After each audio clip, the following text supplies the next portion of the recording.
What's going on, everybody? I hope everyone's having an amazing morning, evening, afternoon, whatever it is in your time zone. It is Newsday, Tuesday,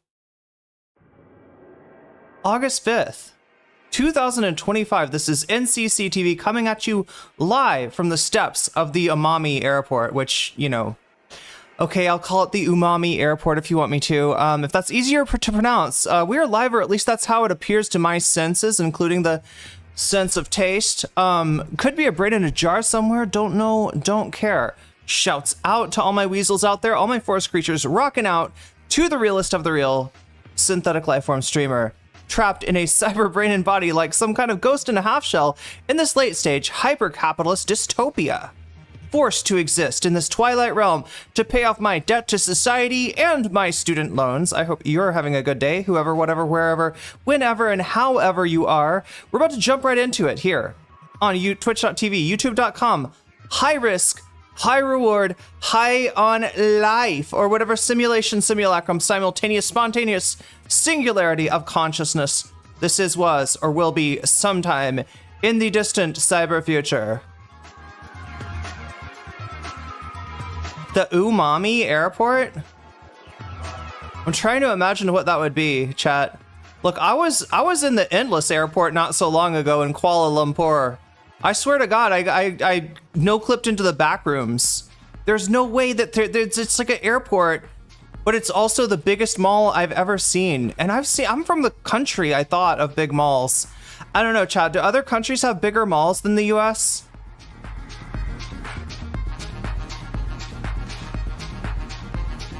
Anyway, yeah, we're gonna do some news today. I hope you don't mind. We're gonna cover some news instead of the drama of the day. We're gonna cover the news, catch up on what's been going on in Trump world, paranoia,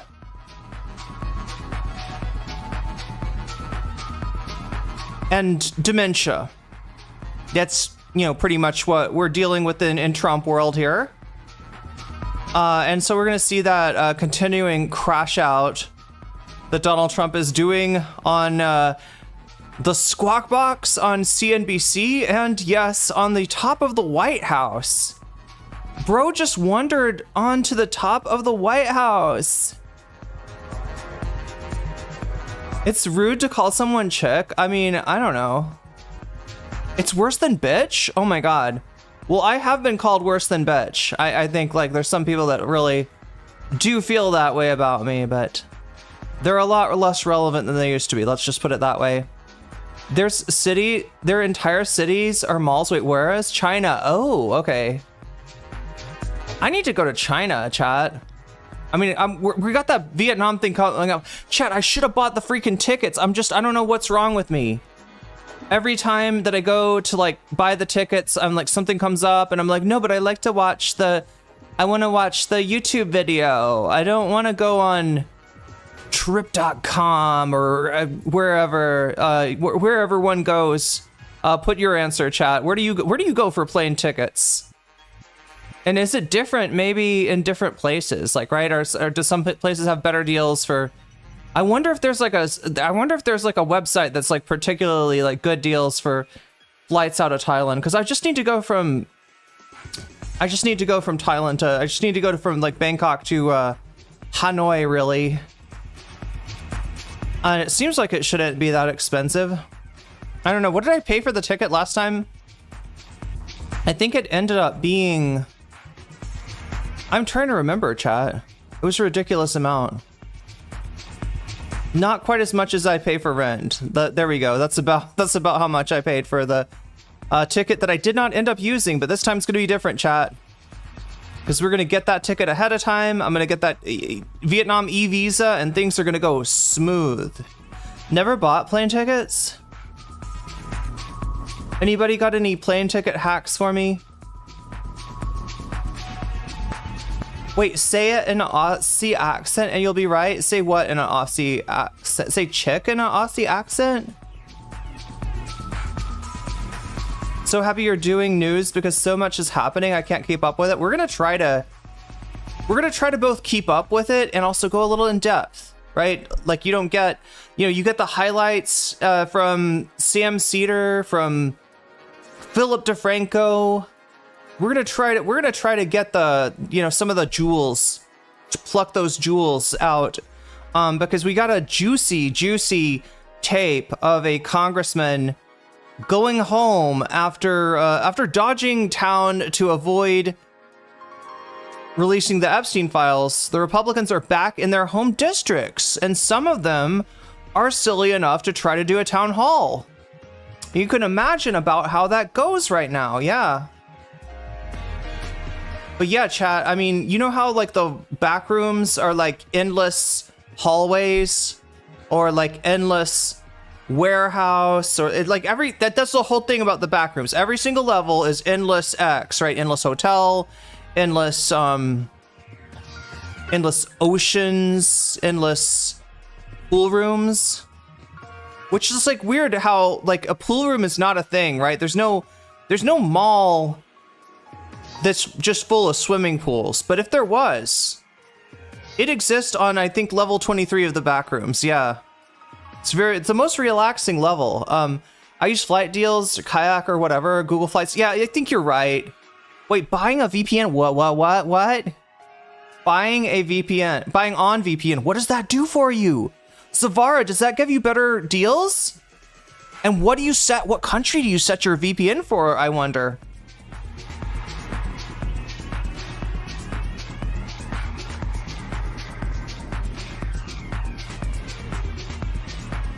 Yeah, let's see what we got. We got some, we got Trump talking to CNBC Squawk Box. We got Trump talking from the roof of the White House. He wandered onto the fucking roof of the White House and just like starts like waving to, this is like, can you imagine if Biden wandered onto the roof of the White House? Like what people would say? I will never understand this guy's double standard.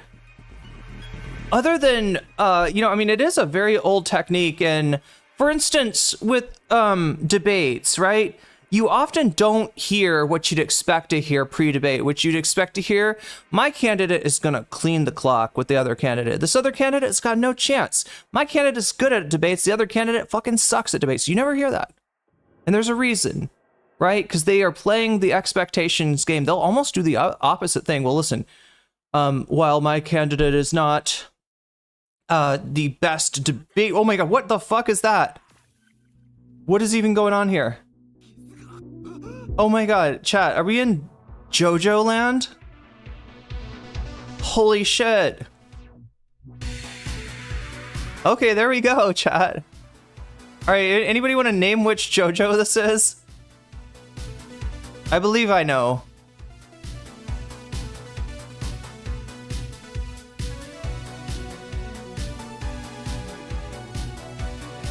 Use VPN to buy them. Apparently you get better deals based on IP. Yeah, okay, but wait, but where? I mean, you could put your VPN, if you pay for a VPN, you can put it anywhere you want to. I wished for a gust of wind. Yeah, pretty much. I had a dream. There was a golden wind, even. You should pay for play tickets, $600 a pop, but never bought them myself. Buy tickets late in the night? Wait, what? That's a thing? Oh my God, chat, I didn't realize there was the meta for buying plane tickets is like way more complicated. Like what would Giorno do? What would Giorno Giovanna do if faced with the same? I mean, their plane ride, the thing about, I probably shouldn't think about JoJo when it comes to the trip to Vietnam, chat. Those plane trips in JoJo, they never work out very well, right? Whether it's Joseph Joestar behind the wheel as the pilot, or stand battles on airplanes, the notorious. Oh my God, chat. It's not good. It's not good. Just like all of the incidents involving planes that I can think of from JoJo. They're not great. The vibes are not immaculate. There's a whole video about Big Plane and their conspiracies to make money. Flying is not more secure than driving? Wait, but driving's really dangerous. You know what the most dangerous thing though would be is for me to get my motorcycle license and start driving around the streets of Bangkok or wherever, or anywhere in Thailand for that matter.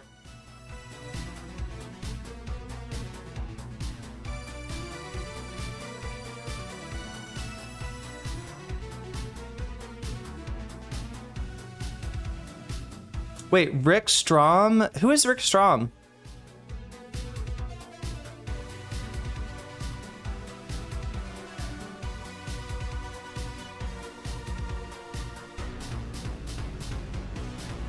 It's not more safe than... Wait, it's like, because driving's actually pretty dangerous, so that would mean that flying's even more dangerous. Motorcycles are cool. Scooters are cool. Motorcycles are cool. It's especially cool if you've got a base strapped to your back and you can go around and like hit people with the base and cause like strange adolescent hardening of the skin in the frontal cortex, of which, you know, medical devices will... Oh my god, chat, I'm sorry, I'm referencing too many anime too early in the morning, chat. TYT Sports? Wait, what about TYT Sports? Something is from TYT?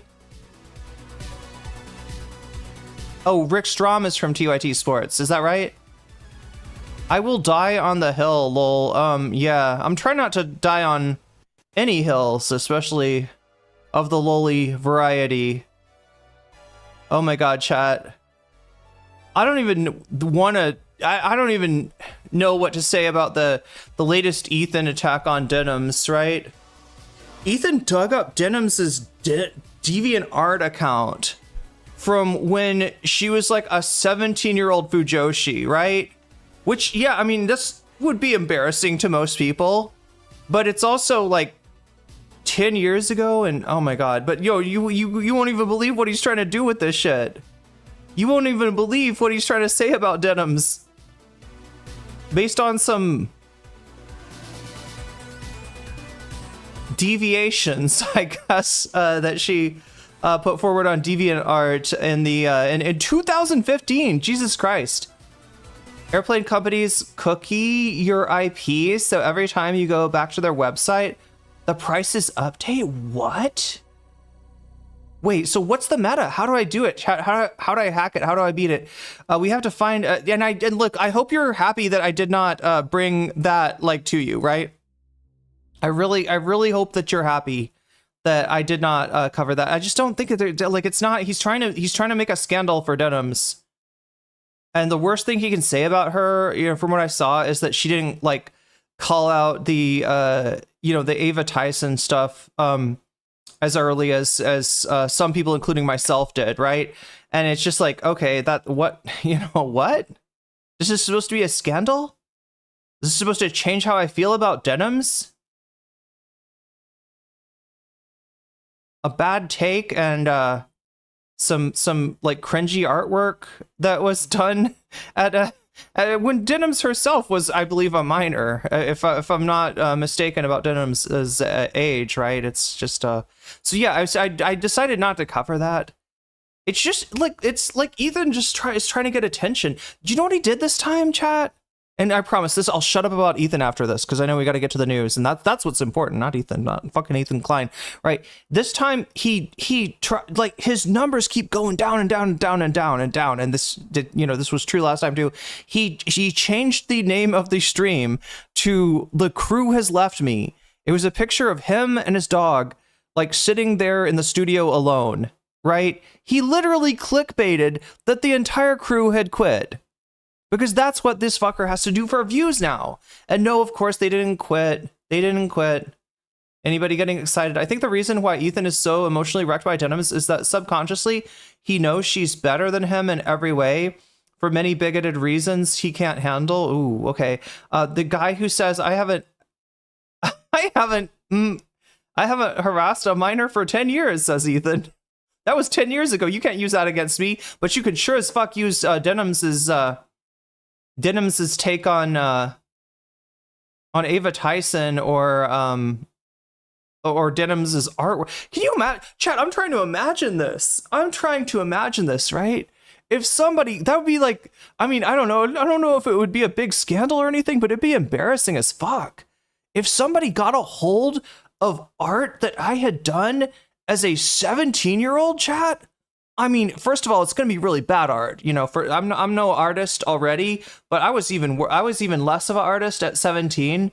I mean, I was, you know, what did I draw at age 17? I think I like would draw like chimeras. I think I was into drawing, like, I'd start off drawing a turtle, but I was like, but what if it was a turtle with like a triceratops head? Yeah, cool. Okay, triceratops head.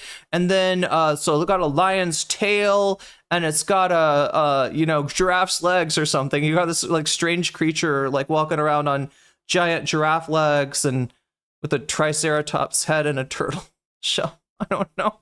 It was just random. It was LOL random. That was my art style.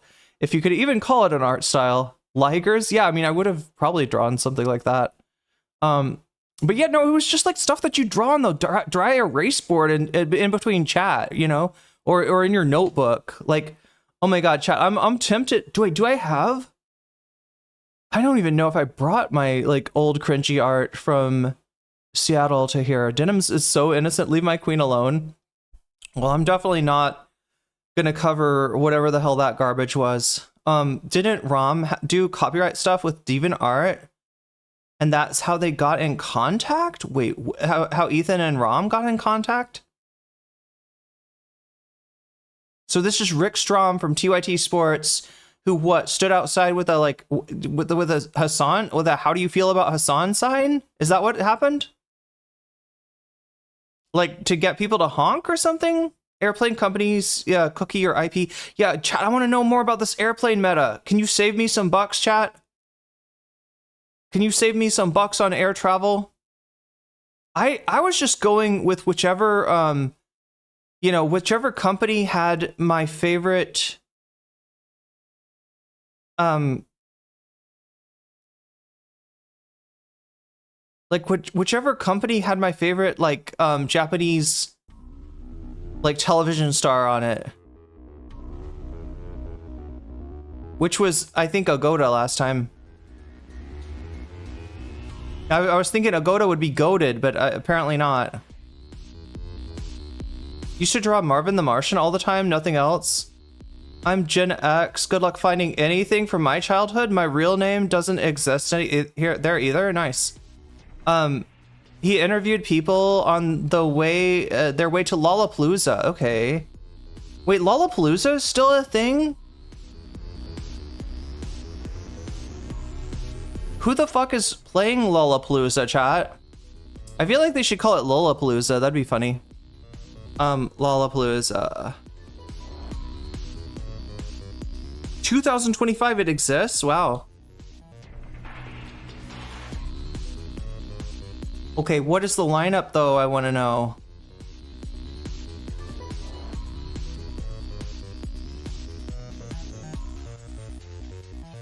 Tyler the Creator, Sabrina Carpenter, Olivia Rodrigo, ASAP Rocky, Korn. Korn? Oh, spelled with a K, Korn. I mean...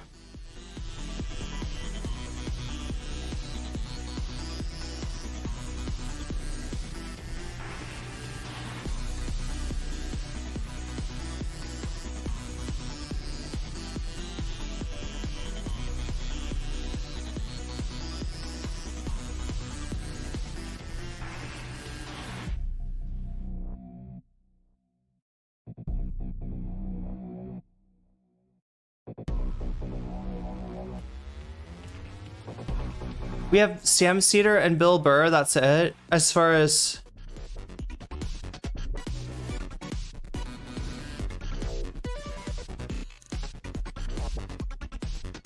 I mean, Gen X is good in concept, right? Like every generation, I think, if you look back to like when they were, I don't know, in college, like they were pretty cool. In certain ways. Right? Even the boomers, you go back to their college days, these motherfuckers were radical as fuck. What the hell happened to you, boomers? No, just kidding. It's not all boomers, chat. There's some base boomers out there. There's some base boomers that are still, I don't know. What is the cool boomer? Like, I thought it was like Grateful Dead boomer that was still cool, but then I've been seeing Grateful Dead boomers that are like, they got Trump, they got MAGA in the middle of the steal your face skull now. Like, what's up with that? Decent Gen X folks are hard to find. What happened? Did they all did the cool ones die off? Maybe that's what happened with the boomers. Maybe the cool boomers like died of overdoses in the 70s, and so that's why we're left with the Reaganite boomers. South Park poisoned most Generation X. I went to the Vans Warped Tour one time. It was pretty sweet. Is that the one where they chat, what's the one where they have the half pipe set up? You know what I'm talking about? Is that Warped Tour? Where you can skate, you can bring your skateboard there? If you know how to skateboard, which I don't. I would probably hurt myself on a skate. I don't understand how people on skateboards are not constantly like going to the orthopedic surgeon. You know what I'm saying? Like, that seems like, how do you skateboard and not constantly get injured? 70-year-old hippie chick? Hell yeah, that's what I'm talking about. There's base boomers, Bernie Sanders is a beyond boomer. He's a silent generation, yeah. There's only a few of him still kicking, and he's cool as fuck. Too many changes happened for us? So what is it like that? You mean, like, so you start off based, and then changes happen in the culture, I'm guessing? And you're like, ooh, I don't know if I like that. Ooh, I'm not sure about that. Like, I don't know. Is that what happens? They're like, one day you look up at the, you know, what like is cool, what the kids are wearing, what the kids are saying, what the kids are listening to, and you're like, yeah, that's fucking cringe. You know, no, fuck that. Fuck this generation. Like they've fallen off. I don't know. And meanwhile, it could be that you've fallen off. I don't know. You know what was a weird, like a weird thing for me was that I used to listen to a lot of EDM when I was in high school or early into college. I was like super into EDM, and I would be playing like some random shit in my room, and my dad would come in and be like, "Are you vacuuming?" And I'd be like, "No, Dad, you know me, I don't vacuum unless you literally make me vacuum, like, right? Unless you set it up where it's like I don't, you know, get dinner unless I vacuum, then I'm not gonna vacuum. Yeah, obviously I'm not vacuuming." And he's like, "Well, yeah, I thought it was weird, but I could swear. Are you sure you weren't vacuuming? Did you like go to college and get really into cleanliness there? Is that what happened?" And I'm like, "No, Dad." And then I finally figured out he's like hearing my music and he thinks it's the sound of a vacuum cleaner. A vacuum cleaner? That's what he said. He said it was a vacuum cleaner, like some kind of magical pig, probably made in Germany, right? The instructions are probably in German. I mean, I'm just saying the vacuum cleaner would be shaped like a magical pig, Chad. I'm not saying it's actually a magical pig. I mean, those don't exist, but vacuum cleaners shaped like a magical pig, that definitely exists. That's what the Central Scrutinizer taught me. See, like I listened to his kind of music too. It wasn't like, it's not like I can't, you know, appreciate like music from his generation, but he definitely could not appreciate, like he couldn't even identify music from my generation as being music.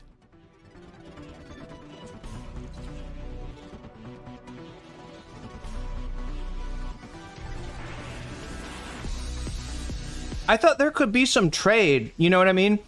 Like, I listened to your Frank Zappa record, I listened to your Moody Blues record, and then you listen to Father John Misty, I don't know. Or whatever I was into at the time.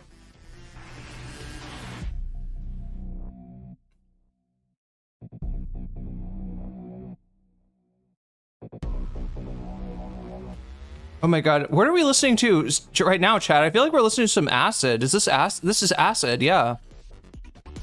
Damn.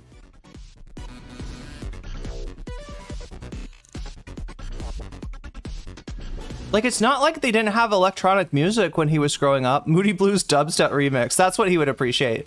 Vacuuming equals, it's better than EDM. I mean, it's definitely better musically. It's more musically sound than EDM.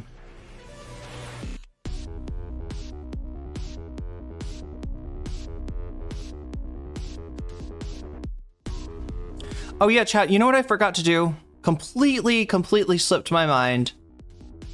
But I'm gonna remember. All right, I remembered in time. Here we go. Butterfly. Put a butterfly in my hair. Oh my god, I'm afraid are we gonna get hit with... Okay, good. No, we did not. How does this shit sound more JoJo than JoJo though? Don't you think, chat? This sounds kind of JoJo.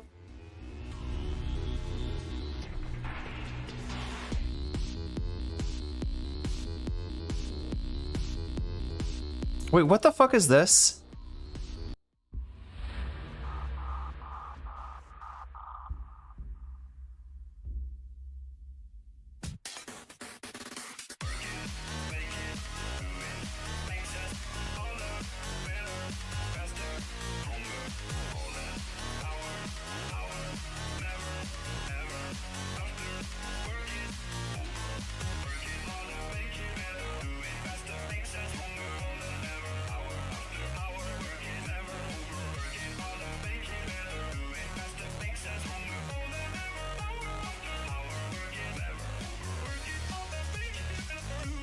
Okay, this is a little too close to the original.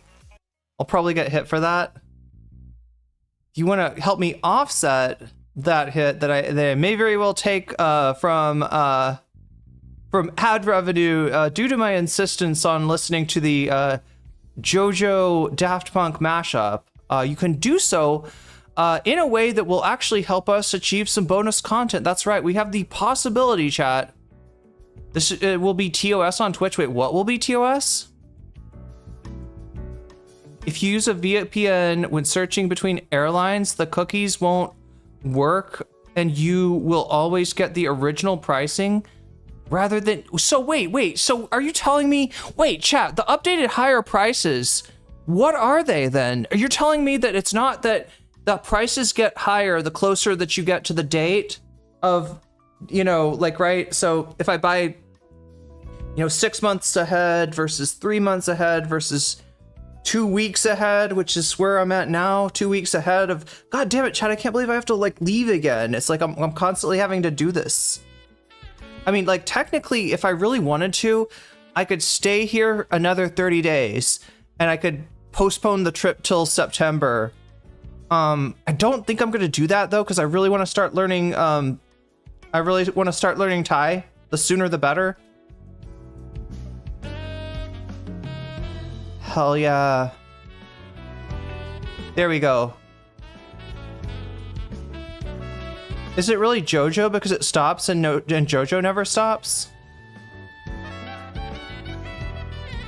Incognito plus VPN. Okay, incognito plus VPN. That sounds smart. But are you telling me that it's not about... Diamond is Unbreakable and Battle Tendency are the best? Are you talking about as far as like the show or as far as the music? Airlines use cookies to know that you have already looked at that flight? Are you fucking kidding me? Then they raise the price. Wait, so it's not about like how far off the flight is, it's about like how much you've looked at it. Tickets are more expensive if you go back and look at them. Fuck that. Oh my god. No, I've seen that before, happen before. I didn't realize it was like intentional.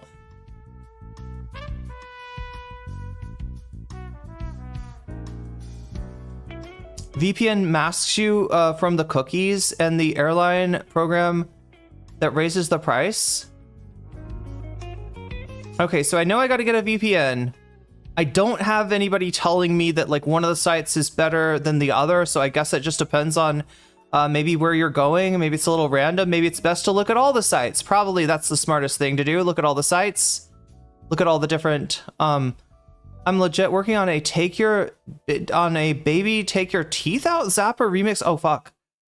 Right now, nonetheless. And we've got to always reference, you know, some Zappa.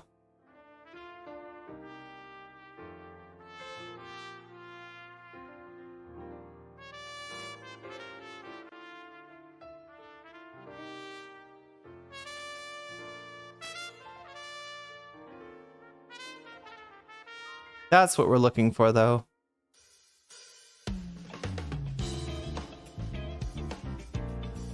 This sounds like if Steely Dan did porno music, right? Steely Dad is Steely Dad. Wait a minute. Why isn't there a Steely Dan cover band called Steely Dad? Wait, chat. Is there? There must be. There must be. This must have happened. I can't imagine it didn't happen. Okay, look. Steely Dad. Dad. Is that a thing? Cover Steely Dad is a track detailing. Okay, there's a track. Steely Dad's song by Drug Cabin. Okay, that sounds like an interesting band. No, I want a cover band called Steely Dad cover band. Please tell me this exists. Steely Dad band. It exists, chat. It's in England. Covering rock and punk from the 60s onward. I mean, you know, Steely Dan's not exactly rock or punk, but I'll take it. I'll take it. Steely Dad exists, chat. Band of dads rocking Chicago's North Shore. Wait, are there more than one? The Sheffield, yeah, there's one in the UK. There's one in Chicago. There's another tribute band called Major Dudes, which, you know, it's a reference to any major dude. Will tell you. Any major dude with half a heart surely will tell you, my friend. Simply Dan, that's a good. Oh wait, is that a combination of Simply Red and Steely Dan? I like the way the Steely Dan. Wait, would that be like if you do Steely Dan covers and then have somebody come out and do Dane Cook jokes? Is that what Steely Dan would be? I feel like that would. Okay, well, it exists, chat. In fact, two of them exist. There's two cover bands called Steely Dad that you know, there, as there should be. I would be surprised if there wasn't that. Seen a video where they use a VPN and the same flight is different prices from different. That's what I'm talking about. Yeah. So what would be the location that would be? So it would seem to me, chat. Here's my guess. Right? If there's going to be a difference in prices from different locations, it's maybe going to be based on the cost of living.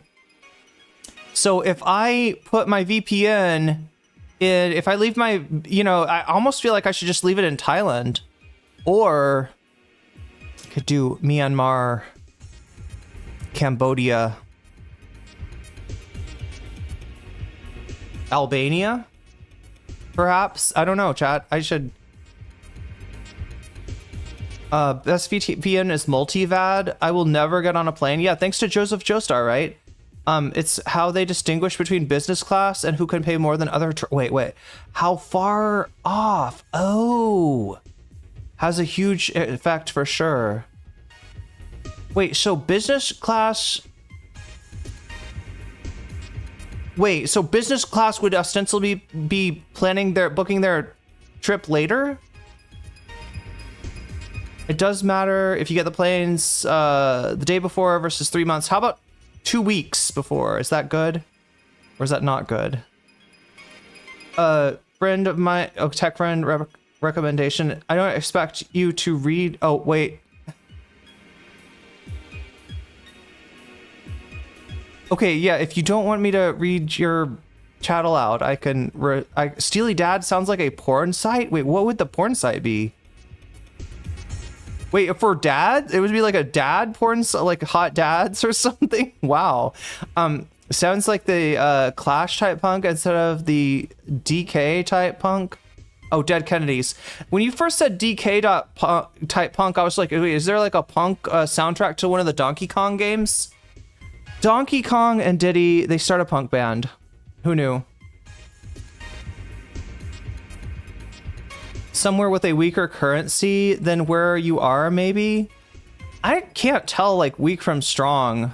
I mean, I know stuff is cheap here, you know, compared to the American average income.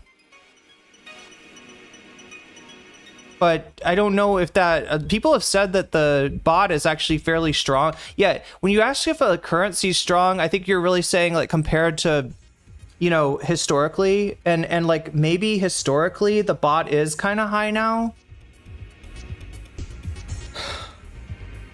Hot Dad is an awesome artist. Wait, I feel like I've seen something by Hot Dad.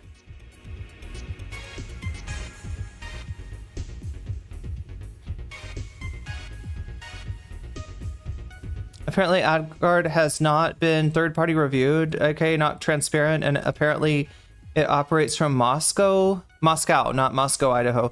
The place that removed all privacy laws in regard to VPN. Okay, so don't do a VPN in Russia then.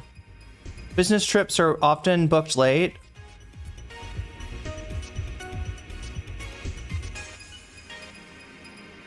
Oh, I know what $1. I know what $1 is. $1 to some current. Yeah.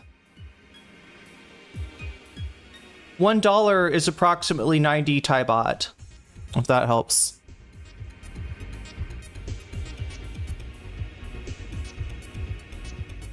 Wait, is Hot Dad? Oh, the guy that was with Big Money Salvia. Yeah. Wait, did Hot Dad made that song, right? About Big Money Salvia. Which, chat, I appreciate because I feel like everything needs a theme song. All right. Half of like my idle hours are spent creating theme songs, writing theme songs in my head of things that probably don't really need a theme song. But it's just like I think about it and I'm like, what would the theme song for Tibetan Melon be like, you know?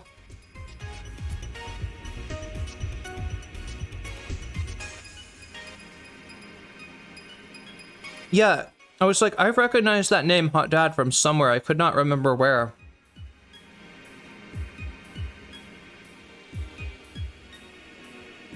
It always makes you giggle that our money is, sounds like a bot.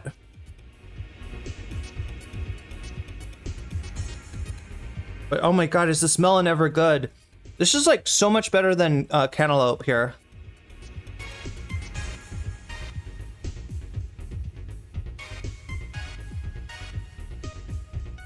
Do they grow the melon in Tibet? Yeah, it takes 7 years to grow. So interesting. It only grows on the highest peak. Oh no, I'm sorry, I'm lying. I don't know. I think it's just from Tibet, maybe.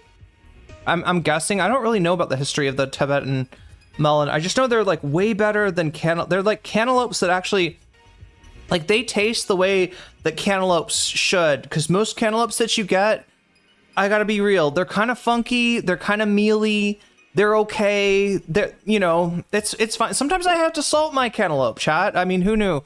Like it you know, sometimes it needs it. Like, I don't know, my whole philosophy about fruit is that I will only flavor fruit if it needs it, if it benefits from it. Like watermelon plus lime is always a benefit. Or if it's like funky and bad, right?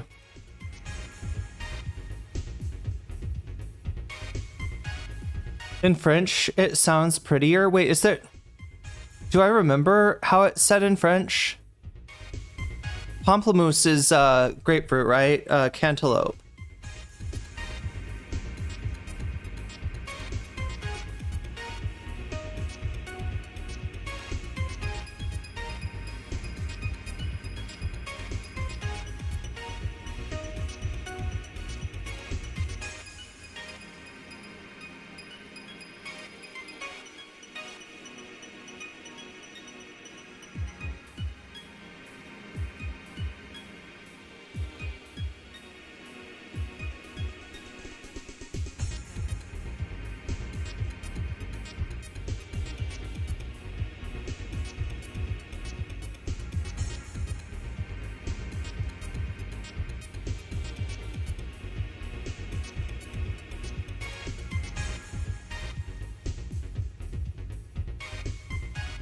Oh, there we go.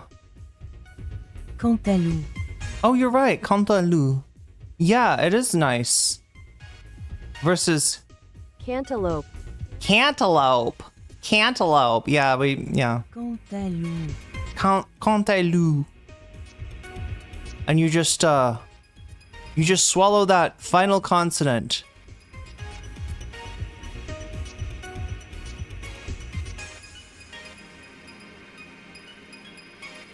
Pineapple plus curry powder is a good combo. What are we talking about? We're talking about food combinations, right? And in particular with fruit. And a lot of people will eat a cantaloupe with some salt, and I can understand that if it's a bad cantaloupe. But I would never, for instance, salt this cantaloupe. This is good already.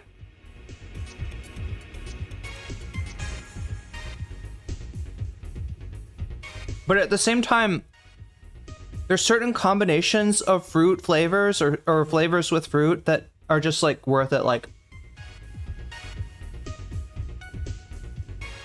if you ever try eating a fresh green mango, it's going to be so much better if you got a spicy, salty dip to dip it in, right?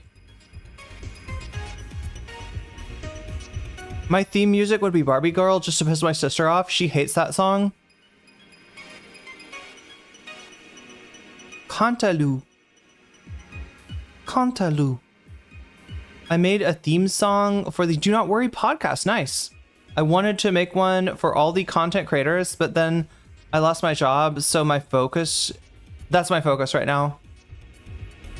Are you a cantaloupe? Wait, is cantaloupe like a strain? I feel like I've seen that one before.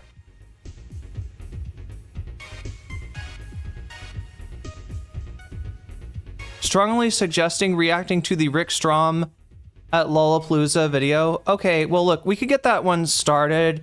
I want to get us started into what we're doing today by showing you what's on the bonus content menu. Now look, this is all academic if we don't hit the bonus content meter. And right now that sucker is at 0, right?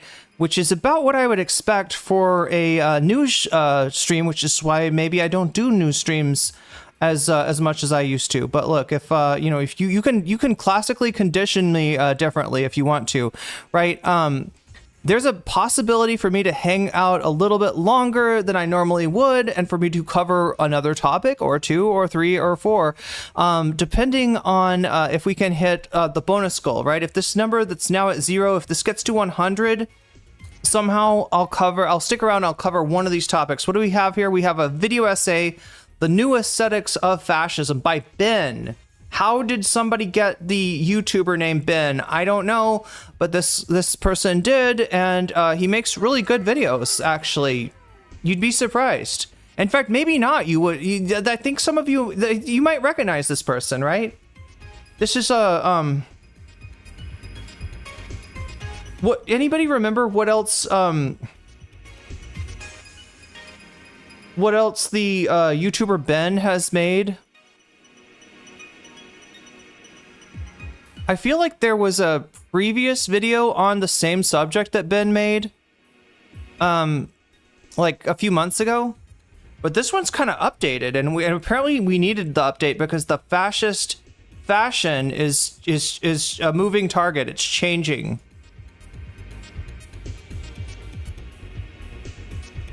It's in flux, right? They're changing their Can I make this work? Did it work? Yes, there we go. Morbius Dragon. Thank you for the gifted membership to someone. Adria Staley, you just got weaseled, and that's a good thing to start us off with. But yeah, that is one of the things that can make this number, this sad 0 turn, this goose egg transform into a 3. For instance, right? If this number gets to 100, I will cover one of these topics. Which topic? The topic that you're voting for, right? So if you're on YouTube right now, you may have seen, I've got a poll. We've got 4 topics, and you can vote for one of them, right? You can also come over if you're watching on Twitch and feel free to vote for it there. I'm not trying to tell you to watch the stream on Twitch. You watch it wherever you want to, but the poll is on Twitch, and so it's going to be... that's going to be where you're going to have to go to vote for this stuff, right? Oh my gosh, a cup of coffee. Yo, look at this, Crystal. I think the last time I didn't get a chance to do this, but I'm not missing this opportunity. Look, look, look, here we go. Cheers.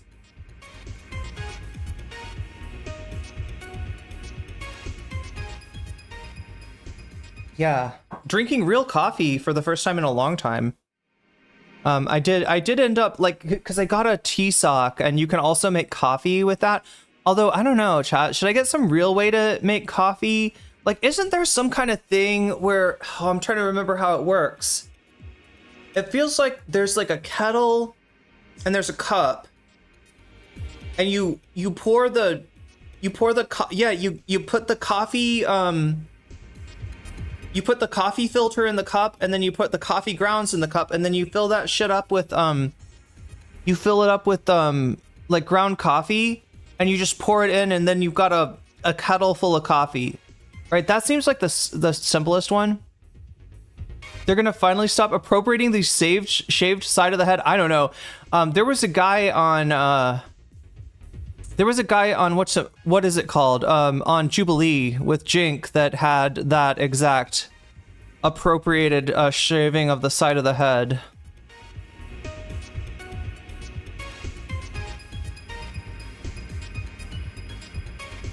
Oh, that's awesome. You make tech house? Nice.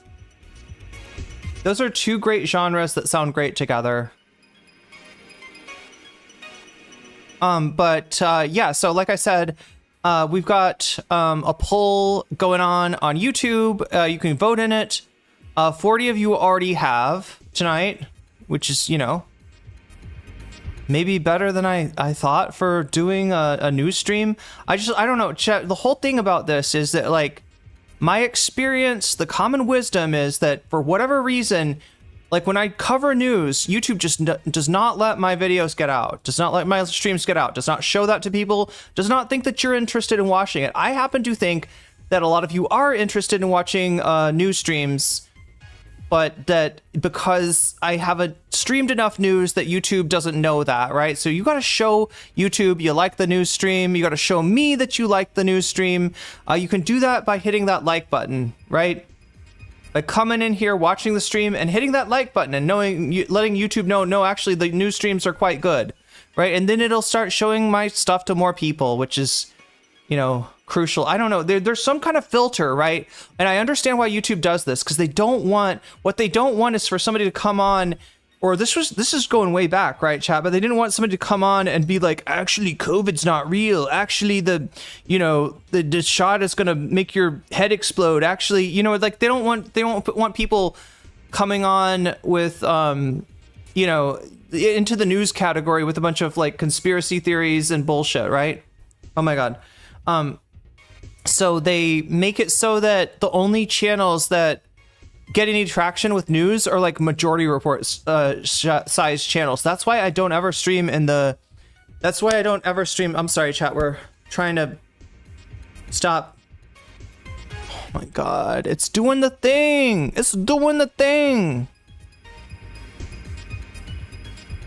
Okay, better. Sorry, it was freezing too much.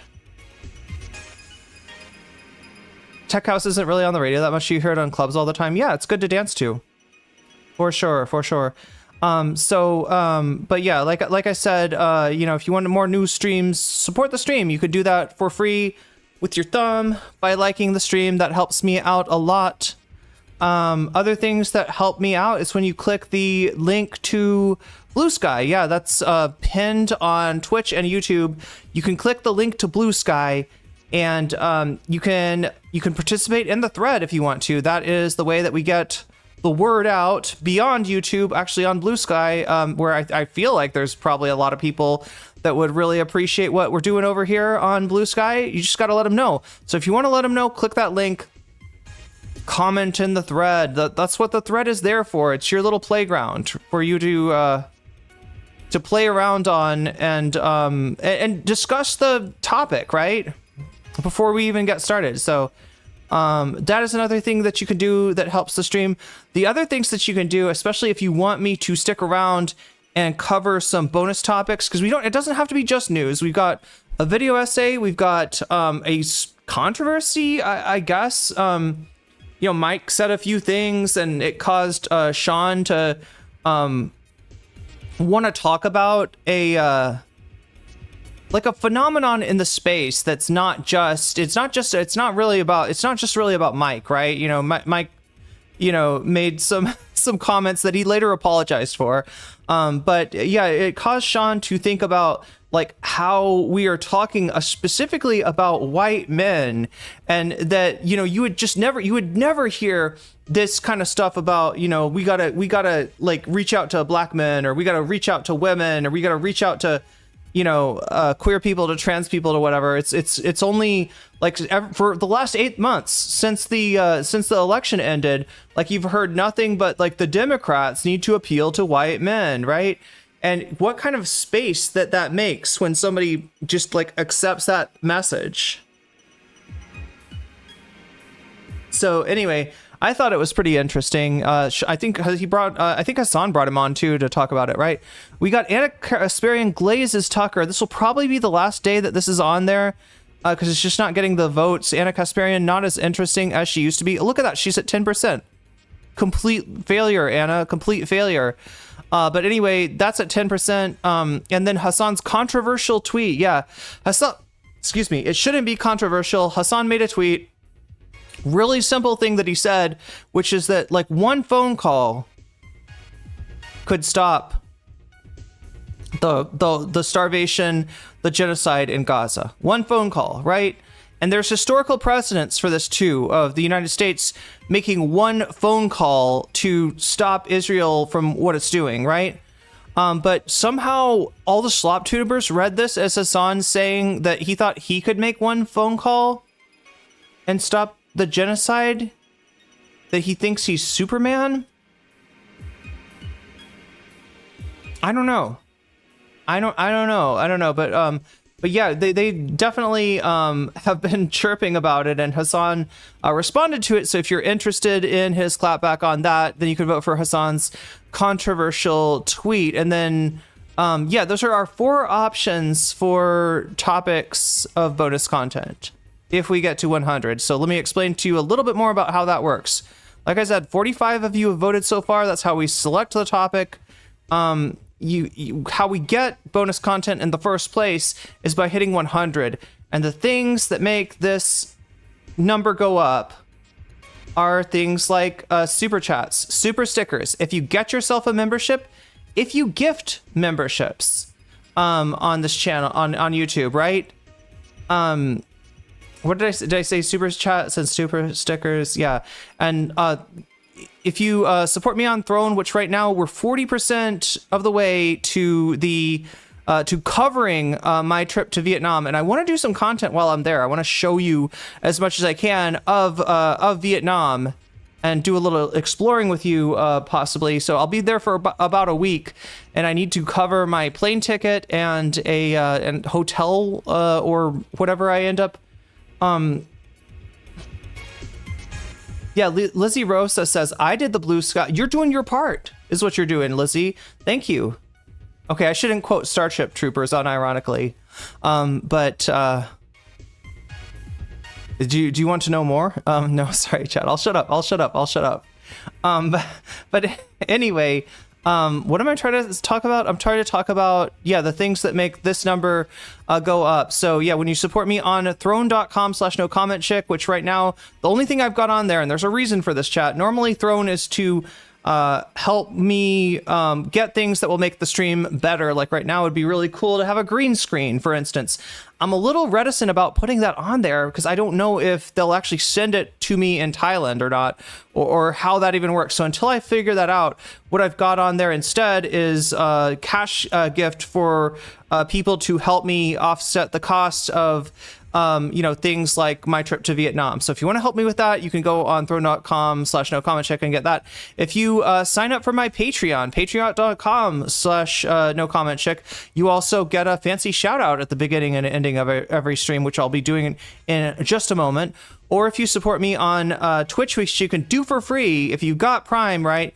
Hook that baby up to Twitch, and you can get what's called a Twitch Prime sub. You use that on the streamer of your choice.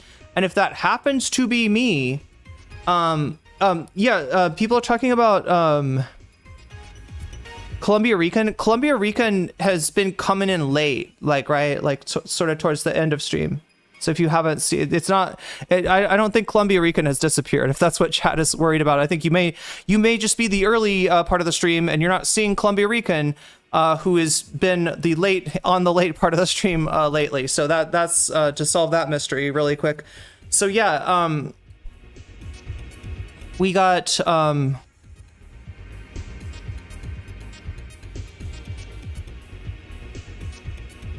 a way to support the stream for free on Twitch is a Twitch Prime sub, and if you use that the free sub that you get from Prime on me, you will get all of the emotes.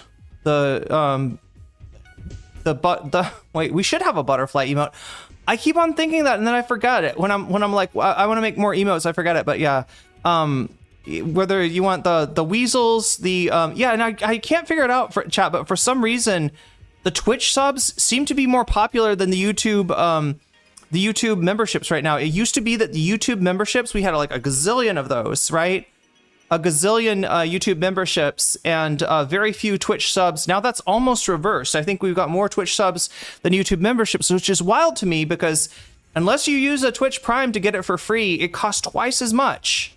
$6 is what it costs for a YouTube sub, but for some reason, people are really liking them right now. I think maybe it's because the emotes are animated on Twitch. Maybe that's what people like. I don't know, chat, but for whatever reason, it's become less popular to gift people memberships on YouTube and more popular to do so on Twitch. So yeah, if you get yourself a membership for $6, or if you gift memberships to people, which is very kind of you, or if you throw bits my way, then this number goes up. So those are all the things I think that I've covered that make this number go up.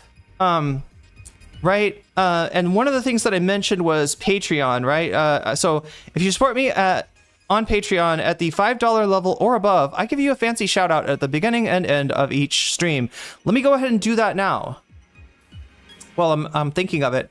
Shouts out to Oral Ellipsis, shouts out to Temporal Insanity, shouts out to Steven Sayers, shouts out to Funky Monkey, shouts out to Sarah, shouts out to Nadia Yvette, shouts out to Moe Noib, shouts out to Jules K, shouts out to Izzy Mandius, shouts out to Infallible Fowl, shouts out to Hot Ham Radio, shouts out to Good for Gabby, shouts out to Emily French, shouts out to Daraful, shouts out to Buffy Geek, shouts out to Big Al, and shouts out to Animus, and a fancy shout out to Zara Xerix, to Rachel K, to Crystal Saphira, and to Omega Star.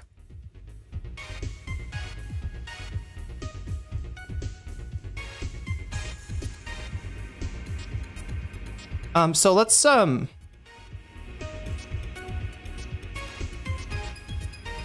get started here. We've got a lot to cover now. So somebody was telling me I should. Somebody was telling me that I should. What is it? A TYT Sports. Oh my god! Somebody remind me what it was.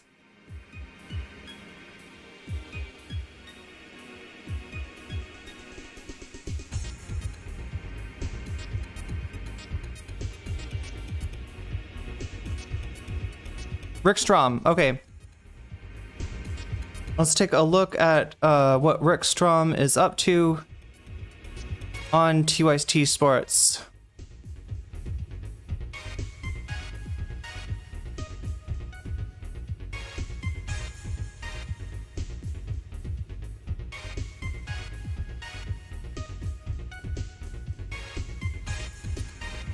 Rickstrom, TYT Sports. Let's try that. Oh, there it is. Lollapalooza reacts to Hassan Piker. Okay, let's see what this is about. Hello, everybody. I don't usually do intro videos, but I feel that this is one. So I decided, because of how divided we are when it comes to our politics, to ask Gen Z, Millennials, Gen Alpha, essentially the base of who attends Chicago's music festival, Lollapalooza, how they felt about class politics, the top 1%. Has Lollapalooza always been in Chicago? And more importantly, one of the most important voices on the left in the year of our Lord 2025, Hassan Piker. So I went out there with a sign simply asking, do you like Hassan Piker? Here are the responses. Before we get into it, please, as every other slop tuber says, like and subscribe, blah, blah, blah. Here we go. Who is Hanson Piker? Who is Hassan Piker? Twitch streamer. Oh, okay. Yes, I love Hassan. Hell no, I don't. Why not? He's a bitch, bro. Because I love Destiny instead, and Willie Mack show, man. Nicholas Diorio. Damn, that's what I like. I like the slop tubers. Hassan doesn't serve it up sloppy enough for me. I like the slop tubers. I'm not too bright. I don't understand politics, so I appreciate the Willie Mack show. Doesn't make shit too complex. Doesn't sit there and yap at you all day long. That's why I like Destiny. You know, he just gives me the viewpoint that I should have in a way that, you know, he just says Israel good, Muslim bad, and it's super easy for me to understand. I'm sorry, chat. I'm adding too much. I'm adding too much to his thought process there. It's probably not all that complicated. There's one response. I love Hassan. We hate Hassan Piker. Why? No. Used to. Am I supposed to be a yes or a no? Sorry? I'm a no.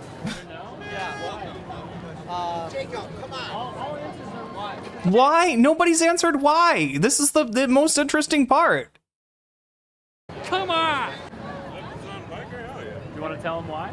He's out there telling the truth every day about, you know, Palestine and shit like that. I know he's a Twitch streamer, and I know he's a self-proclaimed socialist. I Self-proclaimed, but you know he's got a car, so not really. think Hassan Piker is a bit of a performative socialist. A lot of his policies. Yeah, if he was really a socialist, he'd be living in the sewers like the Teenage Mutant Ninja Turtles. That's what a real socialist is, chat. The Turtle Brothers, they were real comrades, all right? They lived there in the sewer. They order their pizza to like an address that's like, you know, 33 1/3, you know, and like where the pizza guy comes to deliver it. And it's like, wait, where's 33? And I see 33, I see 34. Where's 33 1/3? And this little green hand comes up from the sewer grate. And he's like, right here, bud, right here, right? So yeah, like that's a real socialist, right? If you live in the sewers, you eat pizza every night, you're a real socialist. Hassan lives in a mansion and he eats chicken every night. That is and he works out. The Ninja Turtles, they don't do weights, chat. They don't do the gym. They do strictly calisthenics, body weight exercises, all right? Functional patterns with the Turtles, all right? That's, you know, clearly this brother is on to some good shit here, so. Don't align with like hardcore socialist and communist values. I think he's pretty good because he is bringing those ideas to the mainstream, but he's not doing it in a way that. Oh, actually, yeah, I'm so used to like them. I shouldn't assume pronouns. True to like. We haven't gotten any. Socialist and communist values. In the end, he's a liberal. That's it. He's a liberal. That's the problem with him. He's a liberal. He's a liberal because, wait, what the fuck was that? Is this really like a Marxist Leninist here? That's like, Hassan Piker is not the real deal. It's performative. They're telling the truth every day about, you know, Palestine and shit like that. I know he's a Twitch streamer, and I know he's a self-proclaimed socialist. I think Hassan Piker is a bit of a performative socialist. A lot of his policies don't align with like hardcore socialist and communist values. I think he's. A lot of his what policies? I think Hassan Piker is a bit of a performative socialist. A lot of his policies don't align with like hardcore socialist and communist values. I think he's pretty good because he is bringing those ideas to the mainstream. See oh god damn. But he's not doing it in a way that's true to like socialist and communist values. In the end, he's a liberal. That's it. He's a liberal. Can I ask one follow-up? Where do you think he's fallen short, in your opinion? What specifically? Radical. I wonder if the concert goer realized that there's some people that would maybe assume that about them due to superficial aspects of their personality, right? Enough. So what does radical mean to you? Genuine change in the system, because all of his proposed policies aren't bad. They would help people, but he's doing those within the confines of the system that we already have. He's not looking outside of the system and saying what needs to be changed with. So he's covering politics rather than doing theory streams. I mean, yeah, no, you're right. You're right. It's not. This is electoral politics for the present day world, not concepts and theory and models for maybe a future world where where you don't have money in politics, you don't have like a corporate superstructure, and you can actually start to make what this concert goer would regard as real changes Within it, which is the problem with a lot of liberals. I'm a communist, so the people clearly they don't imagine, they don't have hope, they're not. People in the 60s thought of peace and utopia and hope and all of those things. Those were the people you look for boomers. Those are the people you look for. Deals. Hassan Piker is just he's a Twitch streamer who makes. Yeah, how much did you pay for those tickets? Yeah, you want to talk about some superficial, ways of classifying people's politics? I don't know. Look, I'm not too mad. I'm not really this isn't wrong. This isn't wrong. Like, yeah, you're right. Hassan is not talking about hardcore communism in his streams. That's not wrong. That is actually true. Hippies did not win. Yeah, God, hippies. It's a massive bad endings for that generation. Money. He's fine. He's okay. Doesn't this person have a better watch than Hassan? I love Hassan Piker. Why do you love? Look, I'm not. I don't want to. I'm not here to defend Hassan. It's and it's not wrong that Hassan's not doing teaching communist praxis on his stream, right? It's a much more lower level stuff like that, just trying to activate people's class consciousness, which is something that has been hidden from us that purposefully, right? For decades and decades. I mean, the American working class consciousness has been beset by almost a century now of Red Scare, of McCarthyism, and of capitalist realism. Ultimately, he's the entry to the funnel. He intentionally appeals to centrists, right? Well, it's weird. Yes and no, right? I mean, you're right that he's going for people that are not, so in other words, somebody that's like a theory reading communist and is, a member of several orgs in their, in their locality. That's not Hassan's demographic. And maybe, if they're not involved in any way in electoral politics, if they're not interested, if they've given up on electoral politics, then yeah, maybe there's not a lot there for them. I can totally understand that. Hassan has been hiding all the communism in Kaya's bed. Yeah. Problem is, if Hassan doesn't move left over time, he will end up being conservative. That's true. I don't always agree with. In fact, I think that look, when Hassan talked to Sean, they kept it cute. They weren't trying to make each other look bad. They weren't trying to start a massive argument or in community infighting or anything like that, right? But I think after hearing what Sean was talking about in some of his the things that he doesn't quite agree with Hassan, I'm more on Sean's side on some of those things, right? Hassan is what the culture is feeling, not what the culture should be. for people who are already further left, because once you are left enough, you naturally move with the group. I'm a Hasanabi head 100%. I love him because I feel like he's so accessible to people who aren't like usually into politics a lot. And like I just love like the way that the way he focuses on like what's important to him, and like he doesn't like falter on that. I love Hassan Piker. I used to watch H3 podcast. I don't know about Hassan Piker, but I am. Check, can we agree? Cute fit. Really loving that fit. I'm team Trisha Paytas, so frenemies. Why is that? Wait, what? Wait, what? Oh no. Oh no, I'm team Trisha.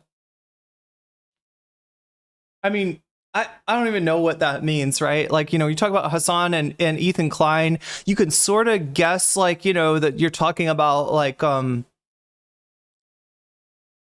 somewhat awakened leftist versus completely asleep liberal. You can sort of tell that you're talking about somebody who, you know, who stands up you know, against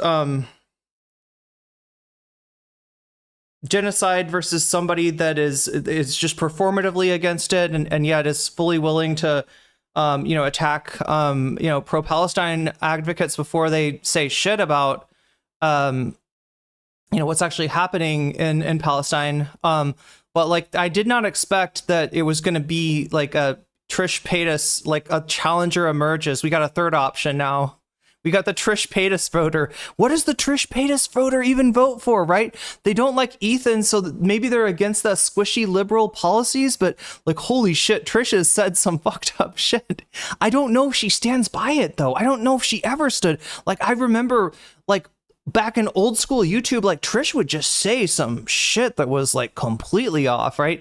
Even more often, you know, the occasional anti-Semitism or weird like the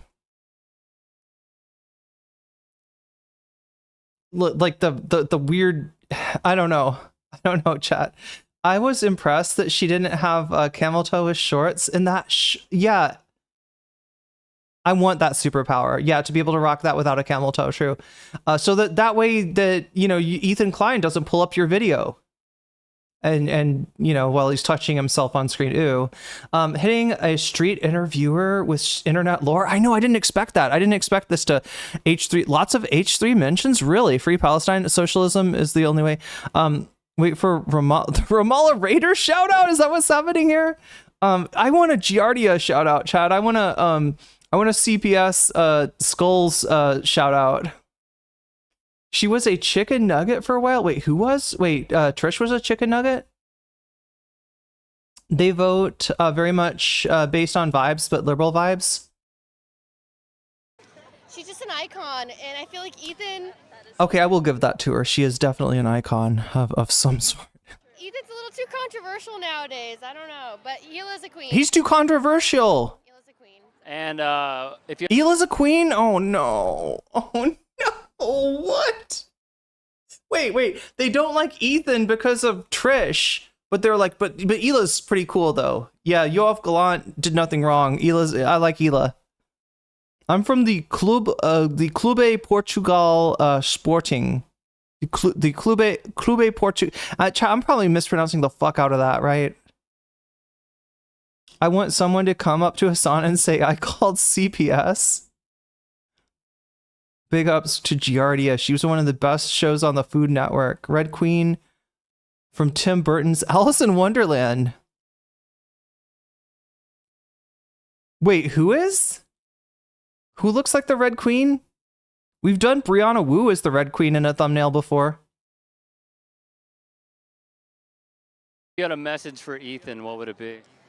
Lock in, start making jokes. Funny content again. Yeah, I mean, I won't disagree with that. Not.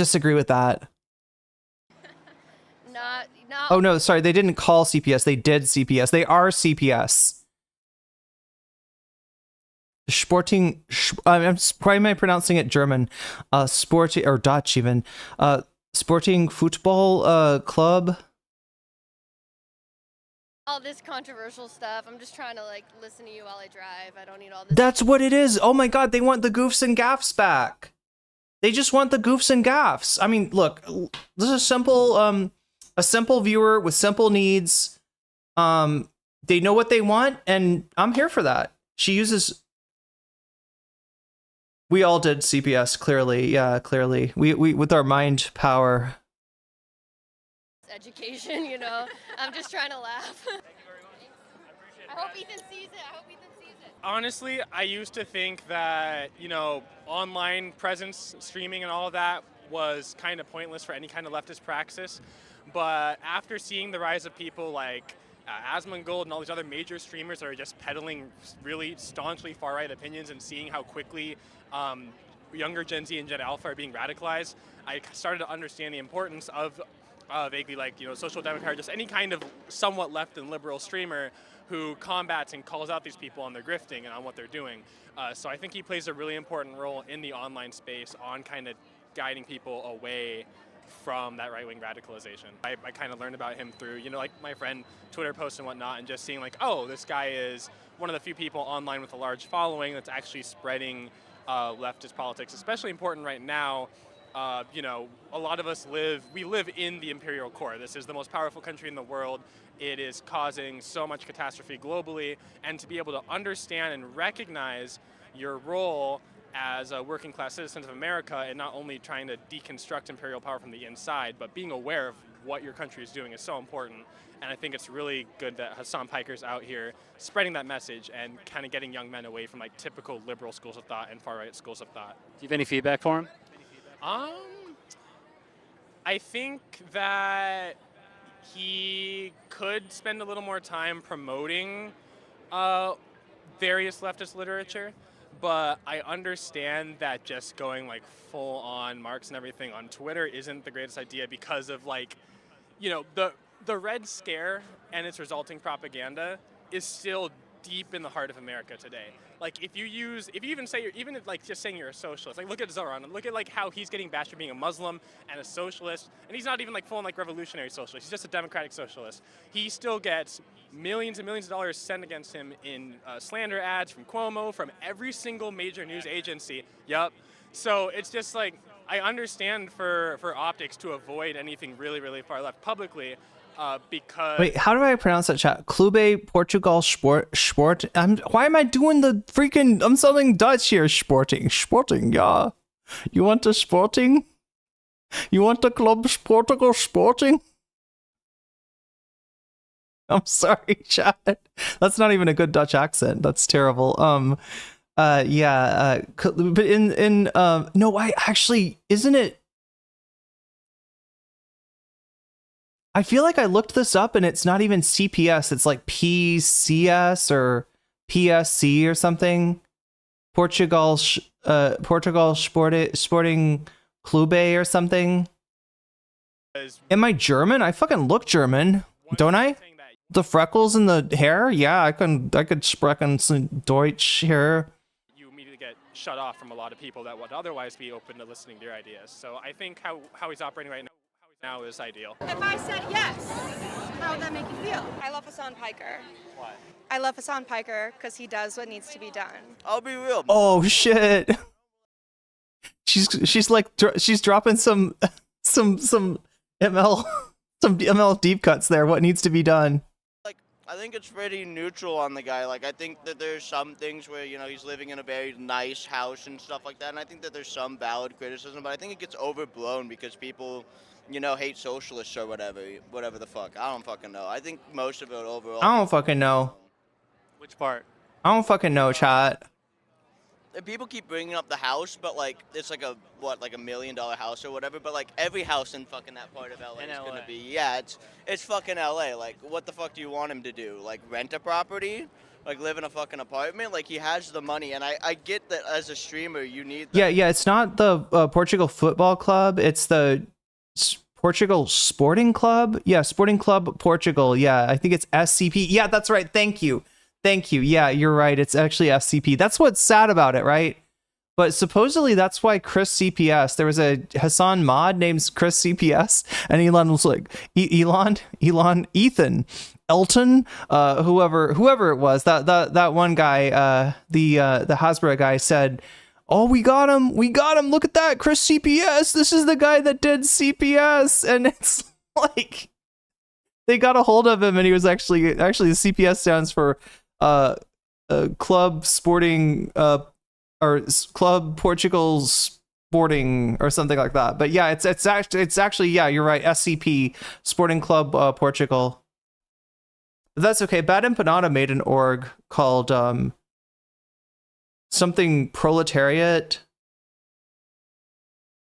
The house, you need like the kind of security that comes with having your own private property. You know, you don't know who the fuck's gonna like try to fucking break in or shit like that. Yeah, that's the problem with communism, right? Is that like the private property is not respected, so technically people are allowed to just break into your house, eat your Tibetan melon before you even wake up, and you're like, I was gonna eat that, and like, too bad, communism, ha ha ha ha.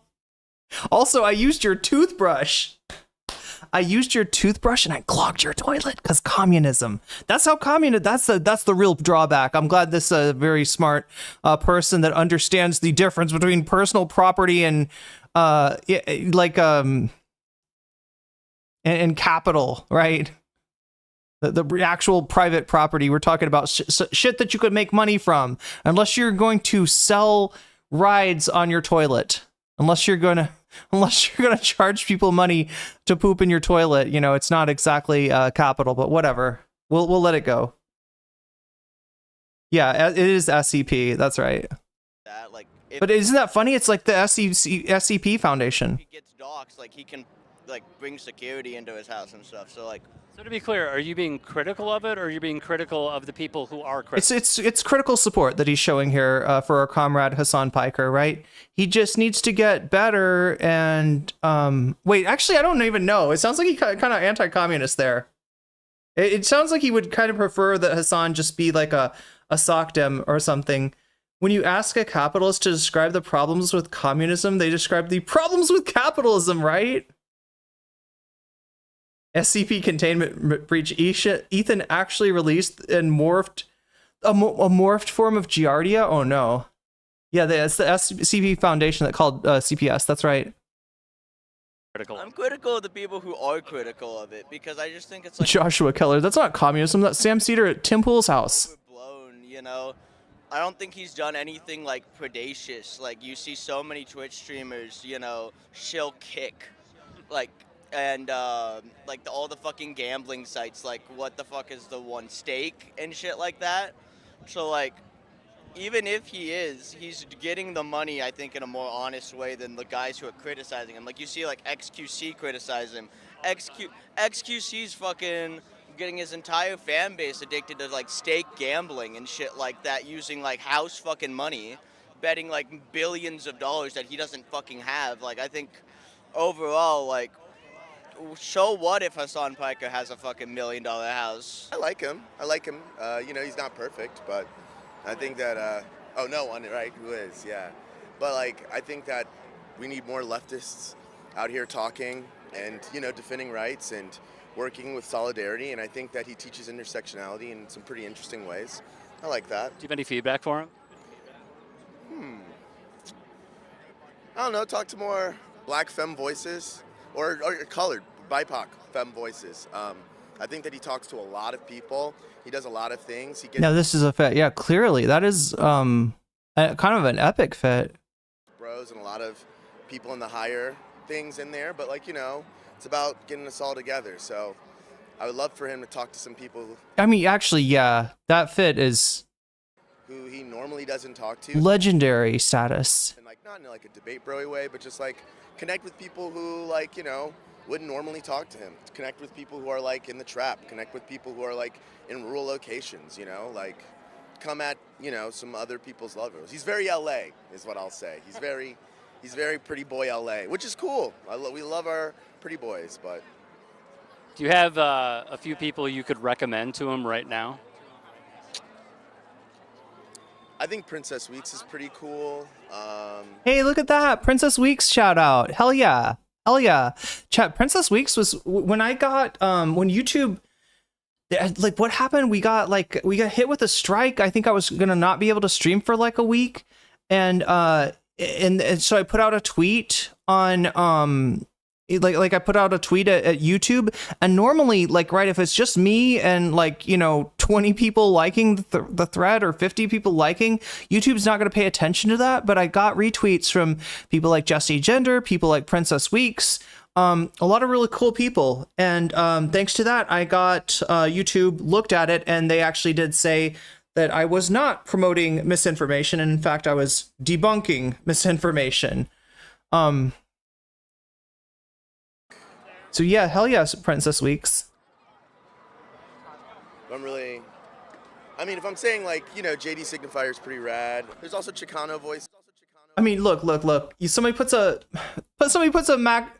Who was the other person that said JD Signifier? There was somebody else that said that. Was it Ethan Klein? I can't remember. There was some other streamer that was like trying to think of FD Signifier, and they say JD instead. There's also indigenous voices. Oh, cool, Renato. So yeah, you're gonna miss the part of the stream that you came here for. Good choice. Good choice. He's just rad. He's rad. He's big time. He's LA. He's pretty. But you know, that's a really cool thing to do, because somebody suggests that I watch a little bit of this video. Just assume that that's what the whole stream is going to be like. You're gonna really benefit yourself by making choices like that in the future. I can see that you got your you got a good head on your shoulders there, Renato. get to some low time, dirty, not so homely folks. Get to all of What can I say, chat? You can't please everyone, I guess. And some people are a trip. But thanks for what you do. I love Hassan Piker. Why do you love Hassan Piker? I like watching his streams while I work because it keeps me company. Do you have any feedback for him? Ooh, he could do better gaming commentary. I feel like he gets a little boring when he plays games. Oh no, chat. This is a nightmare for him. Somebody that likes his gaming, which is kind of a rarity. He always complains that people don't stay for his gaming streams, but they're like, you know, I would actually stay for the gaming stream if only your comment you weren't. Yeah, that's probably my issue too, right? With gaming, I need to give better commentary. I go too quiet when I game. I don't know. How did you first Also, I'm not very good at gaming, so you know that's. discover it?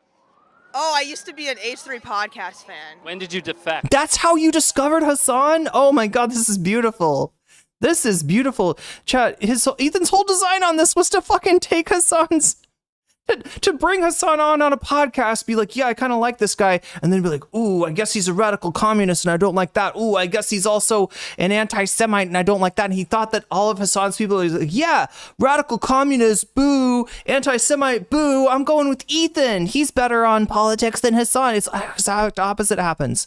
He started being like super negative towards Hassan, and I was like, your arguments don't make any sense. You're incorrect. I feel like he doesn't like America. I feel like he is constantly supporting the the anti-American part, like anti-America stuff.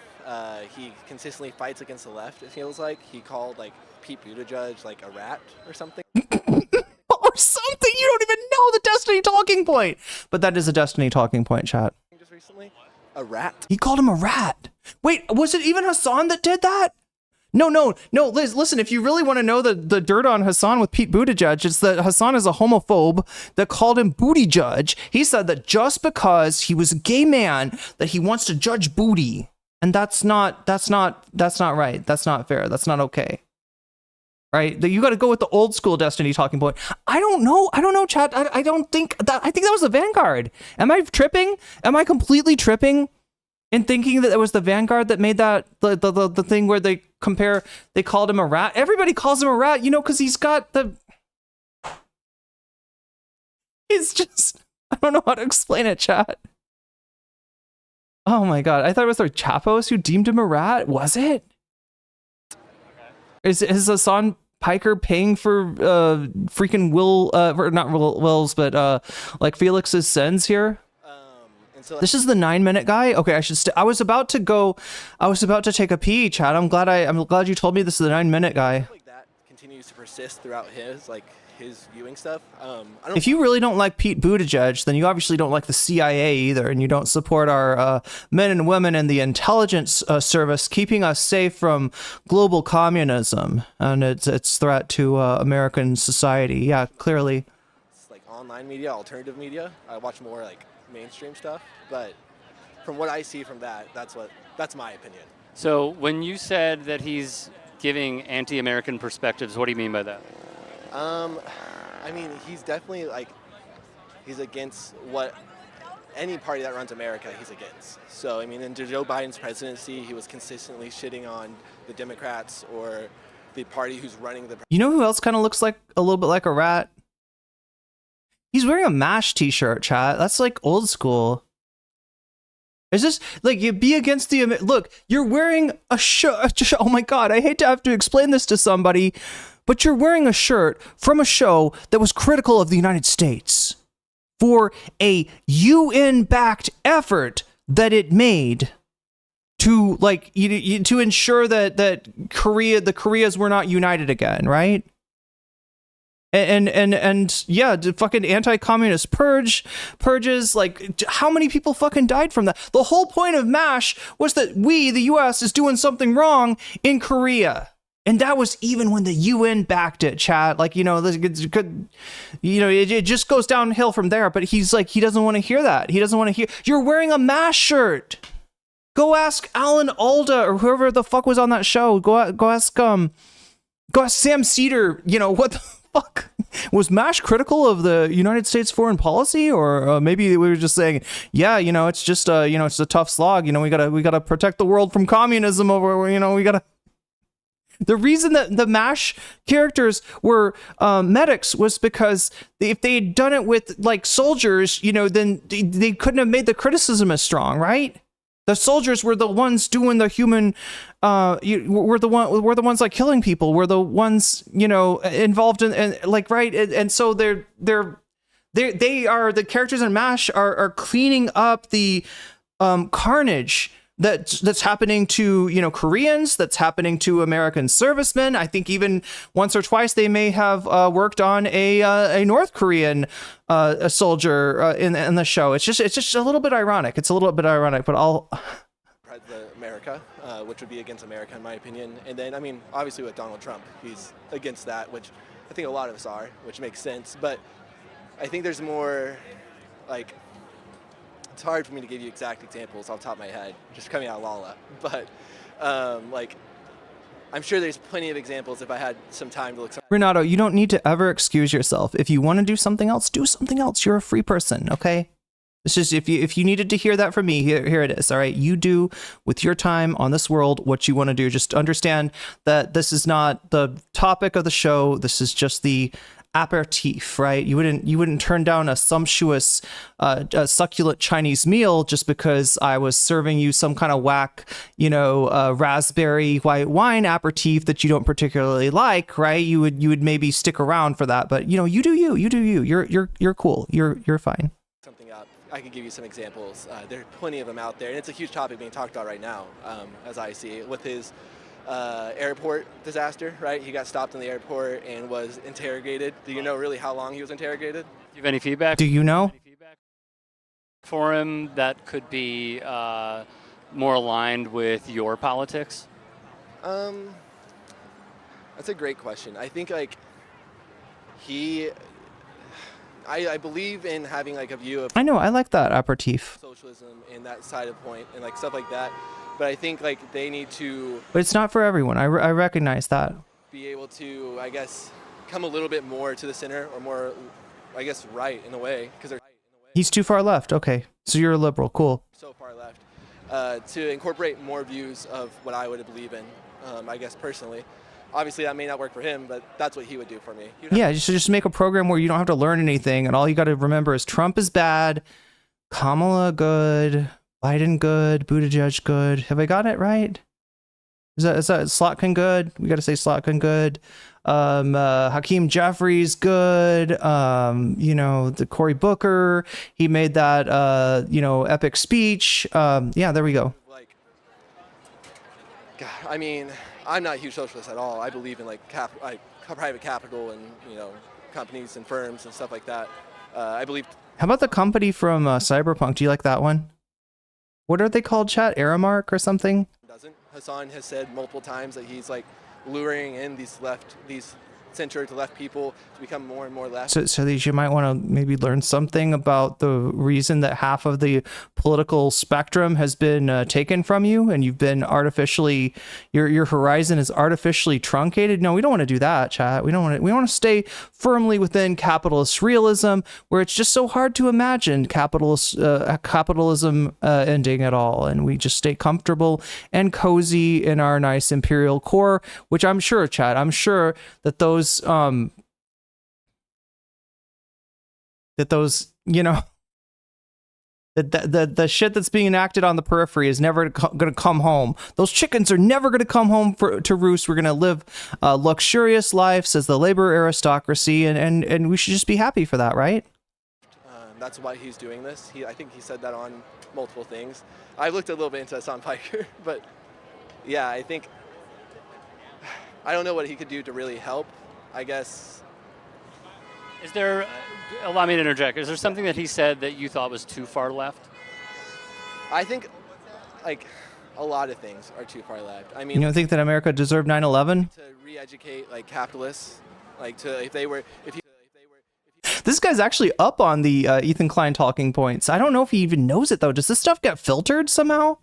Like, what do you think, chat? Do you think that this guy do you think this guy's like a DGG or something, and he knows that these are like, you know, Ethan Destiny talking points? Or do you think somehow he's like a slop tube fan and it filters through the Willie Mack shows and the Diorios, and by the time it gets to him, he doesn't even know? He's just like vaguely heard that, yeah, like he said he was going to re-educate people, and I don't like education to begin with, so re-education sounds fucking miserable. I already learned that the capitalism is the way that the world works, and that you either have capitalism and freedom, or you have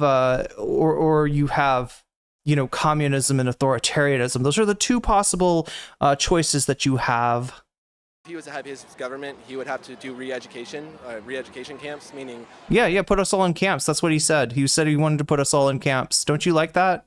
Don't you want to go to a Hassan Piker re-education camp? I don't know. It could be fun. Capitalists who don't agree to a camp to re-educate them on how socialism works, and I believe that's a little bit too far left for me.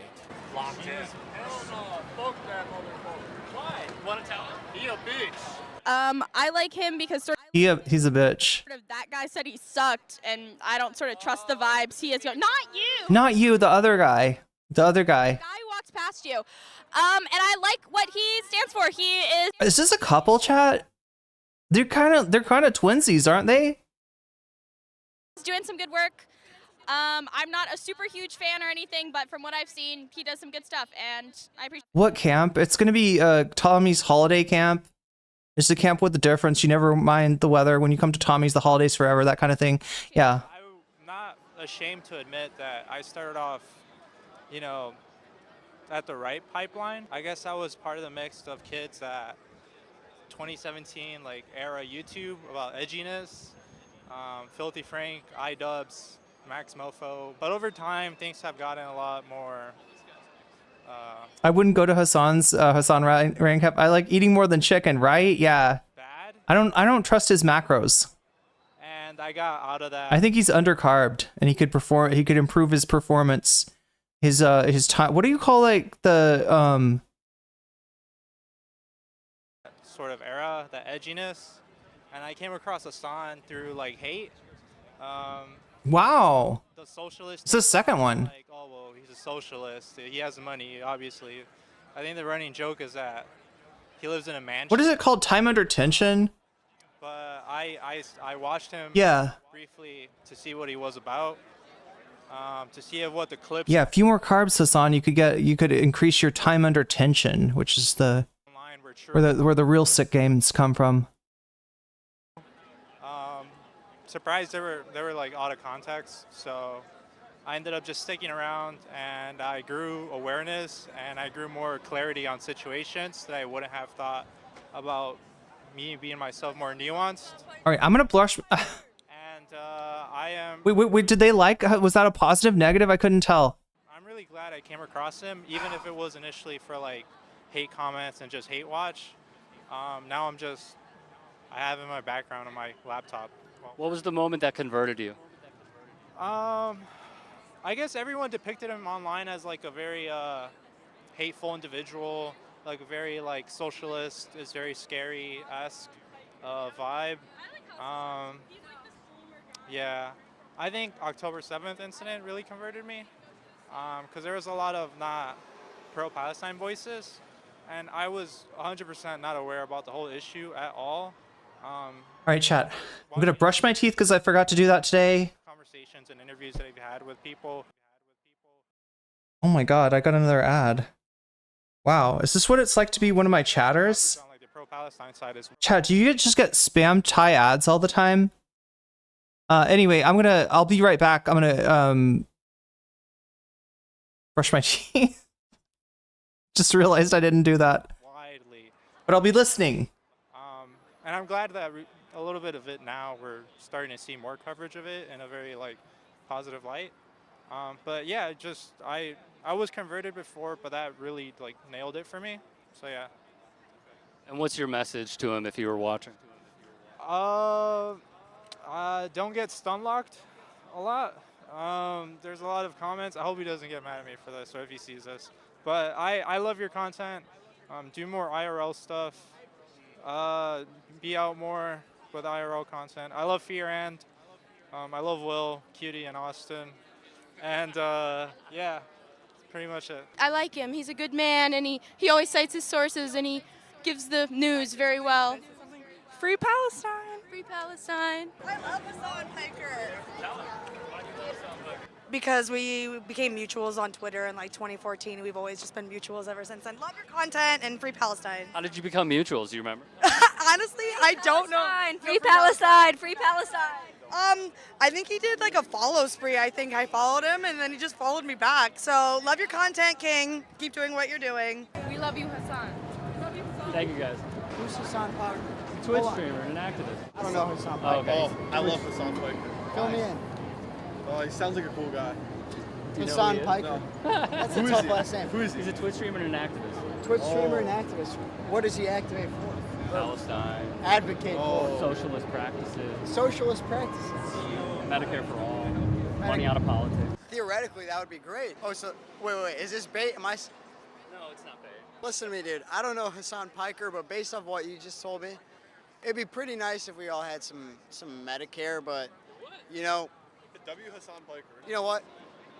Yeah, I like Hassan Piker. I like Hassan Piker. I think he's hot. Hassan Piker. I like that he just keeps it real, and I think he tells the truth a lot more than others.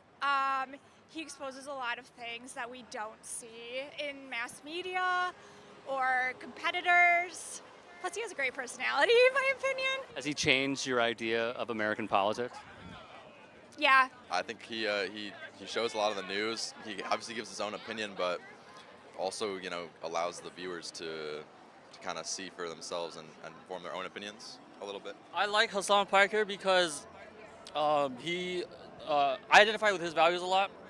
He's no bullshit. He criticizes the Democrats and the Republicans. I mean, I'm no Republican, but I really appreciate his part in the space. That's it. All right. And how did you first discover him? During COVID, I just hopped on his stream, I guess. Yeah. You've been a listener ever since? Ever since. Do you have any feedback for him? No, I don't. No, it's hard to criticize him from where I stand. I like him a lot. Oh shit, you got a sub?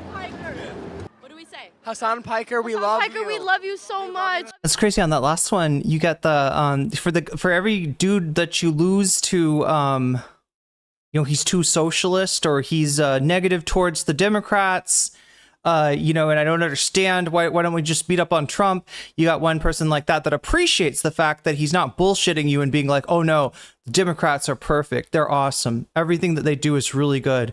No notes whatsoever. And also the person that had some notes for Hassan about don't get stun locked. I think that was funny. Because I need to learn that lesson too. Don't get stun locked so much. Anyway, I'm gonna stop the stun lock. Bro, I'm so proud of everything that you're doing. Hassan Piker. Hey, Hassan Piker, I mean, I think we should definitely tax the rich. I mean, Elon Musk, I mean, richest person in the world. I mean, Yeah. what do you think? I think fuck Hassan Piker. Wait, what about Hassan Piker? He's cool. Oh, come on. There was no more to that? There was no, you didn't get it. You didn't get why? Fuck Hassan Piker. I've heard Azan. I've heard Hassan. I don't think I've ever heard Hassan Piker. That's the first time. What do you want to see out of American politics? Out of American politics, I want to see the modern American politics help the people and help like the general community instead of helping the rich fucks. I think he does a really great job at introducing like just some very general level leftist ideas to kind of normie people, you know, people who might not otherwise find themselves engaged in politics, kind of realize that they align with the progressive movement a lot more than they might have thought originally, and I think we need more of that. So what specifically of what he has said would you say has changed your idea of American politics? Yeah, that's a great question. I think just knowing like my worth as a citizen, you know, specifically and just kind of like Wait, who had a fanny pack? for the people and less about Wait, who had, oh yeah, what's his fuck does has a fanny pack. kind of the What's this guy's name again, chat? I'm so bad at like, establishment politics and knowing that I deserve unions and I deserve you do, you deserve everything. You deserve all the good things. You deserve weasels, you deserve jellyfish, you deserve all the freaking emotes. just my workers' rights rather than just kind of bowing down to whatever the Democratic establishment tells me. And I think that's gone a long way for me personally and for those in my life. And It's Rick Strom, okay. I think that's a great message for everybody. I love Hassan. Hassan's awesome, man. You do? Piece of shit. Hassan Piker. Do you like him? I fucking love Hassan Piker. Why do you love him? I just watch him every day, and I think his political takes are great. Like which ones? Could you be more specific? His stances on Palestine and all of that. Like his What if she's like, I like that he did CPS. That was cool. stance on the Trump administration. Do you have any feedback for him? Not really. I think everyone can believe in what they want to believe in. Like, he's very liberal for me, but I do agree You're so liberal. I think she means she's very far to the left for me. with a lot of his takes. I do like Hassan. I do think he deserves more nuanced takes. Wait, deserves more nuanced takes? He should have more nuanced takes, I think is what he means. Sometimes he doesn't concede on things that he might be wrong on. Like what specifically? I don't know. I just think he generalizes a lot. I don't like his foreign policy. He generalizes a lot. Yeah, it's not like all capitalists are bad. It's just that like the H3 show, you know, should if we just were like for seizing, if we were for the H3 crew seizing the means of production and like no one else, right? That would be good.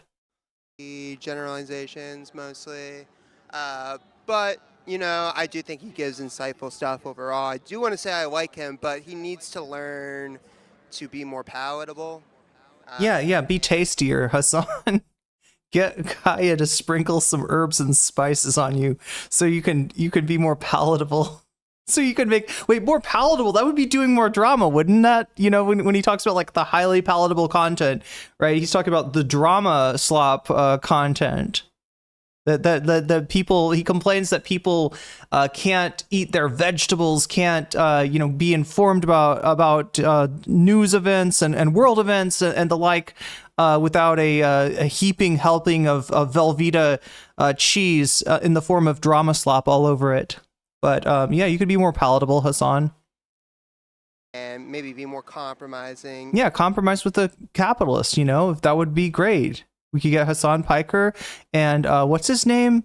The Shark Tank guy, chat. What's his fucking name? What is the Canadian Shark Tank guy? Anybody remember who I'm talking about? I'm gonna have to ask AI here.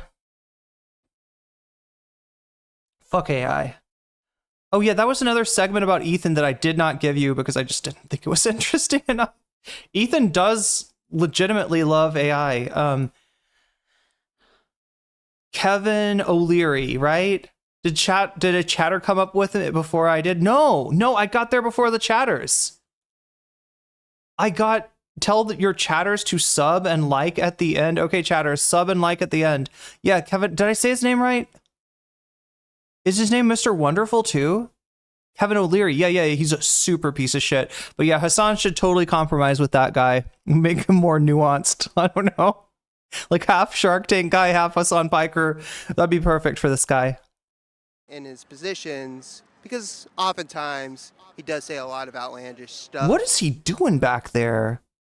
Does he have a sweaty back? I can forgive a man with a sweaty back.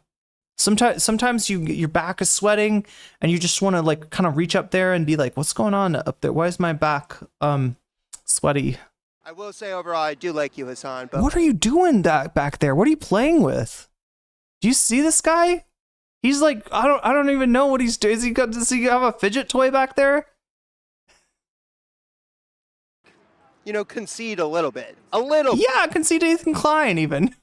Just be like, yeah, no, you get to do some genocide, but not. Okay, that's it. What kind of Not genocide 24/7. sauce does a DJ put in his pizza? Oh wait, do I know this one? What kind of sauce does a DJ put in his pizza? Okay, you got a DJ, he's got a pizza, it's gonna have sauce. It's not gonna be marinara, it's not gonna be meat sauce, it's not gonna be puttanesca, it's not gonna be Alfredo. What would it be? What is the DJ gonna put in the pizza for sauce? God, chat. What would it be? A DJ.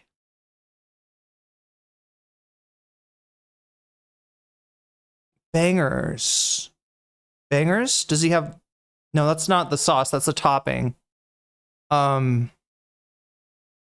Sauce.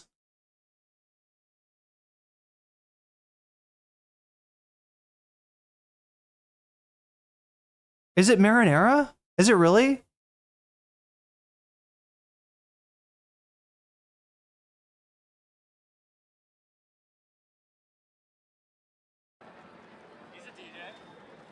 Ready? Yeah. Marinara? Is it because it sounds like a rinking? Is that why? Like marinara. Is that what she's saying? God, sorry, chat. I was thinking like a EDM DJ. I wasn't thinking a scratch DJ. She's talking about like a, what do you call that shit? The battles, the DJ battles. What is the contest that they have where they battle? What is that kind of DJ called? DJ battle contest.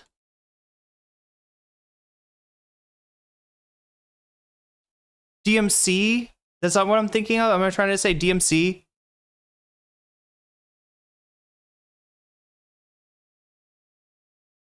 I think I mean DMC. Yeah, I think that's what I was trying to say. Beets was actually clever. Yeah, a goulash, a nice beet sauce. Tomato sauce, nothing else? What do you get when you cross an elephant and a fish? What? A trunk full of... No,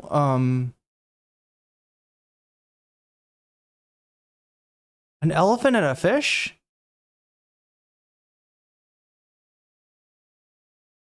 You get a pack of germ... No. You get a,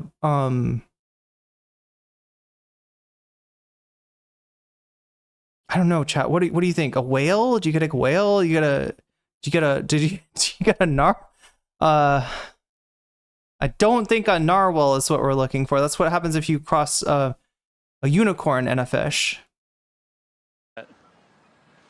If I know. LMFAO. Well played. Well played. Yes. People say he's extreme. I disagree. I think that he sees the way the country could go in more of a, like he sees it as a democratic socialist way that it could go as opposed to just straight communism, which I don't see necessarily anything wrong with either way, but he sees it as a gradual thing that we should get more social safety nets to uplift our citizens. Yeah, I feel like we could get more social safety nets.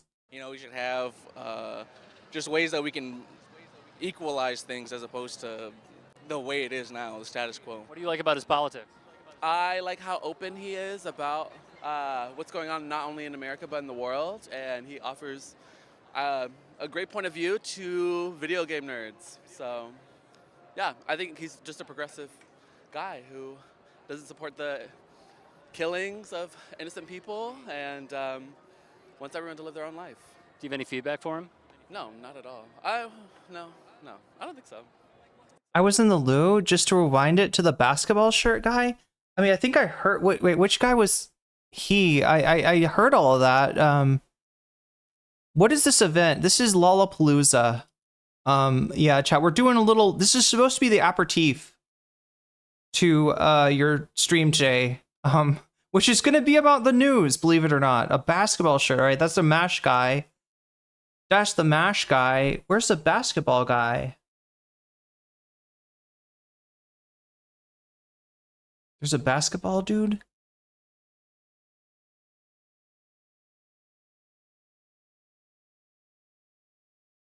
It was when I was in the loo, as Chatter said. I don't see a basketball dude. Like this guy? He's got like a wolf shirt on or something.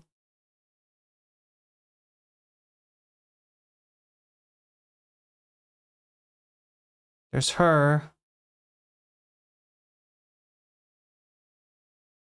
I couldn't have been in there for that long, could I?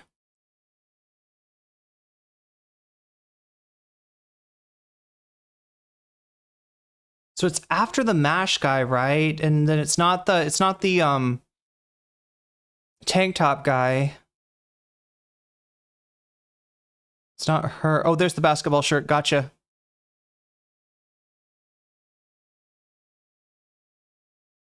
Your content king. Keep doing what you're doing. We love you, Hassan. Thank you guys. Who's Hassan Parker? Twitch streamer and an activist. I don't know Hassan Oh, Parker. okay. I love Hassan Parker. Fill me in. Oh, he sounds like a cool guy. Do you know Hassan who he is? Piker. That's Who a is tough he? last name. Who is he? He's a Twitch streamer and an activist. Twitch streamer and activist. What does he activate for? Palestine. Advocate for. Socialist practices. Socialist practices. Medicare for all. Money out of politics. Theoretically, that would be great. Oh, so wait, is this bait? Am I? No, it's not bait. Is this bait? Are you gonna trap me into like some kind of thing where I gotta pick fruits and vegetables in order to get my Medicaid? Listen to me, dude. No, that would be Trump. I don't know Hassan Piker, but based off what you just told me, it'd be pretty nice if we all had It'd be pretty nice. I hope it's not a trap though. some Medicare, but Some Medicare. Yeah, let's get some Medicare. you know what? Yeah, I like Hassan Piker. I like a Wait, is that what you meant, chat? Is that what you're talking about? This guy that just clearly doesn't know. What does he activate for? Yeah. Is that what we're looking for, chat? The small white wearing what? A small white guy wearing a basketball jersey? Did I not get the right guy?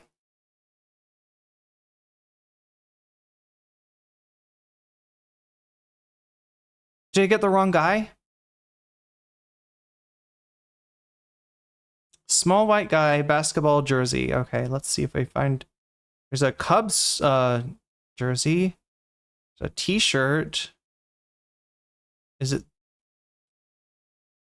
I think fuck Hassan Piker. Wait, what about Hassan? Wait, I mean, was it that guy? Oh shit, you got a sub? What do we say? Hassan Piker, we love Piker, you. we love you so much, Hassan bro. Piker. I'm so proud of everything that you're doing. Hassan Piker. Hey, Hassan Piker, I mean, I think we should definitely tax the rich. I mean, Elon Musk, I mean, richest person in the world. I mean, Yeah. what do you think? I think fuck Hassan Piker. Wait, what about Hassan Piker? He's cool. You like him? Yeah, I do. Why do you like him? What do you want? Anyway, I think I got both basketball guys maybe. And wants everyone to live their own life. Do you have any feedback for him? No, not at all. No, I don't think so. I like him. I'm like not like he's not like my main person. You know what I mean? Who's your main person? Mike from PA. No, I don't think I have a main person. In news, you're saying? No comment chick. Oh, in news. No, I mean, who is your main person overall? Ariana Grande. I love Hassan Piker.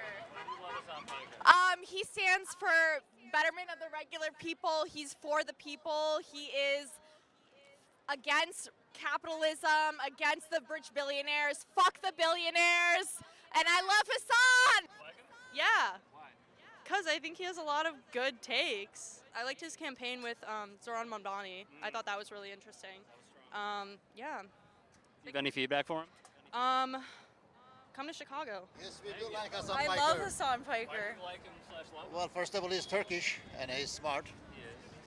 Good reasons. And then he hangs around with Cenk Uygur. Cenk Uygur. Yes. Shaky Gurga. Yes. Now I watch his podcast. Oh my god, the fucking pigeons are back, chat. Look, I don't want to do this, but I've got to chase them off the porch. They keep on getting feathers all over the porch. My porch is covered in feathers. Oh my god, I'm going to yell at the pigeon. I need to get a scarecrow or something, or some kind of... Yes, and I follow him on Instagram and YouTube.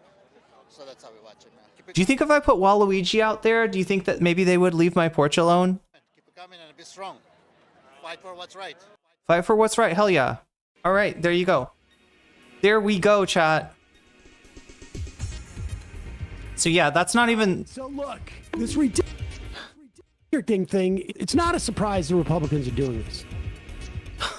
All right, well, that was an interesting place for Sam Cedar to pop up. But there's your aperitif, chat, so I hope you're ready for the real deal. I am ready to go full enchilada into this shit today. We're going to be talking about the subpoena. Do you know about the subpoena, chat? The Congress has I think it's one of the committees or something that passed a thing where they're going to subpoena Bill and Hillary. They are going to be subpoenaing Merrick Garland, Bill Barr, just like all kinds of people from the previous administrations, right? So they what is it? The Clinton administration, the Bush administration, the Obama administration, the Trump administration. Do owls keep pigeons away? Maybe. It seems like they would eat them, right? And the Biden administration, right? So they're not subpoenaing Biden, and they're not subpoenaing Bush or Obama, but they did subpoena Hillary and Bill Clinton. So that's going on, and in exchange, I think there's something in there about releasing the files, right? Let's find what we're actually watching, and I will get us started here.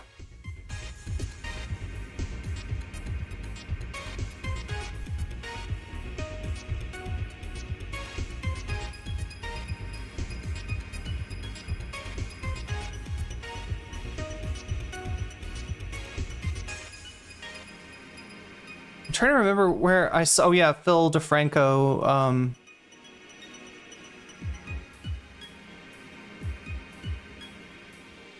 So there's that.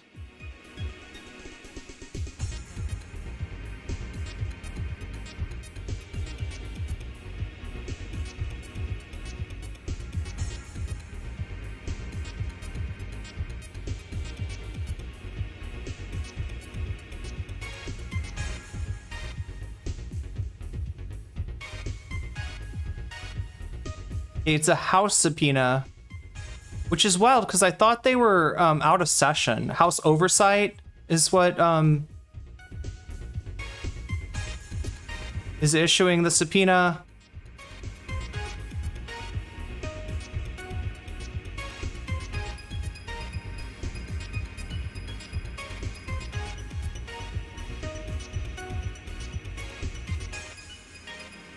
I just realized, yeah, Philip DeFranco. Okay, there we go. The Trump Epstein scandal just got crazy. Yes, it did indeed. All right, so yeah, I've got. I think I've got the content that I need for this. We're gonna do the.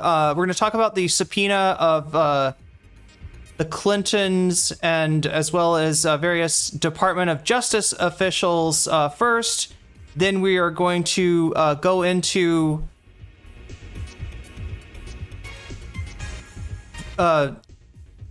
Donald Trump's crash outs on CNBC. And then we'll finish up with the epic town hall. Like I told you, the Republicans are back in town again. I thought I don't understand how there was a subpoena at the same time that the House is out of session, but apparently there was. But yeah, they've gone back to their districts, and one of these guys, Congressman Flood in Nebraska, tried to do a town hall. Big mistake.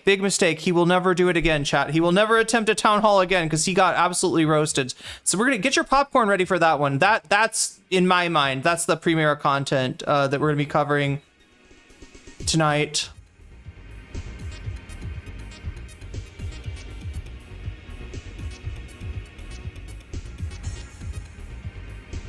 So yeah, we're gonna see. I've got and I think we're gonna do we're gonna be dual streaming while we do it. So I'm trying to get us all ready, right? Because like here's the deal: when I start into the dual stream, I gotta like completely lock in on that. I gotta completely focus on that. So I'm trying to make sure that I'm completely ready with all the content that I need, and I've said all the things that I need to say. Again, chat. This is possibly shaping up to be a very short stream tonight. We're at 7 out of 100. If we don't hit 100 by the time the stream is over, then I will peace out and see you tomorrow. If we do, again, we are in line to get video essay, New Aesthetics of Fascism, which I think is an amazing video made by Ben. We got Sean DeBlack talking about the Mike from PA foot and mouth incidents and kind of adding a little onto it. It's not drama. It's not about Sean versus Mike really, but that's how I have to shorten it. But it's really Sean giving his thoughts about, what it's like to be constantly hearing, we got to appeal to white men, young white men, right? Constantly when like nobody's trying to appeal to him, for instance, right? We got Anna Kasparian glazing Tucker Carlson. She did indeed, and we can catch up with that. That would be an interesting thing to cover. And we got Hassan's controversial tweet. He just said that he thinks that one phone call could get Israel to stop what they're doing, could make way for some actual aid to get into Gaza. And, well, of course, the slop tubers are not going to let that be said without completely mischaracterizing it. So if you want to see how they mischaracterize that statement and Hassan's clapback on that, then you can choose that. What are we at? We're at 10 right now. Thank you, Narwhal. We are at 10 at the moment. Let's fix that. So we're 10% of the way there. We also have a butterfly goal that I didn't even mention, chat, because, usually we don't hit it, but yeah, if we rack up 10 super chats of the teal variety or greater. Also, Sasha G, thank you for the lemon, the epic lemon pose, super sticker. But yeah, we're gonna jump into it right here in just a second. So. Yeah, we're at 10 on the bonus goal. If we get to 100 by the end of it, I'll stick around. I'll cover one of these things for you. If not, I will bid you adieu for the night, and we'll try again tomorrow. And yeah, right now, the winning topic is New Aesthetics of Fascism. Oh yeah, I forgot to tell you a few things about this, right? Oh, wow. Look at this. Very close, right? So New Aesthetics of Fascism is just 1 point up on Sean DeBlack versus Mike from PA. So that's very close. Your vote very much matters tonight. 74 of you have voted already. Third place is Hassan's controversial tweet. Fourth place is Anna Kasparian glazes Tucker, right? Again, this number, if it gets to 100, I stick around and I do the top topic that gets votes, the top getting topic, the topic that wins. If we get to 200, I do the top 2 topics, etc., etc., etc., and so on and so forth, right? That is how it works, right? this number goes up every time you do a super sticker, super chat. If you get yourself a membership, if you gift memberships, if you support me on Throne in my efforts to fund my Vietnam trip, or sign up for Patreon. Also, if you support me on Twitch, the number also goes up. So another thing about the number going up is that when you do donate, yes, you have the ability to change the fate of the stream, right? So if you really want to see new aesthetic of fascism and it's not winning, you could say after you donate, like, new aesthetics of fascism. Now, chat, not as many, I'll be honest with you, not as many people are participating in this, and that's why I don't have it on the mainstream thing anymore, because just like, what's the point? Nobody's playing. But theoretically, you can change what we get, right? Your donations, if you choose to use them, can become bonus points for the topic of your choice, just by letting me know when you donate that you want to see this, you want to see that, and say that you don't want to see, you're like, you know what, I want the vote to be the vote, right? You can say Vox Populi. That actually makes it more likely for what gets chosen by the voters, right? That when you say Vox Populi, you're actually fighting against the people that are trying to pull the bonus content in one way or the other, right? It subtracts from all. Oh my god, chat. Oh my god. Everything is fucked up, isn't it? Look at that. That's not 40%. See, that only happens, right? We only add a percentage up here when somebody donates and they say they want one of the topics, including Vox Populi or gaming. We're 45% of the way towards the gaming extreme. But yeah, this is the game, this is the meta, this is how it works. If people don't participate, it'll go by the wayside, like so many other things. And I think that's what I've explained that probably in not the best way possible.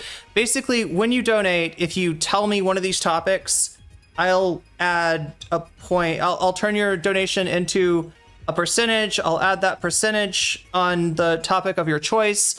That gets added to the totals of the vote at the end of the night, and then you can you can help decide what we end up picking, right?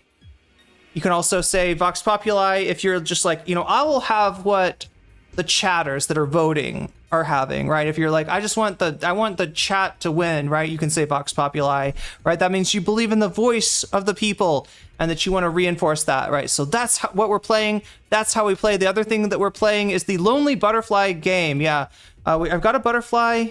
It only goes on my head if we get to 10 teal super chats. Right now we're at 0 teal super chats. And the butterfly is sad. So if you want the butterfly to be happy, let's see, you have 1 hour and 14 minutes to make it so. What did I get bit by, chat? I feel like I got bit. I feel like something bit me. Put my 3% towards the new aesthetics of fascism. Thank you, Sasha G. Thank you for showing everyone how it's done. Super chatted $5. May I suggest the return to the land, whites-only commune in Arkansas as a near-future topic? Oh, geez. Sky News did an interview with its founder, Arvol. Sky News, are they right-wing? Are they going to be, like, sympathetic towards that? Good suggestion, Narwhal. Yeah, I'm amazed that they're even able to do that. Draculito, is it Draculito? Do I need to get my, shit, chat? I don't even know if I have my miniature steak, but yeah, I got a little bite right here. I don't even know. It doesn't feel like a mosquito bite. Hopefully there's no scorpions finding their way into my apartment, but I guess we'll see. But thank you nonetheless, Narwhal, for the $5 super chat. And we got already, yeah, so you see how there's that 3% right there? That's the power that you can enact, right? It's very close tonight, so your votes really count. Make sure you're voting in the poll. Also, make sure that if you do donate, that you know that you have the power to have some say about it, to have me, put your money where your mouth is, turn it into a percentage like I did just a second ago. For somebody. For Sasha G, yeah. got the 3% put on new aesthetics of fascism. So you can do that too if you have a preference, or even if you have no preference and your preference is whatever people are voting for. That's the, oh my god, chat, this is driving me nuts, the fact that it's I think the UK version is more liberal. Wait, what are we talking about? Oh, the UK version of Sky News. Australia's Sky News is right wing. Okay, so that was my confusion. Thank you for clearing that up. But that's what we're doing. That's what we're playing. We're at 15% on the goal right now. We're at 1 out of 10 for the butterfly goal. Again, teal super chats, 10 or 9 more teal super chats will get us into butterfly territory. I'm not going to be talking a lot while we're doing this stream, because it's a new stream, which means that I'm also live on shorts. So I'm going to be having to pay attention to not just 2 different chats tonight, but 3 different chats. I'm going to try to lock in and control my ADHD, so I won't be able to remind you of the butterfly goal. I won't be able to really remind you of this goal, but you'll see this goal in the corner, so you'll know that if you want me to hang out a little longer, that's the way that it happens. We're at 15% right now. If we get to 100 by the end of the stream, I will cover the top topic, and you can decide what that is by voting and by letting me know when you donate which topic that you want to see. With that, chat, I think we're ready to go. I think we're ready to make this happen. Oh my god, Sam, that's not what I was trying to see. Yeah, you caught me watching Majority Report, chat. Oh wow.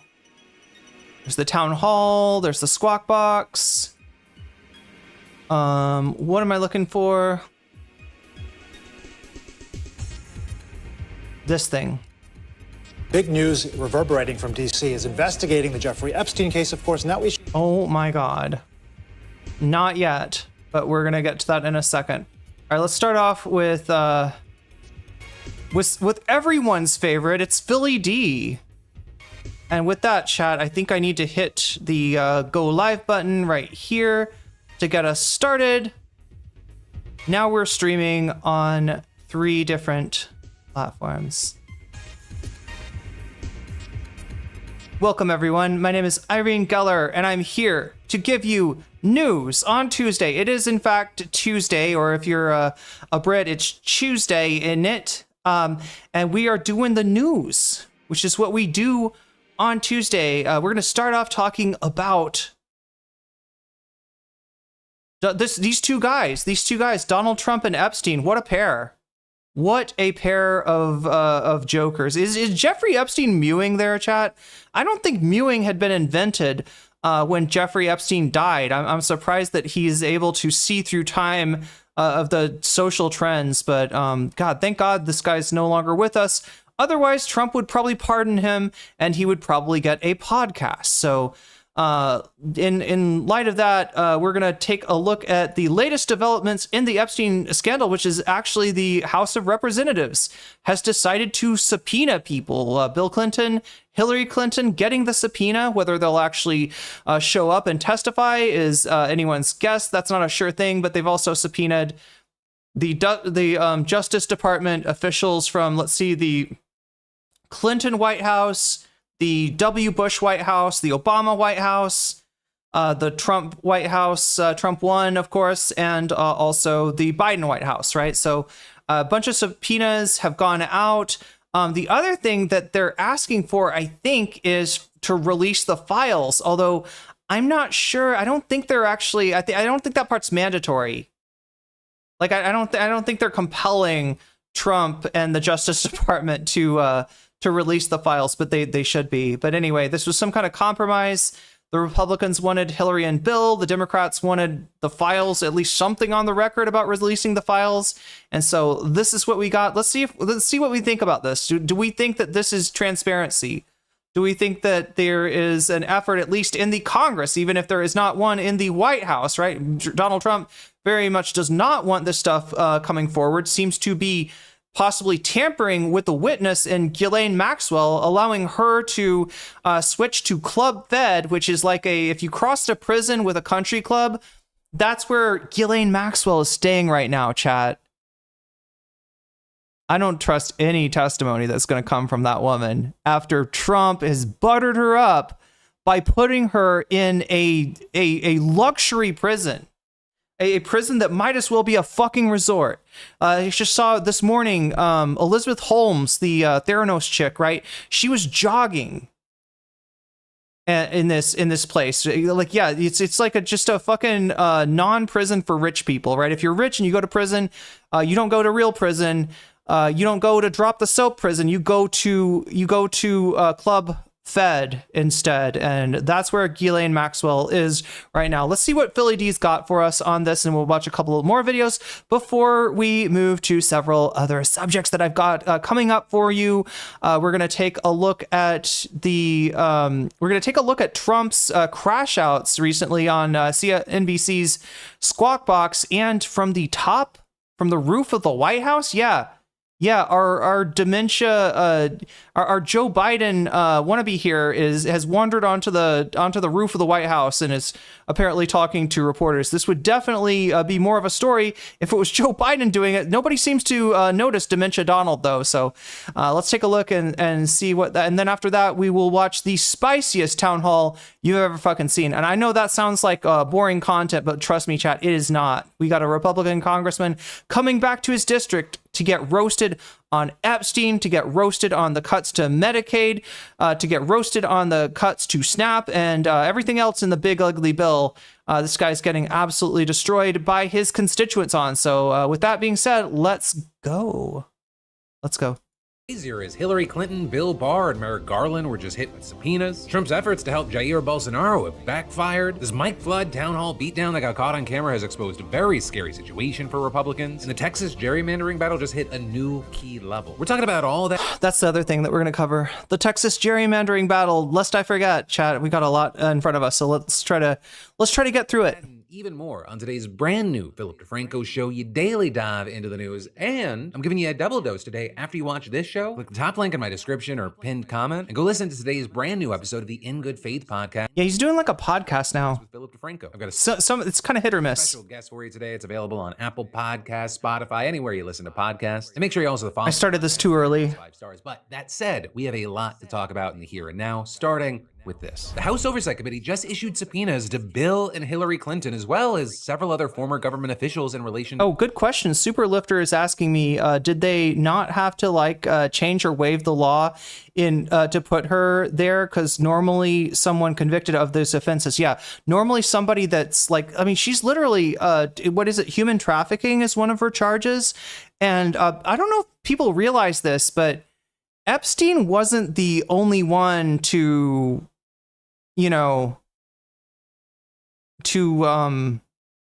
abuse these minors, right? The testimony shows that Ghislaine was not just procuring victims for Epstein, but was actually victimizing these minors herself, right?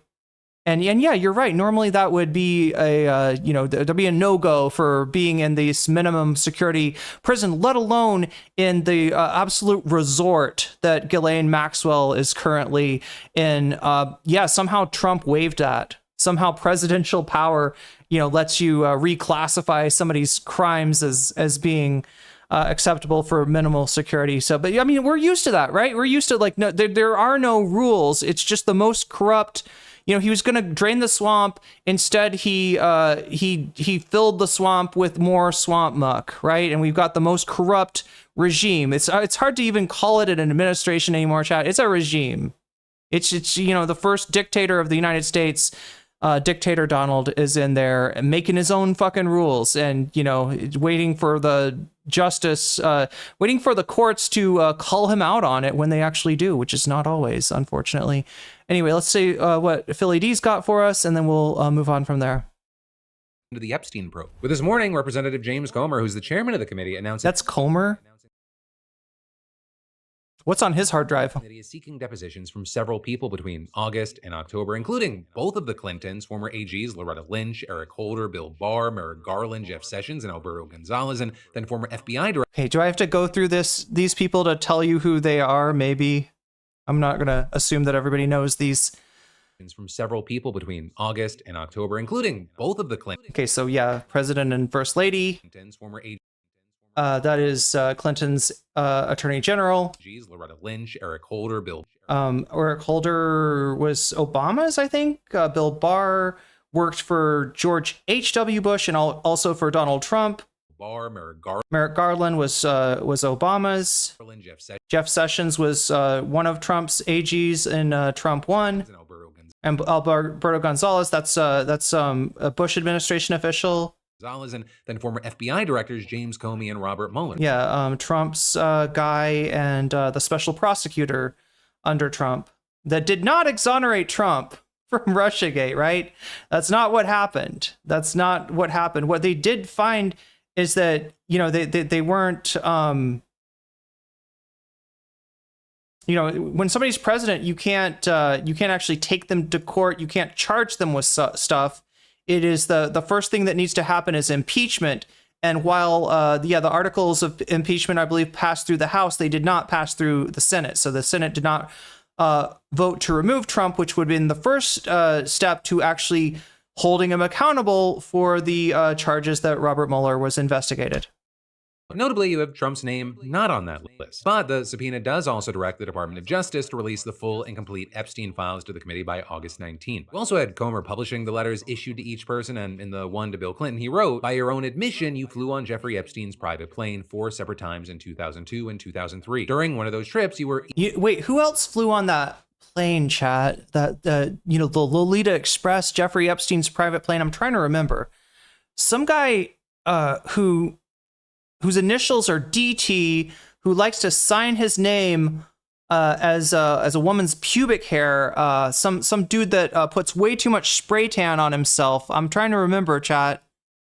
Somebody that once complimented Epstein on the fact that he's always surrounded by beautiful women, many of them underage. Who was that fucker, chat? I can't remember, but for some reason, he's not getting the subpoena. I don't know if you even can subpoena a sitting president, but yeah, it's pretty noteworthy that, you know, we're damning the Clintons for having been on that jet when Trump himself was on the Lolita Express many times. Even pictured receiving a massage from one of Mr. Epstein's victims. You were also allegedly close to Miss Ghislaine Maxwell, an Epstein co-conspirator, and attended an intimate dinner with her in 2014. 3 years after public reports about her involvement in Mr. Epstein's abuse of minors. But then the letter to Hillary also noting the apparent close relationship that the Clintons had with Epstein and added, "Miss Maxwell's nephew worked for your 2000." Okay, now this is real. This is real, right? There's some really suspicious stuff around the Clintons, right? I am very suspicious about Bill Clinton, and look, I you know, definitely on the left politically, all right. But if any of these fuckers, like, you know, abused minors with Epstein, they should absolutely be held accountable for it. And Bill Clinton, we've kind of known this guy as a big scumbag for a long time. 2008 presidential campaign and was hired by the State Department shortly after you became Secretary of State. You then had the letters addressed to the several attorneys general, mostly focusing on what role the DOJ played in the Epstein-related investigations at the time that they were the head of the department. And in the letter to Bill Barr, who was AG both under George H.W. Bush and during the latter half of Trump's first term, Comer said, "Your second tenure as U.S. Attorney General beginning in early 2019 coincided with the federal sex trafficking investigation of Jeffrey Epstein as well as his eventual death while in federal detention. It also coincided with the federal indictment of Miss Ghislaine Maxwell, which stemmed from the Epstein investigation." Now, obviously, it's not clear yet how all of these people are going to respond to the subpoenas, but when it comes to the Clintons, you had people noting they've previously denied any wrongdoing when it comes to Epstein, with a spokesperson issuing a statement back in 2019 saying, "President Clinton knows nothing about the terrible crimes Jeffrey Epstein pleaded guilty to in Florida some years ago, or those with which he has been recently charged in New York," and then further claiming that he only traveled on Epstein's plane in connection with work for the Clinton Foundation and he had not spoken to Epstein in over a decade. But all of that is, one, you had many people saying, "Hey, do you know who was president when Bill Barr was the AG?" Okay, wait, no, somebody's saying that David Tennant, why is he getting, that's the Lickitung guy from Harry Potter, right? He was in Doctor Who, the Scottish dude. He it looks like he was in a series that was screenwriter named Anya Epstein served as executive producer for. I don't think that's a... Wait. I don't think there's any connection between her and Jeffrey Epstein. I'm not sure if that's what the chatter was asking about. and who had a long-term intimate relationship with Epstein and was also on his plane. The current president of the United States, why is he not included here? But then two, it's going to be interesting to see where this Epstein news goes today, because it's not the only bit. Right in that, because two of Epstein's victims just sent scathing letters condemning the Trump administration's handling of the case to a judge in Manhattan, with both victims choosing to stay anonymous as they asked that any victim identifying information be redacted from any public release of Epstein-related documents. And one writing, "I come forward to you today in disdain, disgust, and fear of how the United States of America's DOJ has handled the promise to release the Epstein files. I use quotations because what are these files exactly anyway? Sad to say, for the victims, we never got our day in court. Apparently, Epstein killed himself under whose watch? Oh, was it Trump's DOJ? Interesting. And adding, I am not some pawn in your political warfare. What you have done and continue to do is eating at me day after day as you help to perpetuate this story indefinitely. Why not be completely transparent? Show us all the files with only the necessary redaction. Be done with it and allow me/us." Yeah, that's the one thing that Trump seems completely unwilling to do. He'll, petition the courts to release the grand jury testimony. He will, it sounds like they recorded some testimony from Ghislaine Maxwell, who Trump is essentially, like, it looks like bribed. It would, from the outside observer, right, giving Maxwell the ability, despite her charges being something that would preclude minimum security. She's not just in minimum security now, chat. She is at Club Fed. She is at a resort that is, for where the super wealthy, only rich people are incarcerated, and you get to play, like, you get to do yoga and run and like, right. It's basically a resort. So yeah, she seems to have gotten something from Trump from whatever she said to his lawyer. And the button doesn't work. Neat. To heal. You protect yourself and your powerful and wealthy friends, not enemies, over the victims. Why? The victims know the truth. But then the other letter echoing some of those concerns, questioning the circumstances of Epstein's death, and adding, I am not sure the highest priority here is the victims, justice for the victims, or combating child exploitation. With that victim then also asking that a third party review the documents before a public release to ensure that no victims' names or likenesses. Oh yeah, they've kind of fucked up on this before in some of their releases of was it the JFK stuff? They ended up, like, doxing some people that were still alive in that. So yeah, no, that's a good thing to think about. I also, while I'm thinking about it, chat, I'm just reminded that Kyle Kulinski had a story about Jeffrey Epstein confiding in Michael Wolff that he was afraid of Trump. That ostensibly he was afraid. Michael Wolff asked Jeffrey Epstein, why you got this stuff on Trump? Why don't you come forward with it? And his response was like, do you think I may be a pervert, but I'm not crazy, right? I know exactly what'll happen if I implicate Trump. And so he didn't. Are included, arguing that it is imperative with the scrutiny over this media frenzy that the victims are completely and entirely protected. As far as where Trump was at with this morning, he was on the roof. But hey, we'll continue. More on that later, chat. To have eyes on this, and in the meantime, I'd really love to know your thoughts and reactions to what we're seeing here. And then next up in the news, Republicans, they were okay. So anyway, that's I think that's what we're gonna stop it there, because I want to. He goes on to other topics. God damn it, he doesn't even have no timestamps in this one. But regardless, chat, we got more on the subpoenas to take a look at. Big news reverberating from D.C. is investigating the Jeffrey Epstein case, of course. And that we got new information on the latest back and forth. Okay. Related to convicted sex traffickers Jeffrey Epstein and Ghislaine Maxwell. CBS News, wait your turn. Wait your turn, CBS News. Sorry about that. Let's go with this. Subpoenas to several high-profile people. That includes Bill and Hillary Clinton. Some of the other names on the list are former FBI and Justice Department officials like James Comey, Merrick Garland, Bob Mueller, and Bill Barr. Meanwhile, the Trump administration is asking for more time to provide a federal court with information about its position on unsealing those Epstein files. Officials faced a deadline of today to lay out whether... So this is one of the things that Trump did to try to take the heat off of him. He's asking for, I believe, grand jury testimony in the Epstein case. Now, experts don't see that testimony as being revelatory. but it's more like something that Trump had to do in lieu of actually releasing the files. He's got to seem like he's doing something. So they did make this request of the court. The court has stalled on it and initially denied him this grand jury testimony, but also asked him for some information on his side. If he wants to proceed with the case, if he wants to, and he's dragging his feet. Right. So the thing that he did to take the heat off of him, he's not actually pursuing it. Right. If he was, he'd have the shit ready. He'd be like gung ho about it. He'd be like, let's get this shit released. He doesn't even seem to want that released. So there we go. Another distraction from Team Trump. Or not they wanted the grand jury transcripts to be made public. NBC News national law enforcement and intelligence correspondent Tom Winter joins us now. So, Tom, let's start with these newly issued subpoenas. How exactly does the House Oversight Committee hope that this will help with this investigation? Well, short of the people that did the clerical work or did the janitorial services at the Justice Department over the last 3 decades, they've pretty much subpoenaed everybody. And I think the idea here is that we're going to talk to the people that were involved initially in the investigation, people who was the Attorney General at the time that non-prosecution agreement was at least discussed, or the decision not to charge Jeffrey Epstein, which the FBI wanted to do. They had a criminal complaint ready to go on him back in 2007 and conducted an investigation starting in 2006. So these subpoenas today really is kind of a catch-all effort for anybody who might have been involved. Of course, the Clintons are involved because we know Bill Clinton flew on the plane. Ghislaine Maxwell was at the Clintons' daughter's, Chelsea Clinton. Bill Clinton not looking too good at her wedding.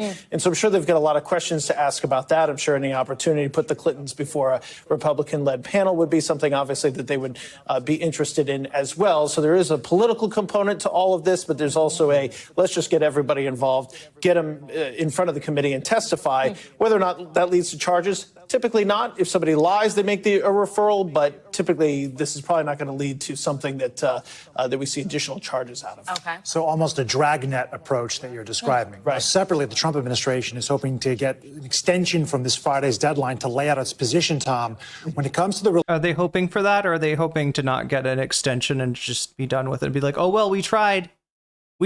Like, they twisted our arm. What can we do? I'm sorry. We didn't get it. Release of the Epstein documents. Are we talking about... The weasels are too fast for your 128 BPM? What are they? Are these weasels listening to scrons or something? What are they listening to? Some drum and bass? Potentially thousands of documents, and where does that stand?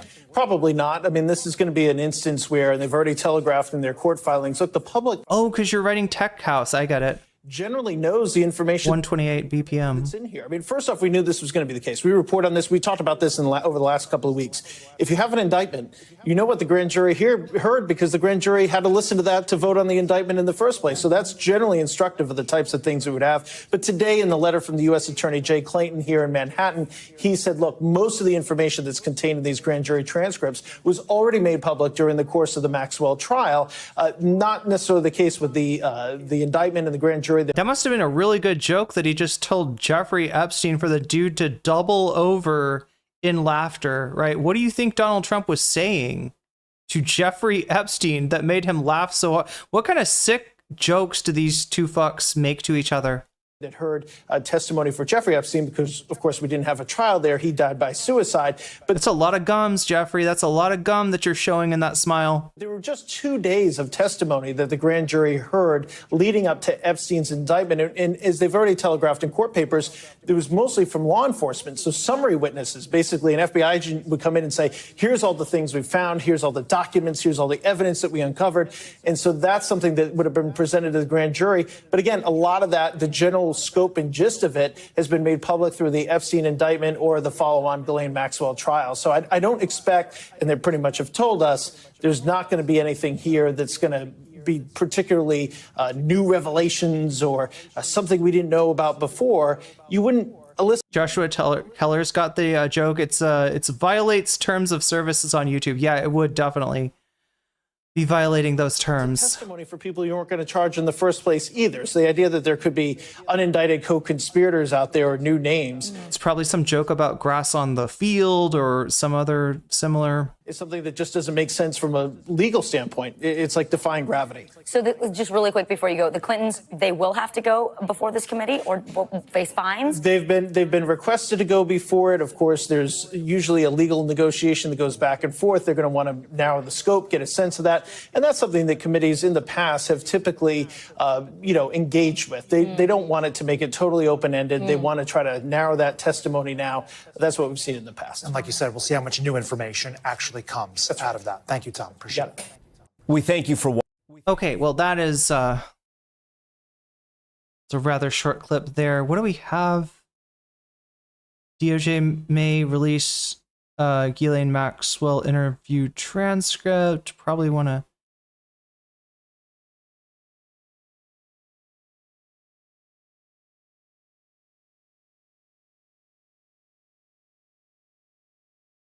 God, there's a lot of interesting stories here.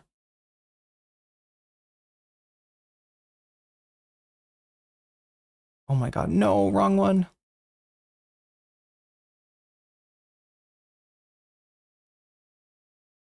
Quote, Jeffrey Epstein is dead, Ghislaine Maxwell is not, end quote. That is how Ghislaine Maxwell's opening her argument against the Trump administration's push to unseal some of the grand jury transcripts. In a new filing today, her attorneys write this, quote, whatever interest the public may have in Epstein, that interest cannot This is Ghislaine Maxwell's attorneys. justify a broad intrusion into grand jury secrecy in a case where the defendant is alive, her legal options are viable, and her due process rights remain, end quote. Maxwell is appealing her sex trafficking conviction and has asked the Supreme Court to take her case. She argues that releasing this grand jury information, which she hasn't even seen, could prejudice a potential retrial. As that happens, the Justice Department is weighing releasing a transcript of the interview that they conducted with the former Epstein accomplice last month. Senior administration sources telling CNN that some within the White House worry that releasing a transcript would cause this story to once again dominate headlines. That seems fair. That seems like a fair worry. This morning, the House Oversight Committee issued a subpoena to the DOJ for all of its files related to Epstein. And it's So you can see the top priority of the Trump administration is getting this story out of the news. That's why they made moves like they were going to prosecute Obama.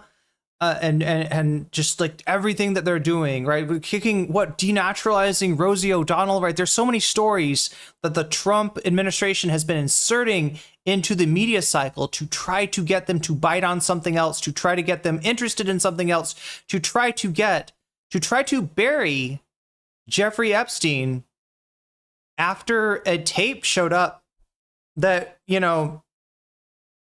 has only raised suspicion. That the tape that they showed, the missing minutes, there's a lot of interesting stuff going on that tape, including an orange blob.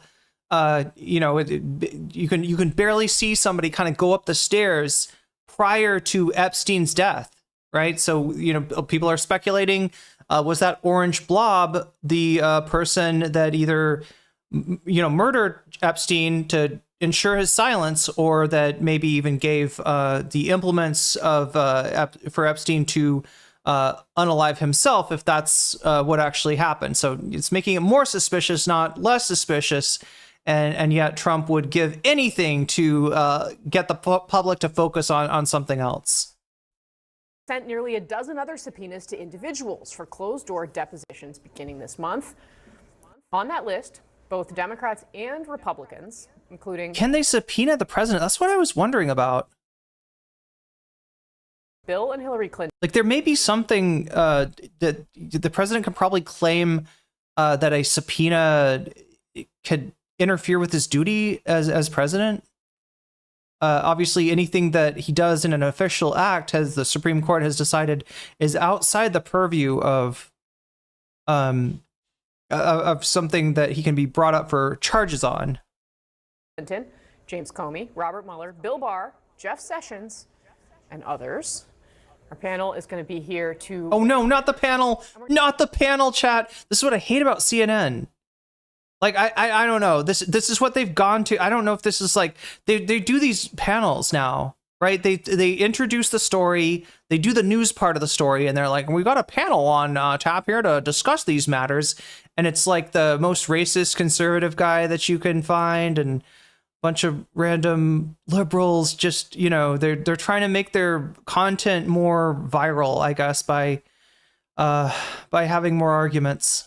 We're going to get started with CNN Chief Legal Affairs Correspondent Paula Reed and CNN Senior White House Correspondent Kristen Holmes. Kristen, let me start with you. You and Paula have been reporting on the Trump administration's internal debate about whether they're going to release this transcript of Maxwell's interview.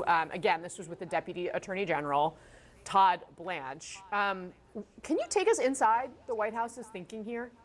Joshua Keller, my favorite stupid attempt to change the subject was when he tried to force the Washington commanders to change their name back to the racial slur that they used to be named. What's up, Marcavius? Yeah, Casey, I mean, this is coming at a time where the White House has been under intense scrutiny, not just by Democrats, not just by Republicans, but even some of Trump's most staunch allies have been pushing back, saying that there's been a lack of transparency when it comes to the issue of Epstein, when it comes to the document release in the Epstein case. So this would give these White House officials, this would give the White House some kind of credence, and this is what I'm being told by people in the inside, to say that we are being transparent, that we're going to release this transcript, we're going to release potentially snippets of audio from this lengthy interview. We are told there was roughly more than 10 hours of audio between several days of this sit-down interview. And when I'm talking to these various sources, they say... Oh, hey, good point, Darful. Yeah, especially I would love to blame Pierce Morgan for the re-emergence of the panels shows. This is old hat for CNN. Yeah, they had a show called Crossfire that famously, I think Jon Stewart basically ended. Tucker Carlson, I think, was on there at the time. And Jon Stewart said he wanted to come on. He comes on and he just like reads the whole format of what they're doing, you know, to filth. One thing is clear, it's not going to be the whole thing. They know that they're going to have to, and they already have been, going through, looking at sensitive information, making redactions. But the other part of this is they're having a conversation with the Department of Justice. And right now it's unclear if the White House and Department of Justice are on the same page on releasing this. The White House, they want to be on the off. Listen, with other departments of justice, that's a really good thing to look into. Is the White House on the same page as the Department of Justice? With the Biden White House, for instance, right? Is Merrick Garland, on the same page as the White House? There's a lot of evidence that maybe he wasn't, right? In how slowly and fecklessly he pursued the charges against Trump, for instance, right? But that's how it should be, because the Department of Justice is supposed to be independent of the president. That's important. That's why there was even a Mueller probe to begin with, right? Because at the time, Trump had a Department of Justice that had some level of independence. I would say that the current Department of Justice is the least independent that maybe in the history of the United States. I don't know. But yeah, Pam Bondi, and he's got people like Pam Bondi who are 100% in the tank for him, and then he's got podcast hosts like Bongino who are jokes and just don't belong in any sort of government position, let alone a position as high as that, right? The Trump DOJ is not something that you should take seriously at all, and it's not independent. So yeah, I would guess that they are on the exact same page. I would guess that they're taking their marching orders straight from the White House in this case. Offensive when it comes to no department. Well, Trump is seeking for, like, look, the world that Trump wants is a world where he can corrupt everything, right?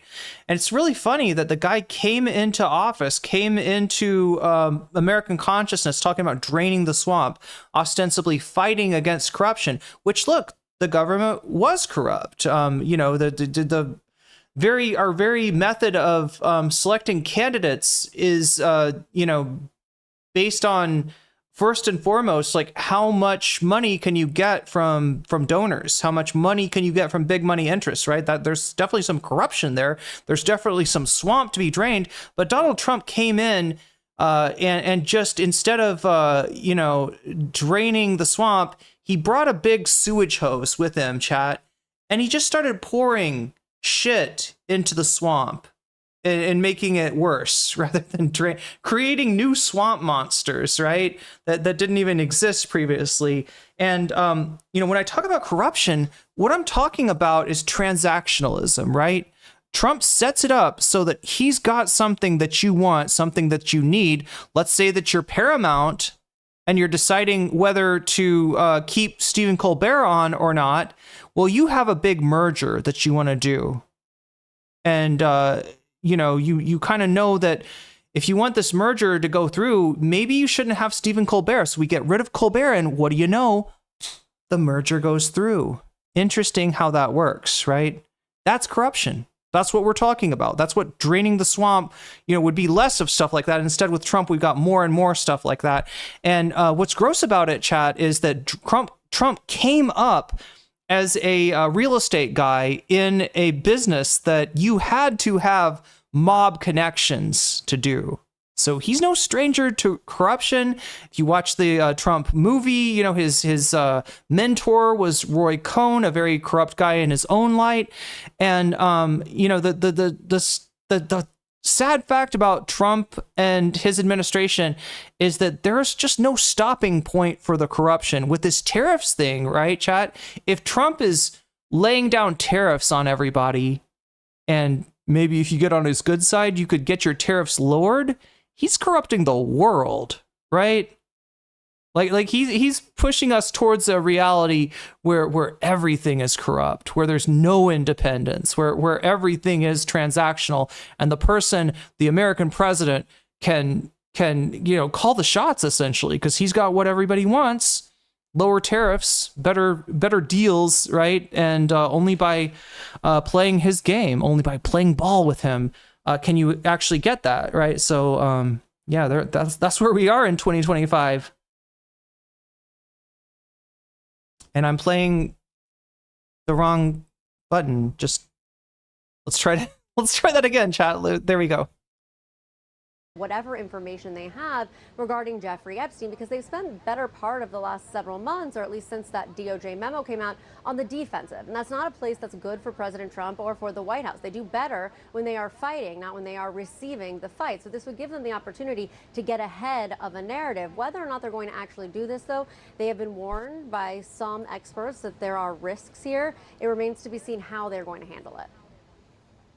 All right, Paula, so in the request to the judge that's overseeing the possible release of grand jury transcripts, this is what Maxwell's attorney wrote, right? Quote, Jeffrey Epstein is dead. Ghislaine Maxwell is not. We've read it a couple of times now. Tell us more about what they're arguing here. Well, that is all true. And here, the Justice Department has argued that this grand jury material, which is by default confidential, should be unsealed because of the enormous public interest in this case.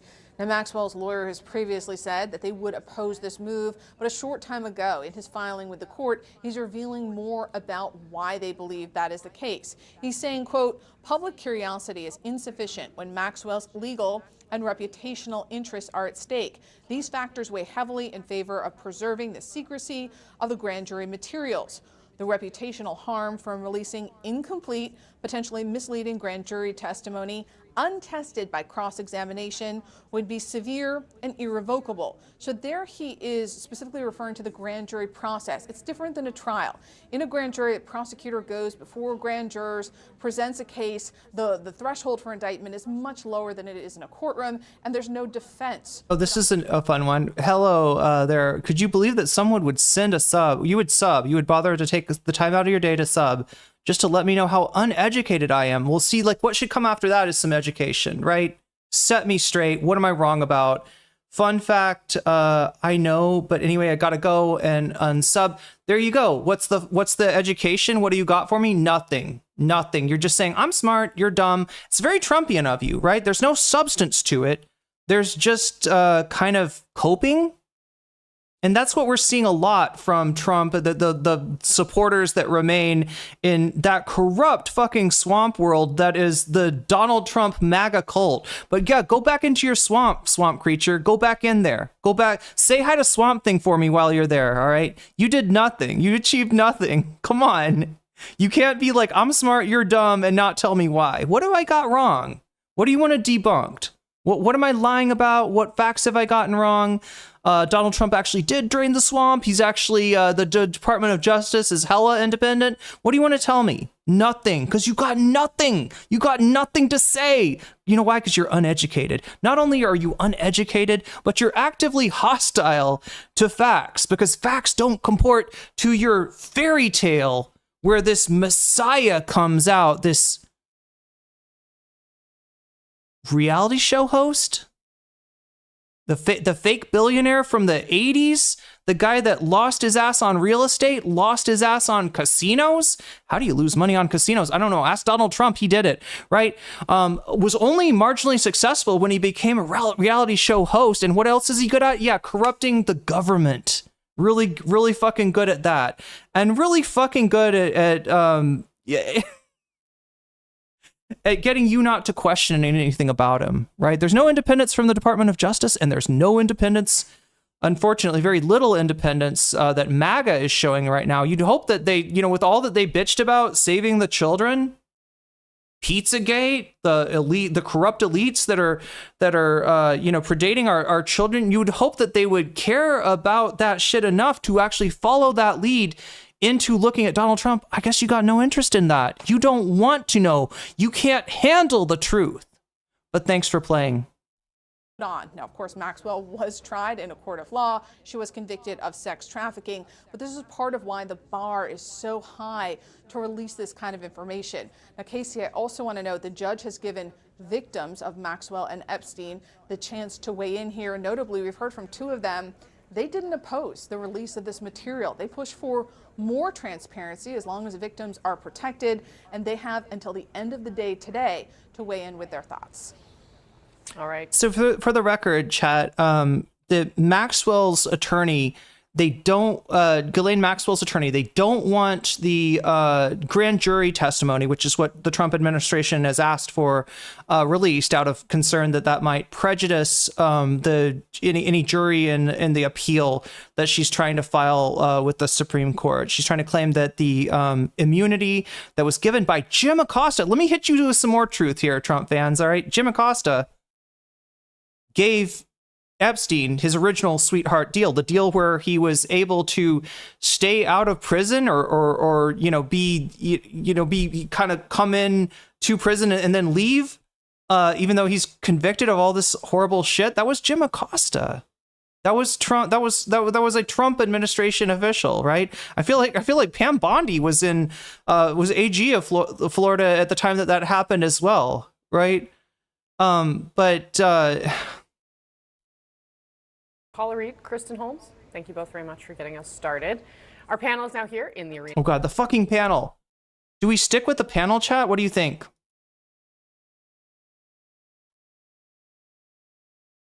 The chance to weigh in here. Notably, we've heard from two of them. They didn't oppose the information. Now, Casey, I also want to note the judge has given victims of Maxwell and Epstein the chance to weigh in here. Notably, we've heard from two of them. They didn't oppose the release of this material. They pushed for more transparency. Okay, so that's the grand jury testimony. Now, chat, I don't expect that we're going to get a lot if we do actually get the grand jury testimony. Again, this is another distraction from Trump. It's another way that Trump kicks something down the road. And you've probably seen this a lot, right? You remember he had the infrastructure week and then it didn't happen. And then the next week was infrastructure week. He's famous for claiming that he's going to do something, not doing it, kicking down the stream. You also see this with the tariffs as well, right? The tariffs were supposed to go into effect on Liberation Day. Then he pushes them off for 90 days. Then he pushes them off more. Now he's delayed it until August 2nd. This is a way for Trump to ask for the grand jury testimony to be unsealed. If he's asking for it, there's probably not anything in there that's going to impugn him.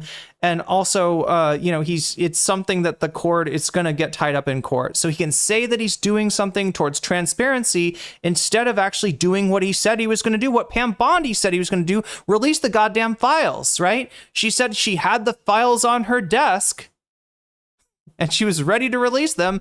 Then it came time to release them, and they said there are no files. There no files exist, right? Then he gets pressed on it. He admits the files do exist, but that they are corrupt.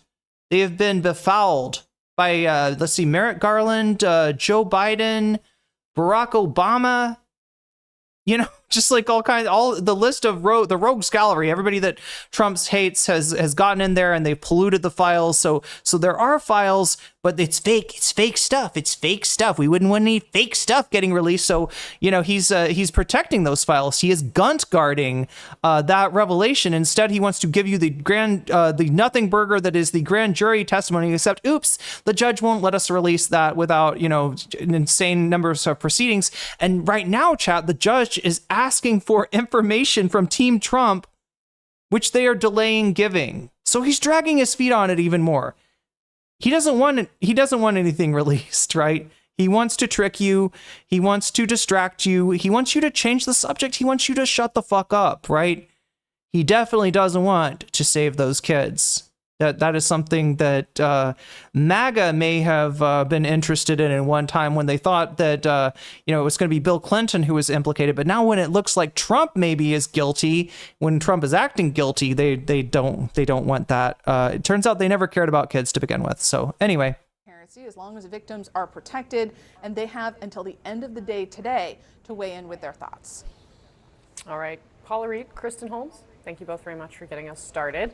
Our panel. Remember the FBI saying there were tapes? Well, I think Pam Bondi's response to that was like, yes, there were tapes. That terrible man, Jeffrey Epstein, was downloading all kinds of CSAM. So they were claiming it was like commercial pornography that he had saved in those tapes, and not anything that might implicate famous people.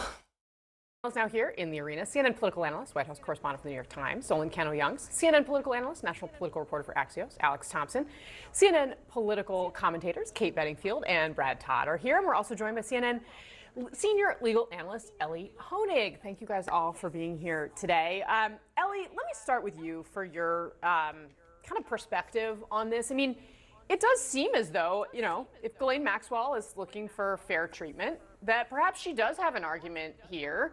But at the same time, from a political perspective, she's not exactly a sympathetic figure. What say you? Yeah, not at all sympathetic, Casey, but whether you or I like it or not, the position legally taken by Ghislaine Maxwell, an attorney, is completely. If you, Ricky Bobby says, if you don't think the FBI mess with those files, then you're insane.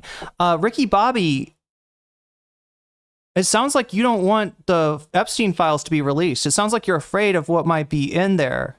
And it sounds like you're believing and buying into Trump's lies, right? Remember, he was all excited. They said this was the fucking pay dirt. They were going to open this up. They were going to be transparent, right? Sleepy Joe, he won't show you what's in the files. When did those files get made anyway? Was it under Sleepy Joe Biden? Oh, that's right. It was under Trump 1. It was Donald Trump. When Epstein got killed, who was president? It was Donald fucking Trump. So I would like to, considering that Ricky Bobby is so worried about those files being open, I would like to see what's inside. I guess you wouldn't like to see. No, it's all corrupt stuff. It's all fake news. It's all corrupt stuff. It's implicating innocent people. The most innocent of all. I did everything right and they indicted me. Yeah, too bad we can't indict him again, chat. Too bad he's corrupted the Supreme Court. So they literally won't go after a president for anything they do in their official duties. Completely reasonable and appropriate. Remember, the job of Ghislaine Maxwell and her attorney is only one thing: to protect the legal interests of Ghislaine Maxwell. They are not concerned about the politics of this. They're not concerned about transparency. They're not concerned. They're not concerned about the politics of it out of the gate. All right. But there does seem to be a collaboration, let's just say, between the Trump people and between the Ghislaine Maxwell people. Hence, Ghislaine Maxwell getting transferred from an actual prison to a minimum security prison that is basically a resort. Like, Ghislaine is going to be doing yoga. Ghislaine is going to be playing golf. She's going to have a much nicer life, thanks to Donald Trump getting her out of real prison and putting her in Club Fed. So, yeah, I would say that, you know, yeah, out the gate, they might not have any common interests, but there does seem to be maybe some tit for tat going on there. We'll see. We'll see. About what the public wants to know. The only job here is to protect Ghislaine Maxwell's interest. And to that end, Ghislaine Maxwell does still have a live pending appeal. As you said earlier, she's trying to get the Supreme Court to take her case. It's a long shot, but it's possible. And so the lawyer has to think about, well, if we win... The only reason it's possible is because we're dealing with the corrupt Supreme Court, right? It shouldn't be possible. But yeah, I mean, who knows with that crew? She might get a new trial. And in that case, naturally, he would not want this grand jury material out there for the public. Now, interestingly, the lawyer for Ghislaine Maxwell was not allowed to review all of this testimony. So all that he knows is it's bad for his client because it was used to indict her in the first place. And so he's doing the right thing here as a defense lawyer in objecting to this public production. So, Ellie, just a quick follow on that. I mean, some of this is clearly playing out in the public eye, right? A lot of this is about Ghislaine Maxwell, the Trump administration, trying to curry favor with the president, or at least figure out some way to get her to be treated better because the administration needs or wants something from her. Are those two interests in conflict, like what you just laid out, and then the public piece of this? Do you think there could be some conflict of interest? Gee, guys, I don't know.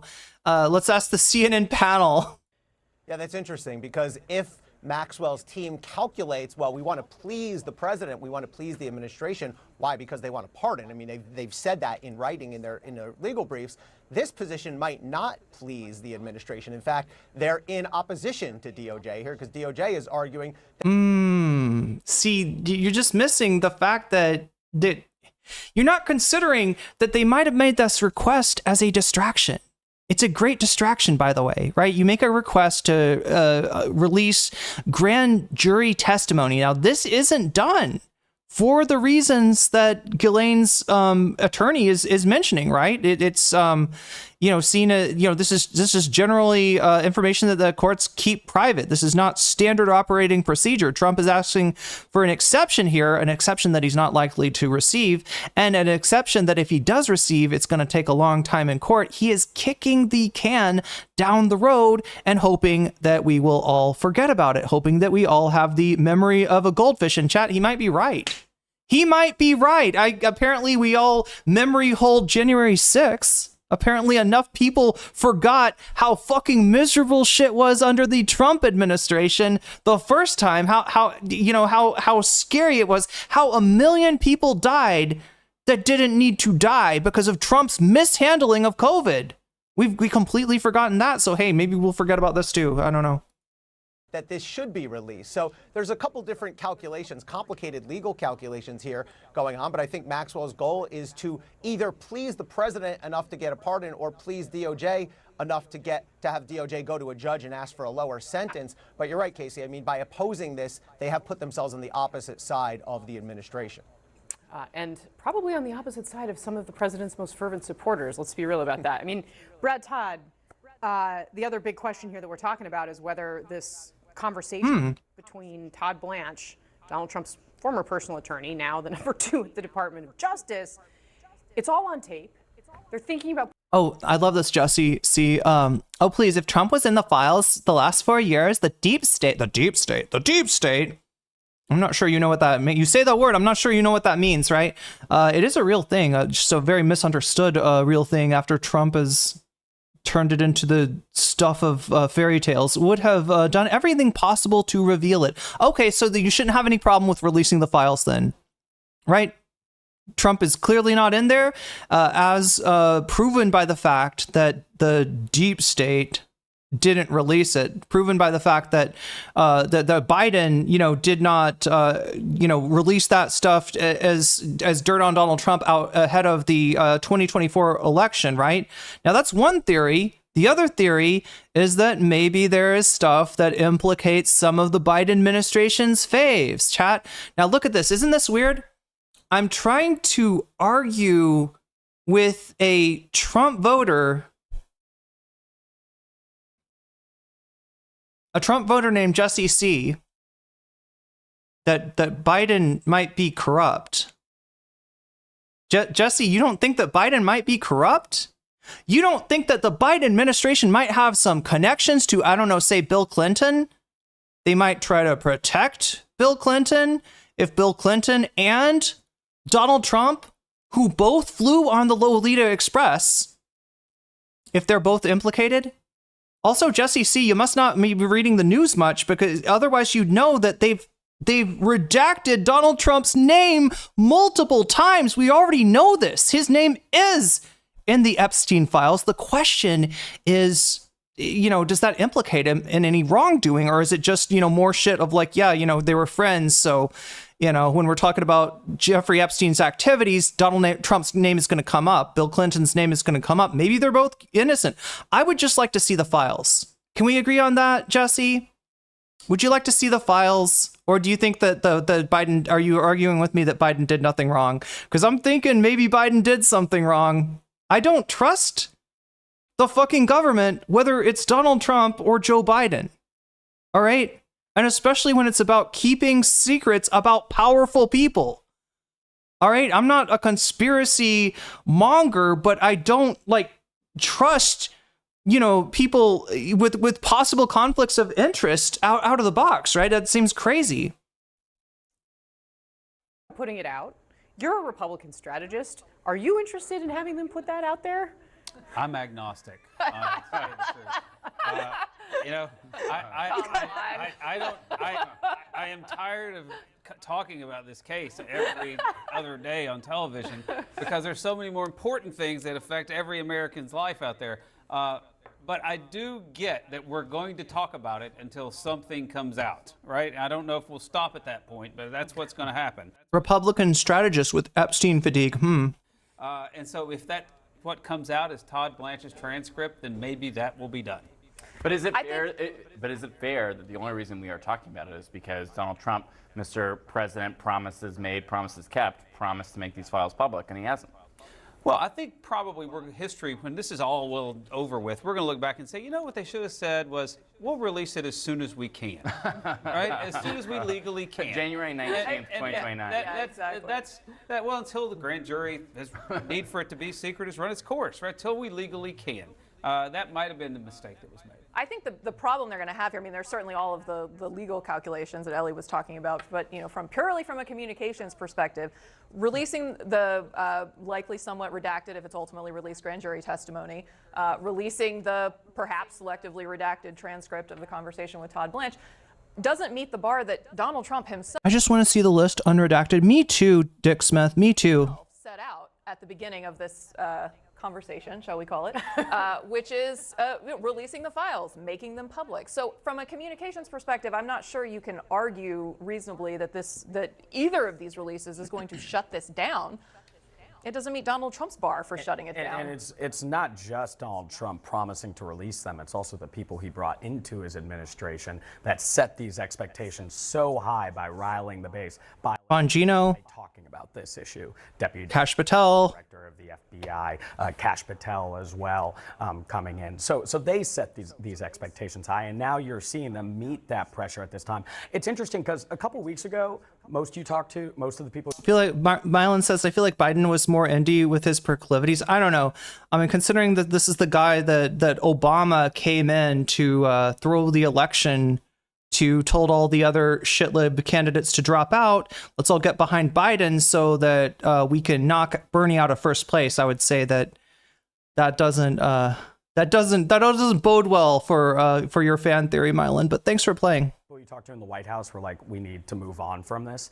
It seems like in recent days that you've seen. You have to be stupid to watch this channel, legit? What do you mean, CNN? I'm just watching every channel, Em. If you got some suggestions, let me know. Do you want to watch Fox News? Hey, I could show you Fox News's coverage of it. Oops, they're not covering it. Oops. I would love to show you what Fox has to say about this, but they're not saying anything. They're covering other things. They're covering literally. They're like, please don't look at the man behind the curtain. There's nothing to see here. There's nothing to see here. There's nothing. There were no Epstein files. They never exist. Jeffrey Epstein's not real. Please stop talking about Epstein. That's what Fox News is saying right now. I would show you Fox News. Unfortunately, they are absent from this coverage. Now a White House that's like, you know, we both want to move on from this to talk about the domestic policy package they just passed, but also their base has not given up on this. I don't know. Trump people, MAGA people, let me know. Have you given up on this? I feel like we should ask. Wait, did we watch this one yet? No, we didn't. This is new. Donald Trump flailing today. It's his usual tricks of attacking his critics and filibustering through live call-in interviews do precious little. What is this one? MSNBC? The paper over the gaping. I mean, don't get me started on CNN. I fucking hate CNN. Okay, I hate MSNBC too. I'm not a big fan of cable news in general. Unfortunately, it is still relevant for now. Questions about his handling of the Epstein files. One day after being singled out by Donald Trump for saying that the Epstein case could break Donald Trump's grip on his base of supporters and the Republican Party, radio and podcast host Charlemagne the God fired right back. My fellow Americans, we are in a strange time right now, a time we have never seen because authoritarian strategy is being used against anyone who speaks out against this administration. We saw what happened Friday. President Trump orders, the firing of labor statistic chief after data shows unemployment rates are higher. I don't know if you know President Trump, but by firing this woman, you added to the unemployment rate. Yeah, Donald Trump, meet Barbara Streisand. Meet the Streisand effect. By firing this woman, you added to the unemployment. That's funny. I mean, he has added to the unemployment a lot with his tariff policies, with his firing of federal workers. Which I don't know if you know this, chat, but when you lose federal jobs, there's less jobs in the country, right? But that alone. What's worse, Democrats or Republicans? Look, at this point, since we're dealing with Donald Trump's attempted fascist takeover, I would say Republicans are worse. But look, Democrats are the reason we got here in the first place. I don't think that you get to a Donald Trump without an Obama administration failing to hold its predecessor, the Bush administration, accountable for its bullshit during the war on terror, right? I don't think that you get to a place where people have so little faith in politicians, they're willing to hand the reins over to a corrupt mobster reality host like Donald Trump without the Democrats contributing a lot to Americans losing faith in their government, right? So I do see like that there is definitely a interplay between these two dynamics. But yeah, right now you're asking me, would I rather get chased by a lion or an elephant? Well, right now, considering that the elephant is trying to stomp me, I'm gonna go with the lion. All right, but I'm not. I'm gonna say the lion, right? But I'm not saying I'm not afraid of the lion either. The lion definitely wants to eat me. Look, these are two wings of capitalism. All right. These are neither of these Republicans or Democrats. They don't stand for workers. They don't stand for people like me or you, right? They stand for the moneyed elite. They stand for people that own the means of production. And that's not you, and that's not me. That's probably not you. If it is you, please let me know by hitting me up with a $500 super chat just to let me know that you are indeed part of the elite, and I will doff my non-existent hat for you. You can trace it all back. You can trace a lot of the bad stuff back to Reagan. Yeah, that's true. Or actually, you know what? I feel like I don't want to let Jimmy Carter off the hook. The first neoliberal that we had, right? I don't want to get into this because when I say neoliberal, people are thinking it's some kind of liberalism. It's actually kind of the opposite of that. But it is a philosophy that the Democrats and Republicans both fuck with, right? And the beginning of that was actually under the Carter administration, not under the Reagan administration. Now, Reagan did way more damage way more damage to us all than Jimmy Carter ever did. But look, I'm trying to give you a nuanced understanding and perspective of a country that's got like a two-party duopoly, neither of which party actually stands for the working class, which that's my class, all right? And I kind of got some loyalty, some might call it solidarity, for that class. I kind of think that our interests are diametrically opposed to those who control the means of production. And I would like to see a little democracy, not just in the government, which we do need because the government's fucking bought, but in the workplace as well, right? I would like to take those democratic principles and apply them to my work life as well. I think it's only right that we do so. Anyway, chat, more on that later. Let's see what CTG has to say. Along with his reaction to what I said on Lara Trump shows how authoritarians will attempt to bully people into pushing false narratives. Whenever you see Trump trying to deflect from what's important, keep him focused. Ask two simple questions. What about the economy? What about the Epstein files? So what about it? Especially the second one. What about the Epstein files? Dick Smith says we aren't a democracy. What are we, Dick Smith? What are we?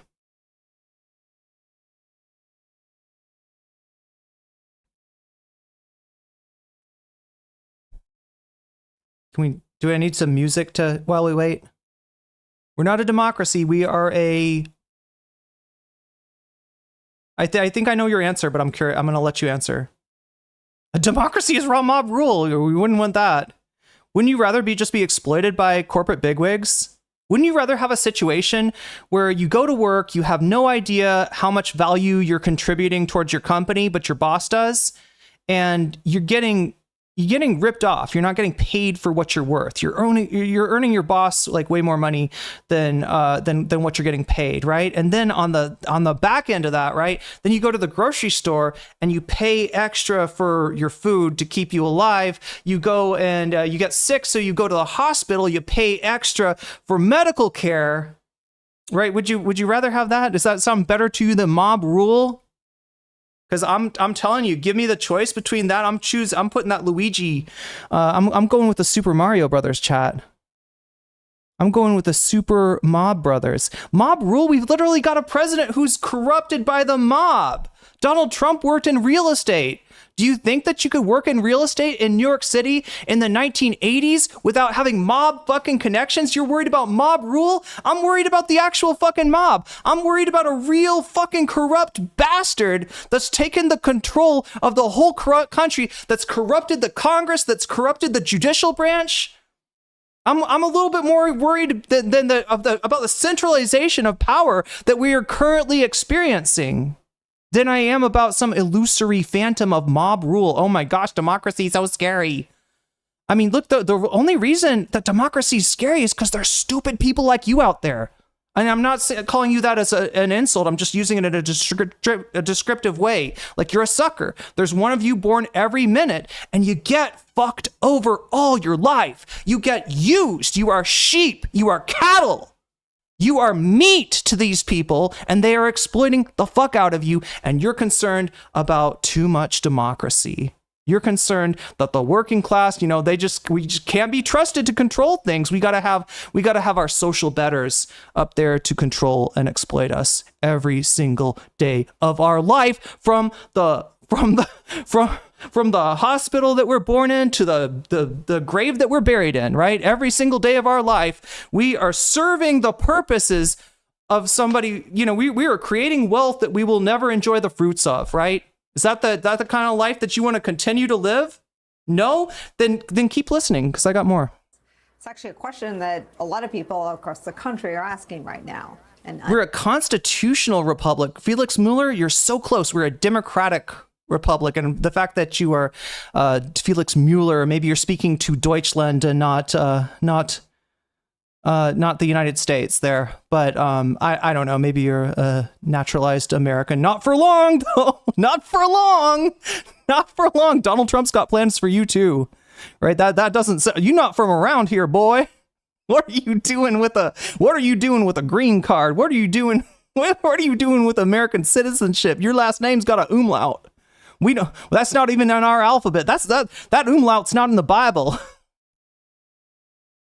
But anyway, yeah, no, we're a democratic republic. Democratic republic is the correct answer, right? Because if we were a republic, then we'd still be in a situation where only rich white men were voting. You do get to vote, chat. You do get to vote, all right? But the problem is, you don't really get to choose who you're voting for. That choice gets made for you before you're even paying attention to the election, unfortunately, right?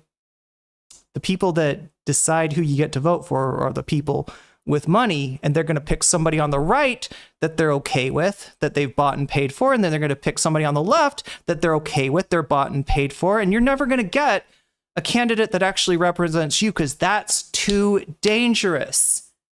That's too dangerous. That's mob rule. That's scary stuff. We can't have the workers deciding their own destiny, because that's way too fucking dangerous. Funny, that seems similar to what a king in feudalism would have said about the peasants. We can't trust the peasants to be able to govern themselves. Some things change, chat, some things don't. Meet the new boss, same as the old boss. Way too similar for my tastes anyway. Ease and anger over the Trump administration's handling of both issues, but especially the Epstein files, is being felt deeply across the country. It even came up at a rowdy and at times hostile town hall meeting being held by a Republican congressman in deep red Nebraska. Oh God, are we getting it? We're all the way to this. Yeah, chat. This is coming up. This is coming up. I'm going to show this to you later. I didn't realize she was. Are you covering up the Epstein files?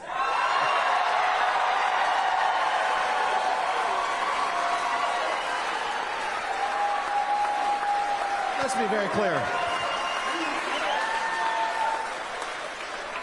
At the next pro forma session of the Congress, you'll find my name as a sponsor on a resolution from the House Rules Committee to release the Epstein files to protect the victims and not re-victimize them again.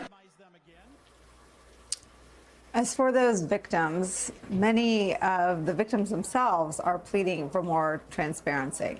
As we reported yesterday, 2 victims wrote new letters to the federal court and the Justice Department, ripping the government for its handling of the case and the administration's request to release grand jury transcripts. What do I stand for? I mean, good question. That's a very philosophical question, but let me try to ground it for you, all right? We can talk about all kinds of ideals, you know, highfalutin philosophies and theories and the like, grand narratives, right? We can talk about all this stuff, but I'd rather stay grounded and talk to you about your material conditions. Do you have enough of what you need to survive, or are you kind of sweating it? And for a lot of us out there, we're sweating it. We're not sure. We're struggling day to day. You know, an unexpected cost could just ruin us, could have us out on the street. So what I stand for, the interests of working people like myself, and like you, most likely. I mean, unless you're part of the capitalist class, in which case I'd like you to prove it with a $500 super chat, right? If money is really not an object to you, if you are part of the actual elite, then show me with a giant, obscenely large super chat. And I'm guessing that there's not a lot of us like that in here. Anyway, but yeah, that's what I stand for. I stand for the interests of myself as a member of the working class, and recognize that my interests are diametrically opposed to the interests of my boss, right? The YouTubes, as it were. They would like me to stream as long as possible for as little pay as possible. I would like to stream as short and concise, as short and sweet as possible for as much pay as possible. That's an irreconcilable difference that we have. It's them or it's us. But not in the cruel, not in a cruel eliminationist sense, chat. Because look, all these rich people need to join the working class is some motivation. They've never had to work for a thing in their whole life. They've had everything handed to them since they were babies, right? And I don't think that they're exactly living in the real world. So I'd love to welcome them into the real world, hand them a toothbrush, point them in the direction of a toilet that needs cleaning, and give them a sense of what it means to actually not be detached from the material reality that is creating your life, right? So that maybe they'd have a little bit more empathy for us then. I don't know, chat. Just an idea. Just an idea. If they knew what work actually means to the workers, maybe they'd be a little bit more compassionate. As it is, chat, they just see us as a means to the end. Their end is yacht parties and fancy dinners and the like. I feel like that money could be repurposed for a lot more important things, like saving lives. In the Epstein and Maxwell cases. One of those letters says, quote, "I am not some pawn in your political warfare." Another says that the Trump administration is, quote, "asking to release these transcripts, exhibits, etc., of which the victims are not privy to, while they have concluded that there is nothing more to see on the files they hold. Yet no one has seen them but them. I am beside myself." Well, it turns out those grand jury transcripts contain no new information. That's according to an admission from the Trump Justice Department. In a letter to a judge filed this morning, DOJ says this, quote, "Much of the information provided during the course of the grand jury testimony, with the exception of the identities of certain victims and witnesses, was made publicly available at trial or has otherwise been publicly reported through the public statements of victims and witnesses." Now, on the whole, you prefer yacht parties and expensive dinners yourself? Then hit me up with a super chat, James. Prove it. Prove that you're not a working schlub like myself. Prove that you're not a wagey, James. Let's see that super chat. the Trump administration's attempt to... Because, like, right, money's not an object to you. You got your yacht. You got your parties. You got your famous friends, right? brand their weird moves as transparent just is not working. It's being undermined by a steady drip of revelations that only add to the questions around Trump, Jeffrey Epstein, and their years-long friendship. Last week, you'll recall, Trump said this about kicking Jeffrey Epstein out of Mar-a-Lago. He took people that worked for me, and I told him don't do it anymore, and he did it, and I said, stay the hell out of here. Trump later said that one of the employees Epstein, quote, stole from him was Epstein accuser Virginia Giuffre. She met Epstein's longtime girlfriend and accomplice, Ghislaine Maxwell, at the spot in Mar-a-Lago in the year 2000. Now, this is important because that version of events from Trump contradicts years of reporting from the Washington Post and other news outlets that makes clear that Trump's story before this was that he and Yo, that 80s dancing. Oh my God, that's actually him. Oh my God, chat. Epstein what the fuck? Fell out of a real estate. What the fuck? That's how people danced in the 80s? Oh my God, that's blowing my mind. State deal in the year 2004. Today, the Daily Beast. I mean, you can see, I guess this is like, you know, you've seen the shitty Trump dance where it looks like he's jerking off like two dicks, one in each hand. This is, I guess, where that came from. He's still thinks he's like the cool guy, the cool guy in the 80s. Adds new. But yeah, before I make you upset about the thought of losing those yachts, just please understand that luxury goods like yachts and parties and fancy shiny things, fancy things, it should be something that we can all enjoy. But we can only enjoy it together when we spread the wealth, right? When we don't have a small 1% controlling 90-something% of the wealth that's existent. When we stop getting ripped off, because chat, I'm telling you, every single day of your life, if you're working class, you're getting ripped off on both ends. They are fucking you on both ends, chat. They are turning you into a literal fucking spit roast, right? From your whole life, for your whole life. You're getting fucked over at work. You're getting ripped off. You're not getting paid enough. You're earning your boss more money than they're actually paying. You don't even know what kind of money, what kind of productivity that you have for your boss, right? All you know is that whatever your paycheck is, that's less than what you put in. And then as if that's not enough, no, you also got to overpay for goods and services, right? You got to overpay for your groceries.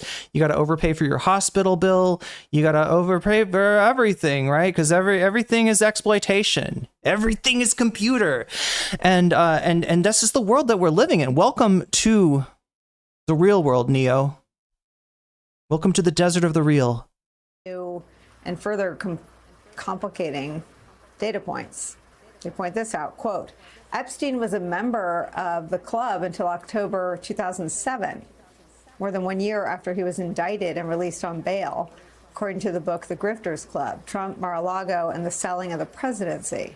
Now, while it is possible that Epstein was already banned from physically walking inside the club, the Daily Beast notes this, quote, in the footnotes of their book, the team of Miami Herald journalists, Sarah Blasky, Caitlin Ostroff, Nicholas Nahamas, and Jay Weaver report, quote, the authors viewed a membership list showing that Epstein's account had been closed in October 2007.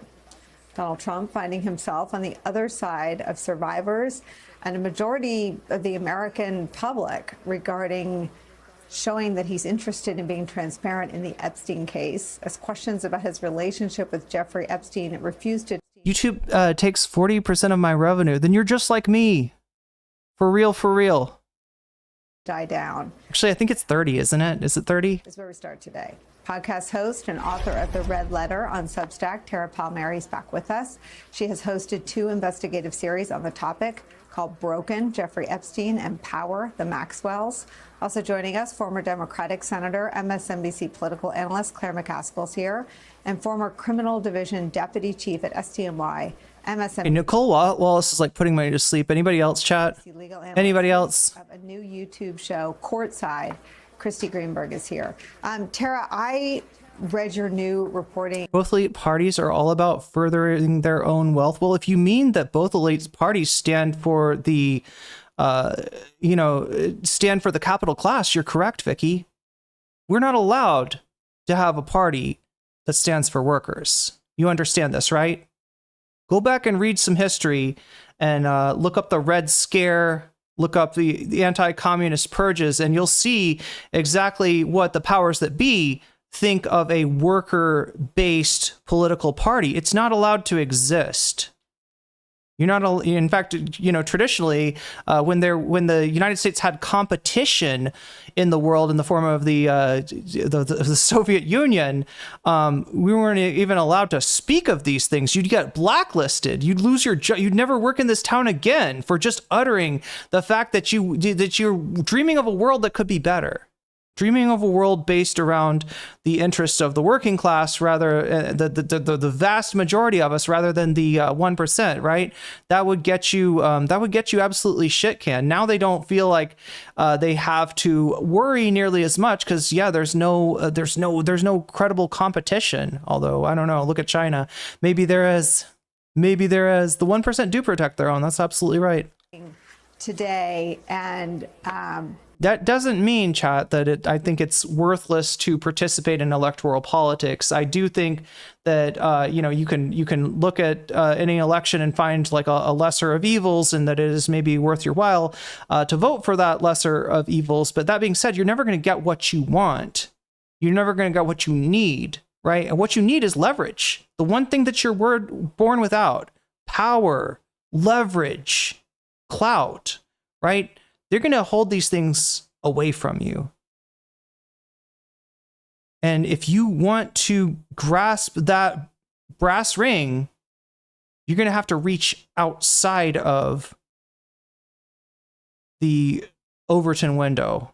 You're going to have to reach past what they tell you is acceptable political ideology. And you're going to have to educate yourself because they've done everything they can to rip away that education, to rip away even that consciousness, even understanding what I'm telling you here, that you are working class, that you are exploited every single day.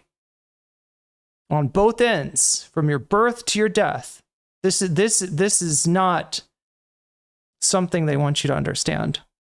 My mind was blown by your reporting and sort of weaving together the Ghislaine Maxwell story. I want to ask you to take us through it, but I first want to get your reaction to these 2 letters from victims to the judge and the Department of Justice, really calling out the handling of the political firestorm in a way that completely neglects the victims of Epstein and Maxwell's.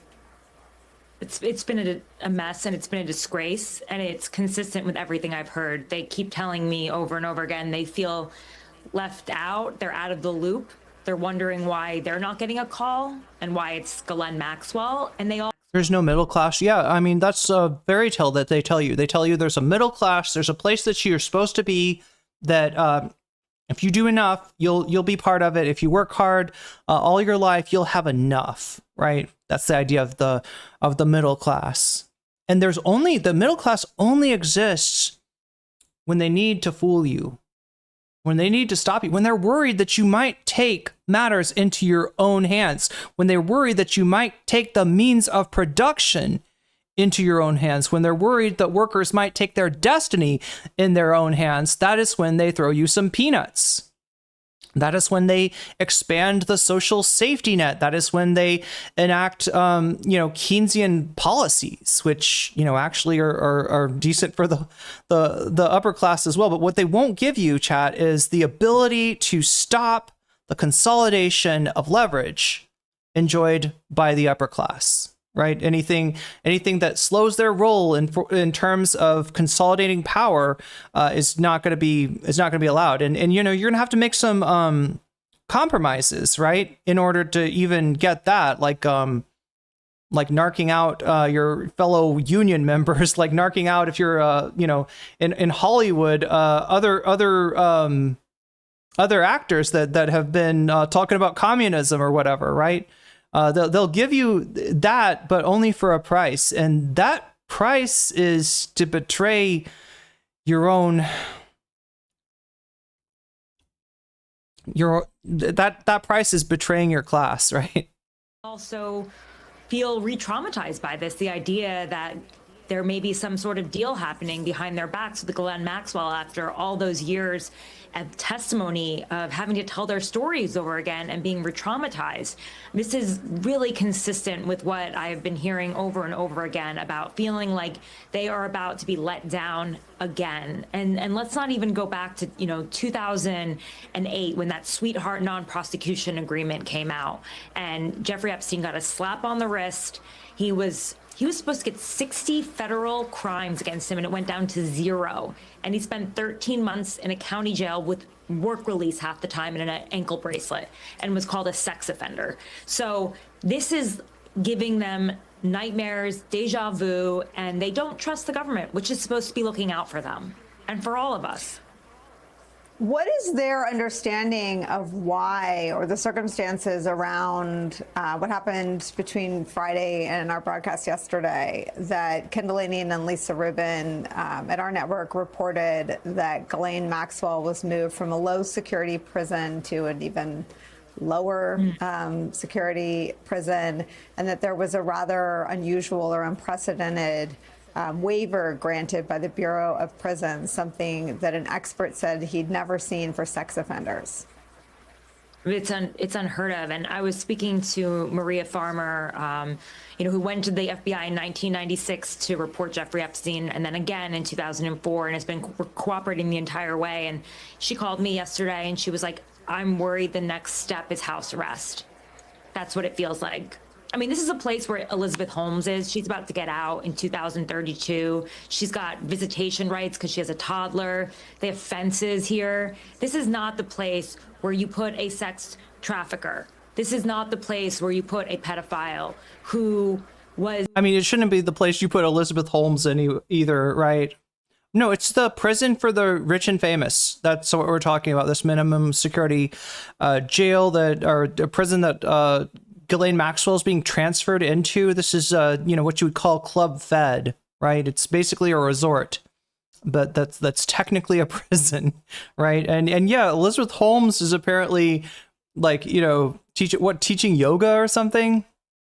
Is not just an enabler for Jeffrey Epstein. Do people remember she's a Theranos woman, right? She scammed a bunch of rich people out of their money, and that's why I wrote that piece, Nicole. Not for you, because I know you're aware of that and you understand that she was a predator herself. She had the psychology of a psychopath, the type of person who could manipulate while pretending to show care, emotional detachment, and where's the exact kind of person they look for as a CEO. She learned it, and I think they're terrified that this person is going to be let loose again, because she should be looked at as someone who could be let loose as a predator. Well, something that people don't understand, and I run into people, and I'm often listening to your podcast or listening to something old that I missed from Julie Brown, or really trying to educate myself. A lot of people don't know or understand that she participated in the sexual abuse. Can you just remind folks what Ghislaine Maxwell has been convicted of? Well, in the case of Virginia Giuffre, who Ghislaine Maxwell, by the way, found in the spa at Mar-a-Lago, Jeffrey Epstein couldn't get into a ladies' spa, right, and find the attendant there. And she found her. She brought her to Jeffrey Epstein's house, said, "I will make you a traveling masseuse." That was Virginia's dream at the time. She was reading a book about how to do it. And when she got into the house, it was Ghislaine Maxwell who took off her panties before Jeffrey Epstein touched her.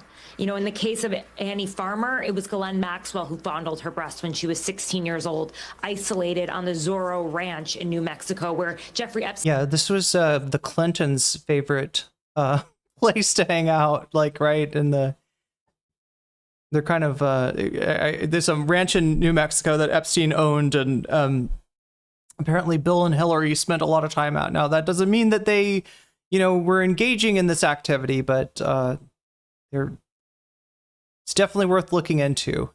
It's definitely there's a lot of smoke there for there not to be a fire. Epstein dreamed of turning it into a place to breed children. Oh God, this is literally QAnon, isn't it? Like, the shit that they're describing Trump's friend doing is literally what they accused Podesta of doing in the during the height of QAnon chat. They had this idea that there were mole children being bred in subterranean tunnels, right? This kind of connects to the idea of the basement of the Comet Pizza and Ping Pong, where the guy that showed up with a gun thinking that the children were being held there. But yeah, they would talk about children being like held as like either sex slaves, or that the rich were harvesting adrenochrome off of them. I mean, it gets pretty ridiculous pretty fast with the adrenochrome stuff, but there is there is some truth to it, right? It's just not coming from the direction that they're looking at, because what direction are they not looking at? Donald Trump and his social sphere, which included Jeffrey Epstein and Ghislaine Maxwell and Bill Clinton and Hillary Clinton, right? It's all a big club, and you're not a member of it. This is a sick, depraved woman who not only enabled this, created a pyramid scheme, by the way, in a local high school. Yeah, I agree with you, DSNS, whatever your name is. I do think that Elizabeth Holmes is probably a good yogini. School managed it, which took a lot of work, believe it or not, shuttling these children back and forth, making sure they all came so that Jeffrey Epstein could get his 3 orgasms per day. That's not good. I mean, this was a sophisticated operation. It required pilots, chefs, chauffeurs, cooks moving around, and she ran it all. She was a lady of the house, and she engaged in the abuse at the same time. Now, that's why so many of the victims feel like she's even worse. They feel even more betrayed by her because Yeah, I agree with you, Violet. I think things like the lizard people conspiracy theory and the adrenochrome one, which literally they ripped off of a movie Fear and Loathing in Las Vegas, right? Adrenochrome is a real substance. It does occur in the human body. However, it's an easier way to obtain it than killing people would be to make it in a lab, which you can do. And also, it doesn't make you young. Just look at Hillary and Bill Clinton, right? Just look at Hillary and Bill Clinton. If you think that these people are harvesting adrenochrome and you think that adrenochrome keeps you young, how come it didn't work for them? in the case of Annie, I mean, she told me in an interview that she said, when I first met him, I thought, who's this guy? He feels a little weird. But when she heard that his girlfriend Ghislaine was coming with him to this ranch, she thought it would be okay. And it was Ghislaine who called her mother and said it would be okay. So she opened doors for Jeffrey to children that he would have never gotten. Okay, anyway, God, Nicole Wallace is so boring. I don't know why I felt compelled to watch that. What else do we have? 198. Oh my God, I hate MSNBC. Trump administration. And this evening, there is a lot happening in the story of Jeffrey Epstein, Ghislaine Maxwell, and Donald Trump's White House. The Department of Justice is considering releasing the audio transcript or both of the Deputy Attorney General Todd Blanche's interview with Maxwell. That is according to an official familiar with the matter. Another source telling NBC News that the transcripts could be released as early as this week. Well, today the president was asked about that very interview and Maxwell's controversial transfer last week to a minimum security prison camp down in Texas. And watch his response. Were you aware of and did you personally approve the prison transfer for Ghislaine Maxwell that your Justice Department? I didn't know about it at all. No, I read about it just like you did. And do you believe that she is? It's not a very uncommon thing. Do you believe that she's credible to be listening to? Your Deputy Attorney General sat down with her recently. Well, let me tell you, he's a very talented man. His name is Todd Blanche. Yeah, he kept you out of jail. Very talented man indeed. Although you did kind of have the Supreme Court guarding for you. Legitimate person. I didn't discuss it. He looks more yellow and less orange lately. Anybody else noticing that? Do you think he changed his spray tan? With him, but anything he talked about with her or the fact that he did that, not unusual, number one, and most importantly is... or do you think he's covering up a liver issue, perhaps? Let's look at the whites of his eyes. Something that would be totally above board. Do they look white or do they look yellow? Meanwhile, the Department of Justice wants 5 days of grand jury testimony in the Epstein and Maxwell cases released. Right now, the government is still considering whether they will press for more to be unsealed. While victims of Epstein and Maxwell are now weighing in. One of them blasted the government for their plan to unseal testimony, calling it political warfare. But today, another victim, Annie Farmer, filed a letter with the court saying, quote, unsealing the grand jury transcripts is not just appropriate, it is necessary to understand the full scope of the abuse and those. How about just release the Epstein files, though? Right? I mean, look, I want to see everything that there is to see. I'm not sure. I feel like this grand jury testimony thing is mostly a distraction. It's mostly a way for Trump to kick the can down the road to pretend like he's doing something to be transparent. When if he really wanted to be transparent, he would release the files. The files that were on Pam Bondi's desk before she said that they didn't exist, and then got contradicted by Trump, who said they did exist, but they were all fucked up by the Obama people. Somehow Obama got in there. Somehow Biden got in there. Merrick Garland, all of Trump's enemies, right, got a hold of the Epstein files and screwed them all up in a way that's completely untraceable, right? So we can't possibly be transparent and show those files, because guess what, chat? We already know that the FBI had to redact Donald Trump's name multiple times.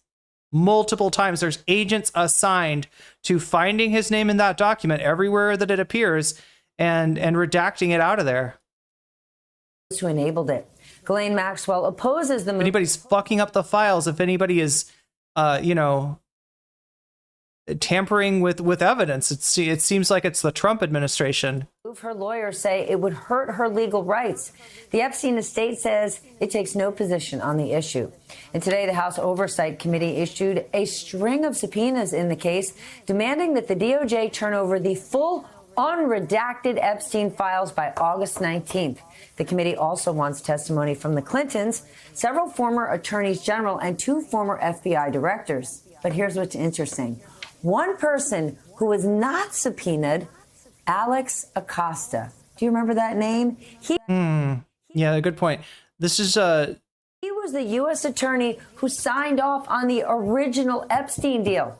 Acosta was serving as Trump's latest. So yeah, the sweetheart deal that Epstein got that we were talking about earlier, where he's just wearing an ankle bracelet. He's allowed to come and go. He's not really held in a prison. He's allowed, multiple work releases, right? That was a deal that he received under this guy, Alex Acosta, who at the time was a Florida state official before he was given a job in the Trump administration. Interesting that. So he does a solid for Jeffrey Epstein, giving him a sweetheart deal on his child predator convictions. And then he gets a job with Donald Trump. Remember what I said about this guy being transactional? Remember what I said about this guy being corrupt? This is how that works. Quid pro quo. You do something nice to keep Jeffrey Epstein quiet, to keep him from implicating me, and I will give you a position in my cabinet. I will give you a position in my administration. That's how the game is played, chat. And until we decide to rise up and take our destiny into our hands and seize the means of power, we are all but pawns. We are all but pawns in that game. Unless we can rush the board and become queens instead, which is what we should be doing. Labor Secretary when Epstein was charged again in 2019, which of course led him to resign. Remember that? All right, let's get smarter with the help of our lead-off panel tonight. John Allen is here, senior national. All with the panels. What is this panel meta? Politics reporter. Look at this. MSNBC's doing it too. NBC News. Daniela Diaz, congressional reporter for Notice, and Jeff Mason, White House correspondent for Reuters. Mr. Allen, let's start with you and what the president said, that he did not talk to Todd Blanche about the Maxwell interview, but he knows it was all above board. Both things cannot be true. He also defended the prison transfer. What is your take on what we heard? And by the way, this whole idea, maybe we're going to get to hear the Blanche interview with Ghislaine Maxwell. The interview might not be the only conversation they had. The interview, what they could release, could be a portion of what they want us to hear. Yeah, absolutely, Stephanie. I mean, we don't know until we see what it is that Todd Blanche and Ghislaine Maxwell talked about. We have not seen any of it yet. You mentioned the president talking about it all being above board and not having talked to Todd Blanche about it. It's curious to me, as it is to you, that he would be able to know both of those things. But I do know that this president describes all of his actions as above board, no matter what. Joshua Keller, I don't want destiny in my hands. This is a president who understands that there's some value in showing, demonstrating, or at least claiming that there is arm's length distance between himself and the Justice Department. Just because Donald Trump didn't talk to Todd Blanche doesn't mean that nobody at the White House talked to Todd Blanche, and it doesn't mean that Todd Blanche doesn't know exactly what it is that he's supposed to do when he goes to talk to Ghislaine Maxwell. So, I mean, I think we're going to wait and see here on what gets released and what doesn't and when it does. But all of it is a distraction. Do I need to make more mods? Do we need to change some of those wrenches up, maybe? Narwhal, are you dealing with this alone? I know you got to go to bed soon. Action from a couple of very important things. The young girls who were hurt and the entirety of the Jeffrey Epstein files that the Justice Department has that still have not been released, despite months and months and months of administration claims that they would release things. Jeff, the president didn't there, but has the White House or anyone in this administration given a real response to why exactly Ghislaine Maxwell, a convicted sex trafficker, was moved from the prison she was in Florida to a much lesser, lighter prison camp over in Texas? No. And that's the very short and direct answer. They haven't. And I thought it was instructive or insightful anyway to hear the president respond to the question today by saying that it was not unusual, when experts have been saying now since then, since she was transferred, that it absolutely is unusual for somebody who had as many years left on her sentence and for somebody who was convicted of the crimes that she was convicted of to be transferred to that kind of a prison.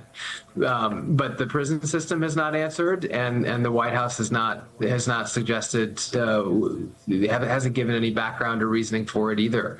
Certainly, again, also interesting that it's on the president's radar, and this is coming at a time when the conspiracy theories around Epstein and around Ghislaine Maxwell have certainly not dropped, and the fact that she was transferred shortly after having the meeting that she did with the president's deputy attorney general has only led to additional questions and I think probably theories that this was some kind of a signal or a trade-off. I don't have any evidence to prove that, but the White House and the administration has not done anything to explain the other, whatever alternative reasoning there would be for that transfer. Well, how about these new subpoenas, Daniela? What are you hearing from folks on the Hill? We've got all sorts of people in former administrations and the FBI who they want to hear from, but not Alex Acosta, the person who was directly involved. Possibly Hugh Wilson. Oh my God. I mean, look, this is an interesting theory. All right, putting her somewhere where the prison population will deal with sex offenders in their traditional fashion. Look, I mean, if she's in administrative detention, if she's in the hole, which I don't think she is, I think she's in a low security or was in a low security prison. She moved from a low security prison to a minimum security prison, right? So,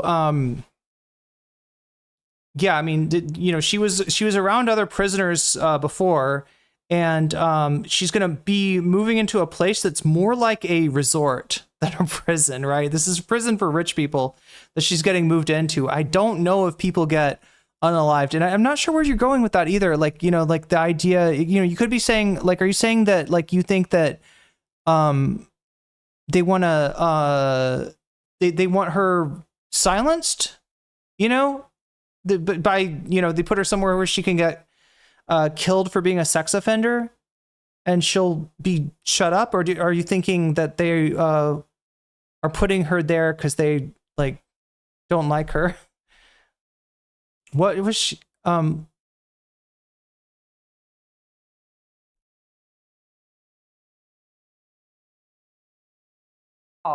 In that first, what many call sweetheart deal that Jeffrey Epstein got down in Florida. That was Alex's doing. So you're thinking, yeah, to get her killed, so to silence her. I mean, I don't know if this move does that. My thought about this move is that Trump is trying to get on our good side, right? That he sent his lawyer in there to talk to her. They're talking about maybe releasing the testimony. He wants Ghislaine to give a narrative that he can substitute for actually releasing the files, right?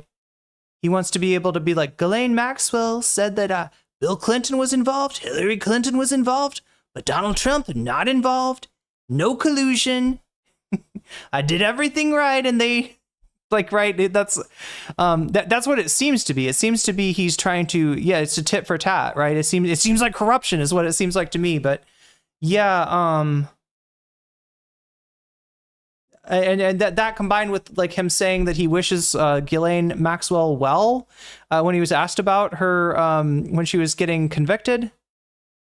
He was in a very, very secure prison. He still managed to hang himself, which sounds conspiratorial. No, you're right. And the tapes were supposed to show that nobody could have gotten to him. Instead, they show a strange orange blob walking up the stairs, orange like a prisoner's outfit, right before he ends up unaliving. I don't know. I don't know. But yeah, it does seem like they're handling Maxwell in a different way. It does feel like they're trying to.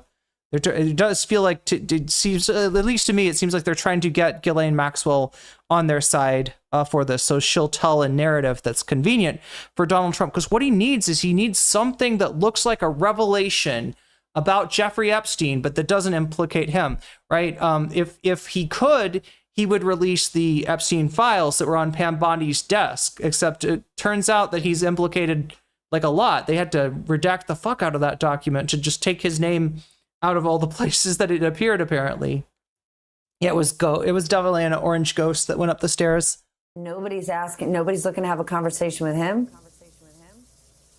Stephanie, it's very clear that these subpoenas from the House Oversight Committee, especially the ones done by Republicans, which are the ones that you talked about for, former President Bill Clinton, Okay, so I added mods. I added a few mods on YouTube. If you want to go over and help Narwhal out, and just make sure we have coverage on the main YouTube chat and the Shorts chat as well. So that's what I'm trying to do. I'm trying to create a situation where if Narwhal can go to bed if need be. His wife Hillary Clinton, of course, former U.S. attorneys generals, James Comey. Those were very political in their nature and very pointed from Republicans on the committee in an effort to fight back against Democrats who actually were the first ones to subpoena and win, because they have Republican support, materials from the DOJ about these Epstein files. This happened when Congress was in session just 2 weeks ago. It was a very political fight between Republicans and Democrats on the House Oversight Committee. Now, interesting that the subpoenas were only just signed or released today while they're in recess, but it really shows, Stephanie, that Congress is feeling the pressure as well on this. You're hearing members of Congress talking about this at town halls. Mike Flood was flooded, excuse my words there, by constituents on this issue. Not only that, but of course, all the other things that Republicans are doing in Congress right now, like cutting. Apparently, Kimball Musk may have dated one of the women in Epstein's circle. This might be one of the reasons why Elon Musk backed off of saying that Trump is in the Epstein files. Yeah, and he's also donated apparently $15 million to Trump's. I don't know if it was to the MAGA Congress members or to a Trump election fund itself, but yeah, it doesn't. There's signs that maybe Elon has not flipped on Donald Trump after all. Medicaid, et cetera, with that big beautiful bill, but the pressure is mounting, and that's why you're seeing President Donald Trump at the White House talking about this. He's still getting questions, and that's why we're seeing Republicans issue these subpoenas, because this is not an issue that is going away. All right, new topic, Mr. Allen, to you. This fight over the redrawn Texas map. Today, Republican Senator... We're going to get into that in a second, too. God, they're covering all the subjects I'm... Senator John Cornyn, he actually urged the FBI to arrest the Democrats who left the state to prevent the vote, and the president agreed that the FBI might have to get involved. To me, it seems like both sides are just going to keep digging in and escalating. That would be highly irregular, chat. This isn't even these aren't criminal charges. I think that they're on, right? To send the FBI in and treat these people like fugitives, right, is highly irregular. Yeah, I mean, John Cornyn's involved in a primary fight against the Attorney General in Texas, Ken Paxton. John Cornyn is looking for something that he can dig his heels into or dig his hands into to show that he's tough on this. I remember a time not so long ago when John Cornyn was a fan of states' rights and didn't like federal overreach. And, I'm not a lawyer, but I certainly know that it is unusual for the federal government to try to locate and prosecute people for what would be state crimes, if in fact they were crimes versus civil violations.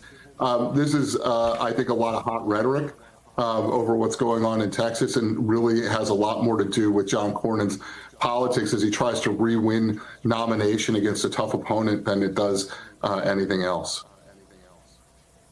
Well, the president said, and I want to say, quote, "We are entitled to 5 more seats in Texas." He also said he is not worried about blue states turning around and redrawing their maps in response because they would have done it already if they planned on it. The truth to what he said, though, is that with a lot of these blue states, it's more of a process, right? Texas has got it set up so they can just, like, at any time, drop of the hat, they can gerrymander, right? A lot of the blue states, they try to only district when there's a census. So every 10 years they would be doing that. And, like, look, some of them get, probably more Congress, Congress people out of their, like, you know what I mean? Like, Illinois is a great example. I think Illinois has probably Democrats overrepresented because of how they drop the map. So it's not like Democrats don't do this shit at all. They just don't do it to the degree to which the Republicans have done it. There's been a long-term issue with the attempt to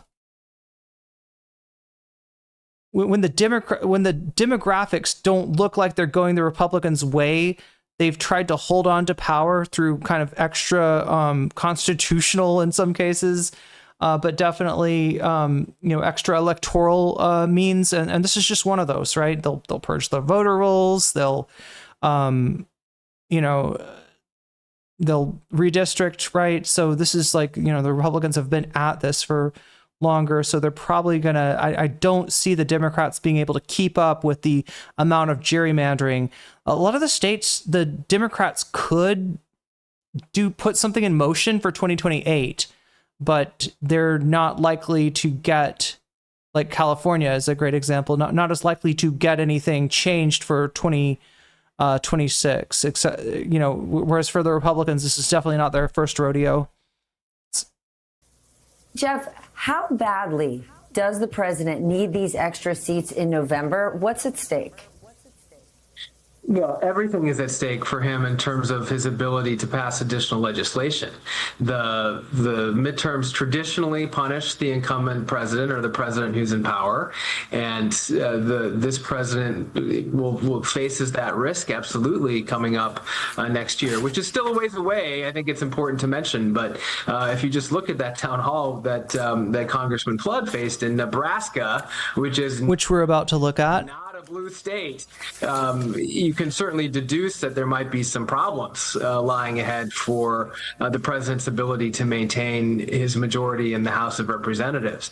I also think it's important to mention when we're talking about this topic that the idea of just grabbing some more congressional districts and adding additional seats that would be safer for him is in line with how he's treating other things the way he's governing. For example, the firing of the BLS commissioner. How do those two things relate? You hear some Bureau of Labor Statistics is what BLS stands for. This is the official that Trump fired for having accurately reported the labor statistics, which are that we didn't create very many jobs this month, and the 2 previous months, the revision that they do, right? So they give these numbers based on surveys, right? If who's gotten fired or who's working, and then employer surveys as well, and they have rough numbers for the month in question, like for this month, right? And they have they'll have a revision for previous months, right? This came into play prior to the election in 2024, where some of the numbers in, I believe, August were for Biden were revised down, right? So this is the same official that said actually Biden didn't create as many jobs as we initially thought, is now saying that there's maybe more job losses due to the effects of Doge, due to the effects of the tariffs, and more than anything, the economic uncertainty, right? If you're a boss, you're not as likely to hire people when you're not sure like what the cost of your inputs for your business are going to be. And that's what the uncertainty, that's the effect of the uncertainty over the tariffs that's dragging down the economy So yeah, we're revising the previous 2 months like way the fuck down to almost no job growth. We're seeing a picture emerge that looks a lot like the beginning of a recession. And we are, you know, if the last 2 months were any indicator, chat, these the minimal amount of jobs that were created in this month might actually get revised down into negative job growth. So things are not looking good in the Trump economy, right? The prices have gone up, the grocery prices have gone up, even the energy prices that Trump constantly bragged about gone up. Things are more expensive. They're going to be even worse once the tariffs haven't even really hit yet. Right? The guy that promised to make your life more affordable stabbed you in the fucking back. Stabbed you in the fucking back. Like the capitalist pig that he is. He's not on your side. He never was. And if you thought he was, what can I say? You watch too much reality TV. And you need to grow the fuck up and stop believing in fairy tales, okay? Like MAGA. You need to acquaint yourself with reality, because your life may depend upon it. What am I kidding, chat? Your life does depend on it. And your life is cheap to these people. Your life is cheap as fuck to a scumbag, corrupt traitor like Donald Trump. Something that you don't like, or you see something that you don't like, and then you just choose an out-of-the-box solution to make it something that you do like. He's treating everything from his administration and the figures that Kamala's not on people's side either. That's true. That's true. But I would say that like I said, you know, if I'm facing an elephant, you know, do you want to get chased by an elephant or a lion, and the elephant's about to stomp my head? I'm gonna go with the lion. I'd rather be chased by, right? I would say that like voting for Kamala Harris strategically might have been a good idea in 2024. But no, she's not on your side. She's very much on the side of the, you know, like any good policy that she proposed, she had to like walk back, like, you know, doing something about price gouging. She talked about that. And then somebody got in her ear and said, shh, shh, shh, shh, shh, shh. No price gouging, right? No, we just need you to go forward and say that we've got the most lethal military in the world. Also, don't say anything about Gaza other than Israel has the right to defend itself, right? Yeah, we got a lot of bullshit from Kamala Harris, and it, you know, it's very much the fault of her and her campaign that she lost to such a loser, such a fucking clown, somebody that, you know, should have been, you know, the only reason that you're voting for either of these candidates is because the other candidate fucking sucks ass, right? And any candidate that people actually want to vote for, any Bernie Sanders kind of, you know, candidacy, it gets rat fucked before it can even get out the gate. You don't even have the chance to cast that vote. You're just stuck with like, do you want the I don't know, do you want Kamala or Trump? He's getting or not getting from his from the Labor Department down to trying to redraw a congressional map in the same way and using that same sort of theory or strategy for both issues. Okay, anyway, let's I think we've covered this issue sufficiently. What I'm going to do now, chat, is we're going to transition. If you're okay with that, we're going to transition into the Trump crash out. Right, Trump is crashing out in several ways. And now to the guests. Like I said, I can't give you Fox News because Fox News isn't talking about this stuff, right? For whatever reason, Fox News has stopped talking about Epstein. But what I can give you is CNBC. The financial network, which in a lot of ways is just as bad.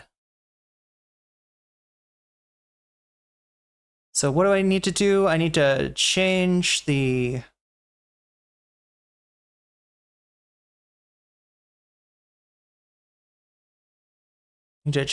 title here.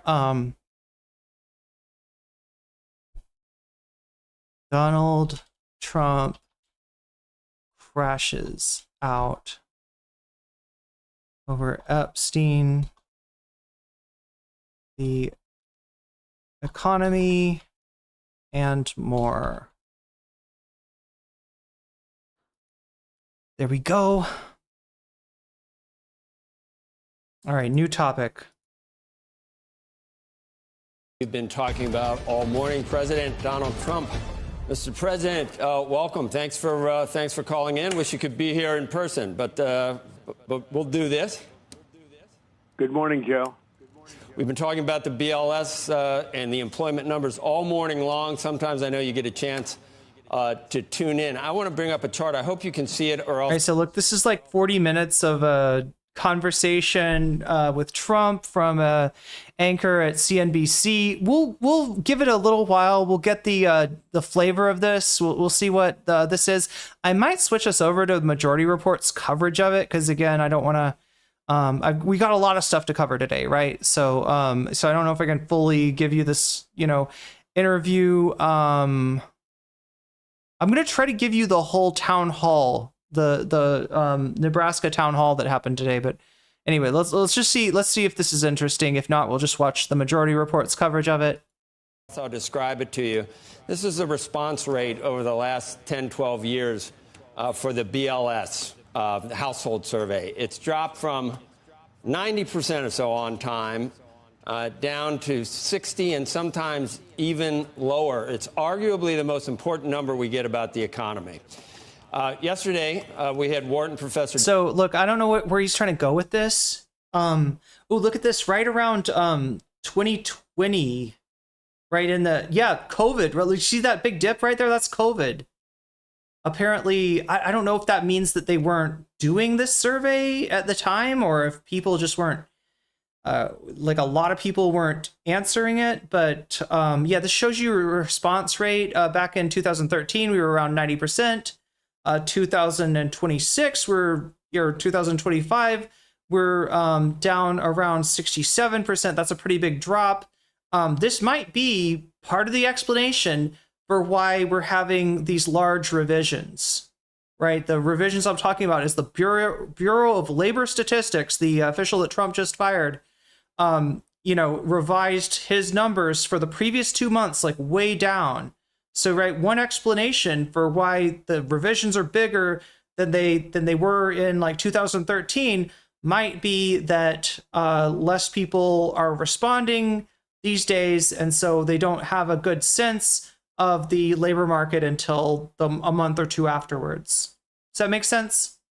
Jeremy Siegel on. Just bear with me, Mr. President, and listen to this. I know you're familiar with Wharton, but unsolicited, this is what Jeremy Siegel said yesterday about the numbers. Wait, what is this? I wish RFK wasn't banished from the Democrats. James Reeves, do you think he'd be less crazy if he was in the Democratic Party? Do you think he would like have less brainworms? I'm trying to figure out how RFK would have been better if he was a Democrat over a Republican. I'm not going to let the BLS off the hook. I mean, you talk about how to fix it. Make these questionnaires mandatory and give them a time limit to fill it out.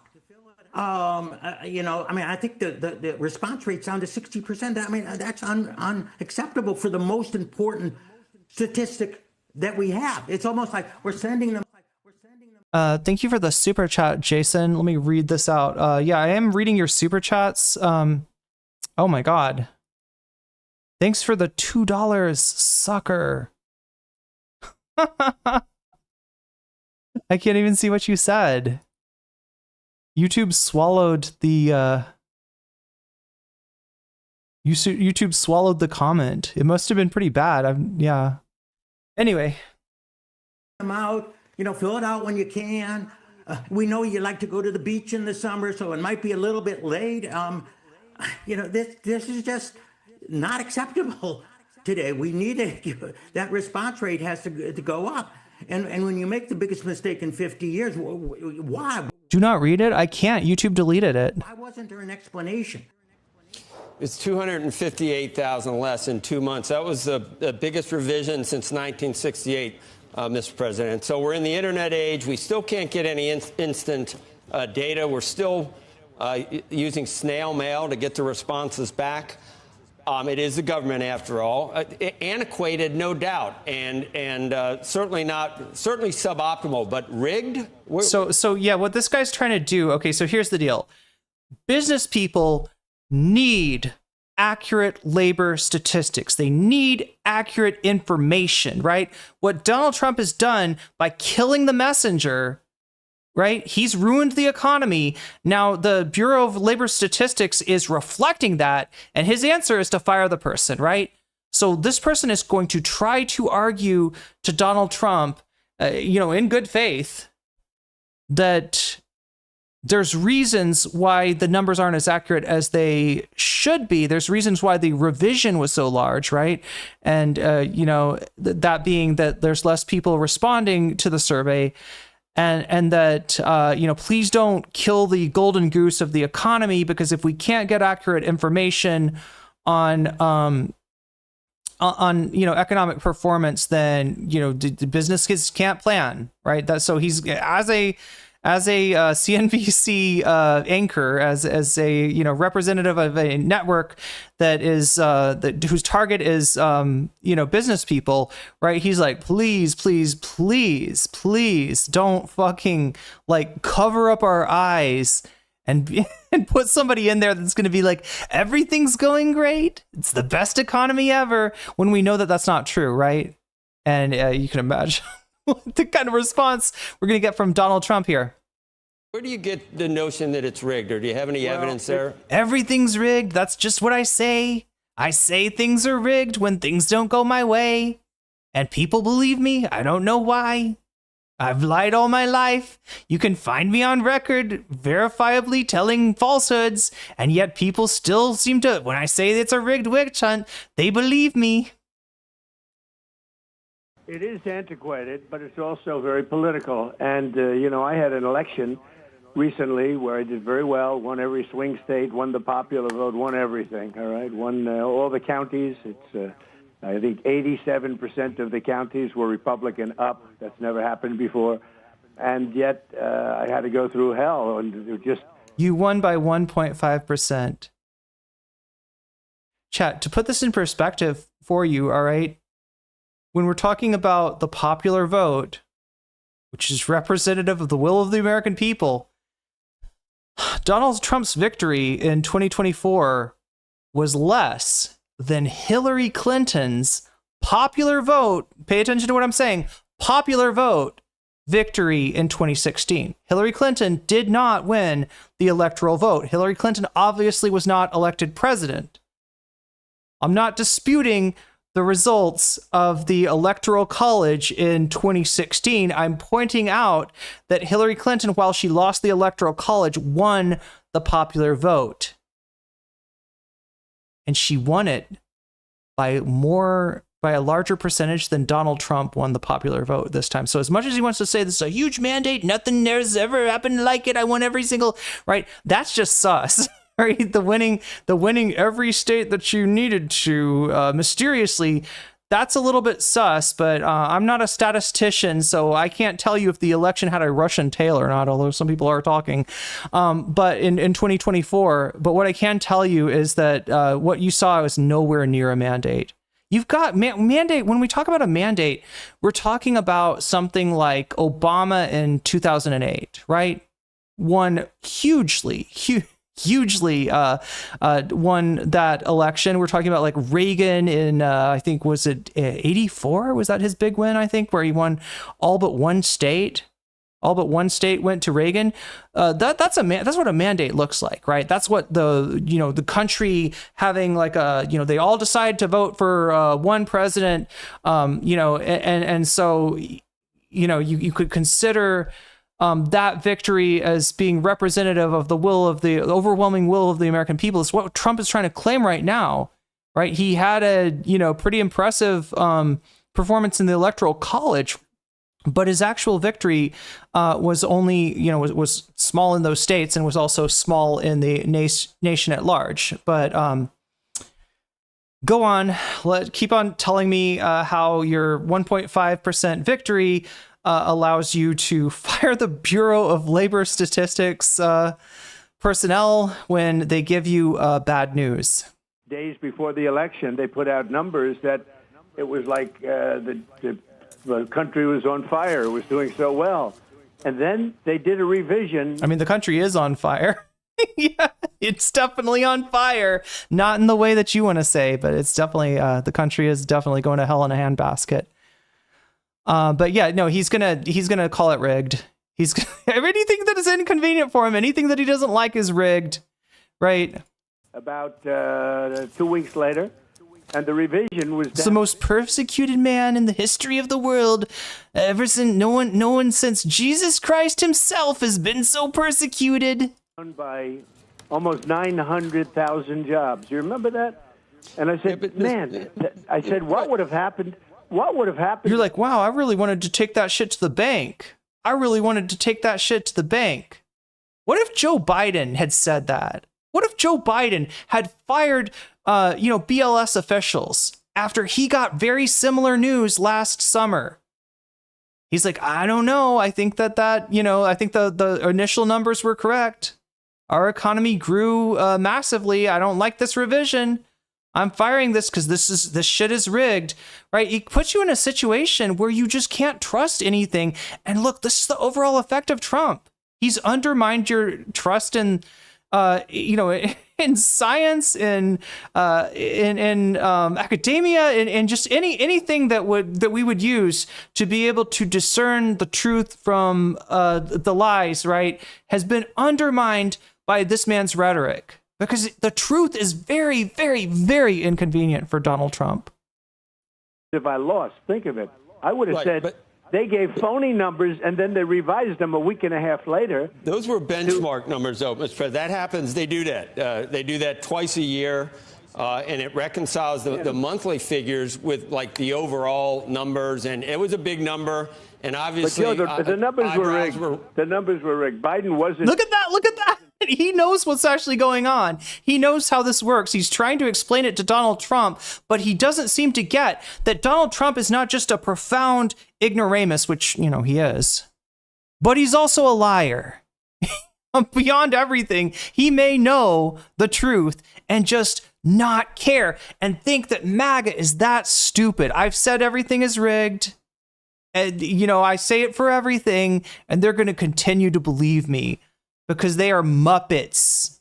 They are Muppets, and I fucking control them. They don't trust anything outside of me. My word is reality to these people. And who knows, chat, maybe he's right. Maybe he's right. Any MAGAs in the audience want to tell me if he's right or not? Are you willing to ignore the Epstein files?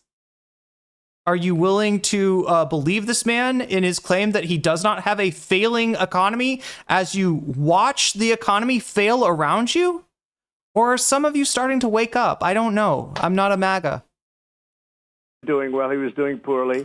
They announced these phenomenal numbers 2 days before the election. And a little bit before that, always these great numbers. And you knew it wasn't doing well. You knew prices were through the roof and inflation was terrible. The whole thing was, and it's more expensive now. Yeah, the one promise that you make, promises made, promises not kept. Not kept. Groceries, eggs, whatever you want to fucking say. It's more expensive now. Right? And it's only going to get worse because guess what, chat? The tariffs, right? We've been talking about tariffs since what? Was it May? When was Liberation Day, chat? Was it March? Was it May? We've been talking about tariffs for a fucking long time. You would think that the tariffs would have had some effect by now. And it's minimal compared to what it's going to be. You want to know why? Companies stocked up on goods from the countries that were getting tariffed, right? They got as much of that stuff in before the tariffs went into effect. So we're still kind of living in the pre-tariff world, and things are already kind of fucked. Like, things are already too expensive. It's going to get worse from here, right? That tariff, what he calls a tariff, you should learn to understand is an import tax. All right? A tax on goods that are imported from other countries. And while it would be nice if the company importing the good would pay the tax, it's so much easier, Chad, so much easier for them to pass that tax on to you. That's a tax that the poor pay at a disproportionate rate compared to the rich. That's Donald Trump's tax on the poor and working class. There we go. And it's only just begun, all right? The economy, if you look at those numbers, it looks like a prelude to a recession. And he doesn't want to accept that. He's like, no, I like the numbers the way that when they first came in, those were really good numbers. Can we go back to those numbers? No, because those numbers aren't real, aren't fucking real, right? We got less people responding to this survey, and therefore we got to do a bigger and bigger correction when we get the real numbers. And this is what he doesn't want to deal with. This is kryptonite to Donald Trump, to a liar, born con man to Donald Trump. What's his kryptonite? The truth. What can he handle? The truth. The truth about Epstein? His name is in those files over and over and over and over again. What's the truth about the economy? It's headed for a recession. What's the truth about the tariffs? You pay them. It comes out of your pocket at the end of the day. He doesn't want to hear that. He doesn't want to hear any of this. Bad. But think of it. Then they did the biggest revision, I think, in history of almost 900,000 jobs. And it turned out to be more than that because later on they did another revision. And so they gave phony numbers in order to win the election. Again, he's straight up lying about this, right? They gave the initial numbers, and then they revised them when they knew more about the actual numbers. And this all happened, chat, not after the election, but before the election, right? These revisions, just like these revisions are going in right now, the revisions under the Biden administration were made prior to the election and are part of the reason that Kamala Harris lost. After I won the election, I said too big to rig. But after I won the election, then they announced a down. You see, he keeps on making me wonder about the election, right? He's such a liar that it tempts me to think that even when he's talking about something that I've accepted like as fact is that, you know, that that Donald Trump won the 2024 election. When he says it amidst a stream of lies, it kind of makes me curious. Downward number, in other words, to bring them back to reality. And I said, wow, supposing I would have lost, I would have blamed that, and people would have said I was a conspiracy theorist. You know? Well, you are. You fucked with conspiracy theories. In fact, one big conspiracy theory that you fucked with a lot was the Epstein one. You gave people the impression that the Epstein revelations would implicate your political enemies and not you. And it turns out, chat, it turns out that every finger is pointing at Donald Trump at this point, and everything that he says keeps on making him look more and more and more guilty. It's crazy. Elaine Chao was on yesterday, and I know, you know, she was, I think she was labor secretary for 8 years under Bush II, and she was your transportation secretary as well. And she said, you know, the commissioner doesn't really even get involved with the actual minutia of putting all these things together. And there's no way that it could have been, that she could have chosen to rig these numbers to make them look bad. And these are statistical changes based on this antiquated system, and it's just a big leap to go to rigged. And then it also, Mr. President, it makes anyone you pick is going to be, critics are going to say, hey, he's picking a guy that's going to give him or a gal that's giving him the numbers that he wants. So it undermines confidence in the system to some extent. You had, according to many people, all the rights in the world to try to replace a commissioner when it's hasn't gotten any better. But that is maybe a bridge too far, according to most people. Well, I think when somebody says the commissioner is not involved, I don't want to get into any arguments with anybody. Why should I? She's a very nice woman. Exactly. But when they say that that nobody was involved, that it wasn't political, give me a break. Look. Narwhal, thank you for the 5 gifted memberships. Alino, R.A., you just got weaseled. Morton, you just got weaseled. Winners and losers. Hank, you just got weaseled. Chrissy Henderson, you just got weaseled. Emily Wood, you just got weaseled, and that's a good thing. Where as far as where the new mods at, I did make some tonight. I don't know. Has anybody noticed a wrench showing up by their name now? But either way, I need to revise. Speaking of numbers that need to be revised, please don't freak out, Trump. I'm going to revise these numbers. We're at 34%. We're a third of the way towards bonus content. If this number gets to 100 by the end of the stream, I'll stick around a little longer, cover some extra content with you. What content? The content that you're voting for right now on the horizontal YouTube stream. Look, before the election, I had this massive outflow of beauty for Biden. I mean, he didn't know he was alive.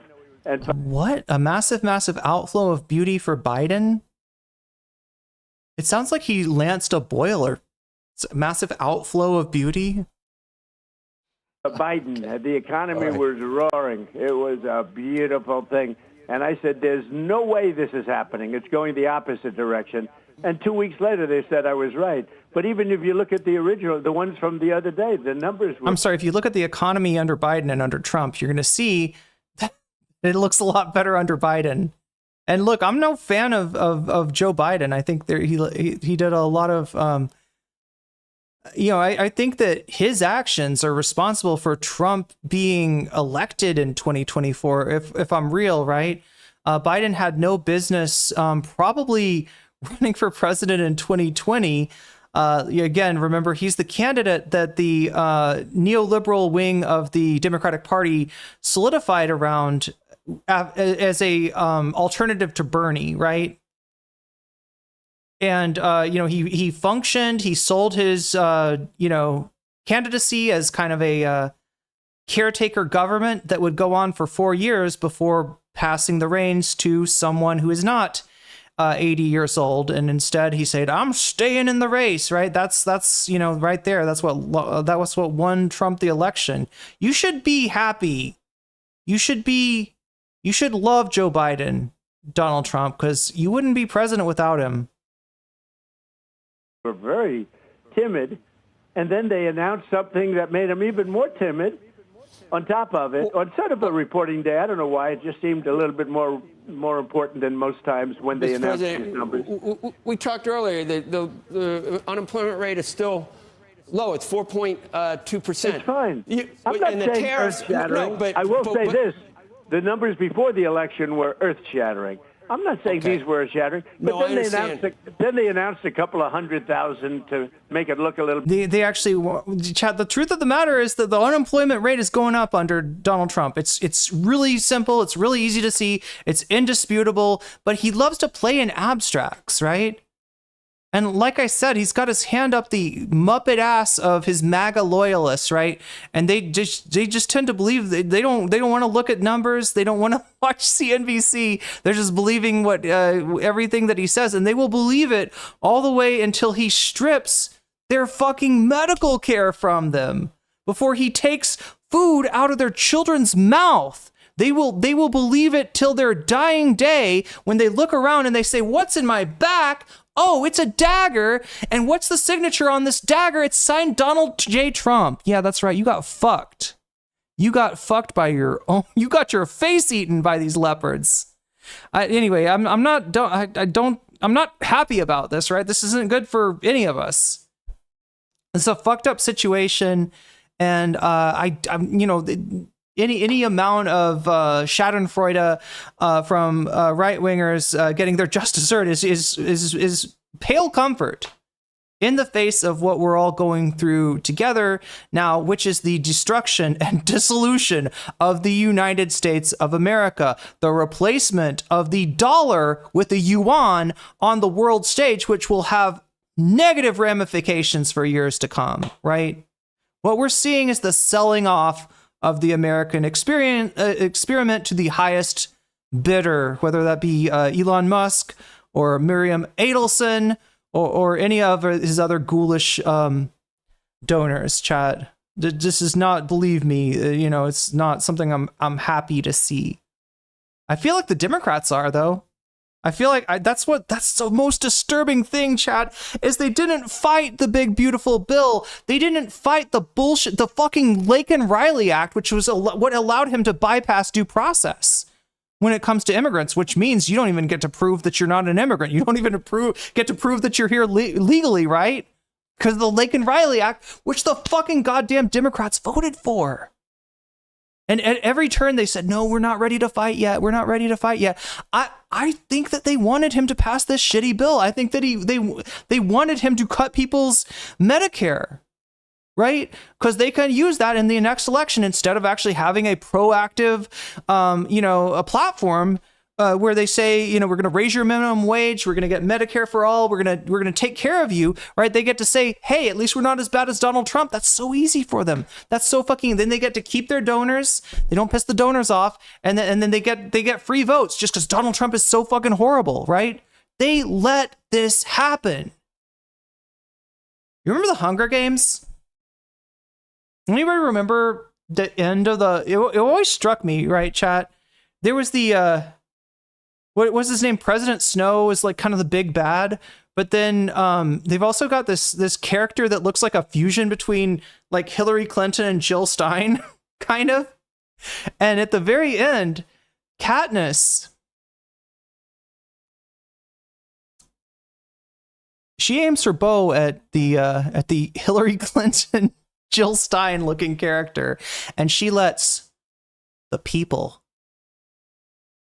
handle President Snow. And by handle, I mean rip him apart limb from limb. None of these people are on your side.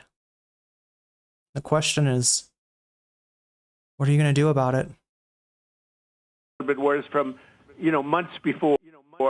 I said, where did those numbers come from? So for as much as you want to, it's a highly political situation. It's totally rigged. Smart people know it. People with common sense know it. And a lot of people to keep their head under the covers. And let's move on to this. Which number do you believe at this point? Because if you noticed, suddenly the chances of what you've wanted for months and argued for months, the chances of a rate cut soared because of these numbers. Do you not believe the current numbers because they're playing right into what you want the Fed and Jay Powell to do? It's a tough thing, chat. We're actually looking more and more like stagflation, right?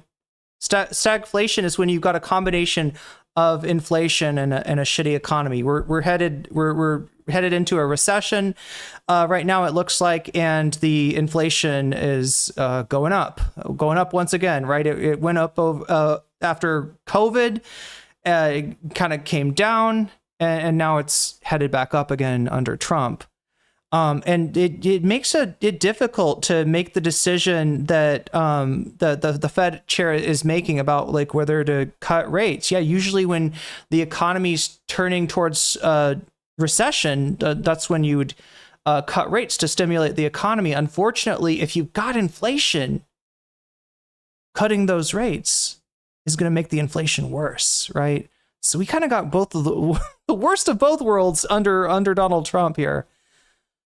They're not horrible, as you said, but perhaps with the tariffs, some businesses delayed some spending. Some consumers may have been less certain about the future. So maybe we're seeing a slight slowdown in labor, but you're going to get exactly what you want based on these numbers. Which ones do you believe? Do you not believe the revised numbers either? Mark, I'm trying to let me read this chat, this possibly cursed chat. Let me see if it's as cursed as it looks.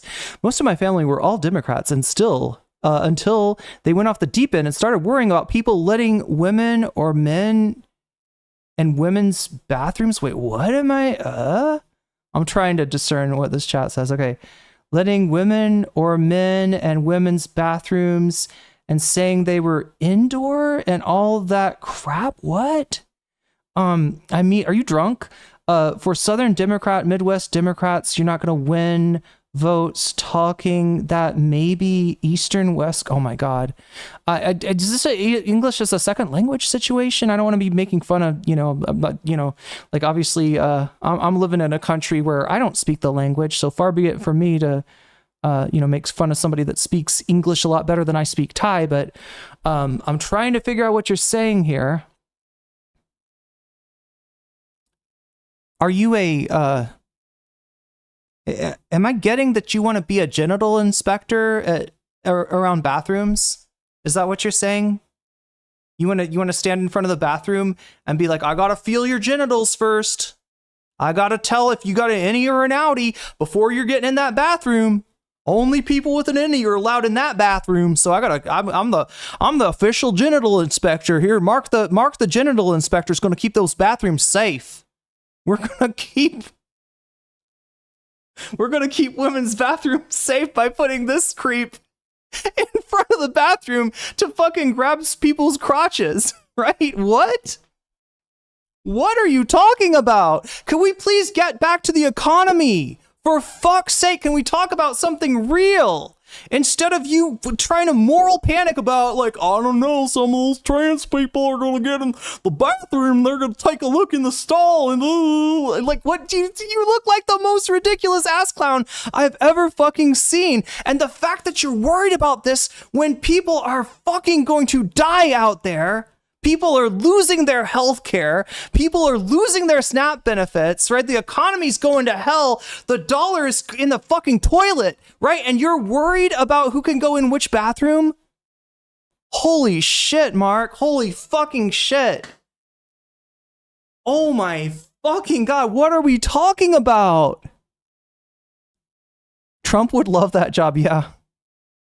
Well, Mark's got him beat. Mark's, got dibs on the genital inspector outside of women's bathrooms. It's not what I want. I don't want that. I wanted it a year ago. I wanted it a long time ago. Jay Powell is highly political, and I think, I call him too late. Jerome? See, the thing is, he's not political. That's your problem with him. You can't bully him into doing what you want to do and fucking up inflation even worse. That's your problem. It's not that he is political, it's that he's not political. It's that he's doing his job. And like, look, as long as anybody's doing his job, Trump hasn't done his job of corrupting our government, right? Trump would like his cronies. Trump would like his minions in that position. Yes, Mr. Trump, I will lower the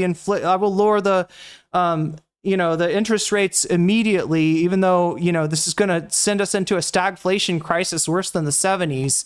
But Mr. Trump, has said so, and I will dutifully obey. Department of Justice Pam Bondi. Yes, Mr. Trump, I will investigate your political enemies, even though I'm supposed to be independent. I mean, who am I fucking kidding?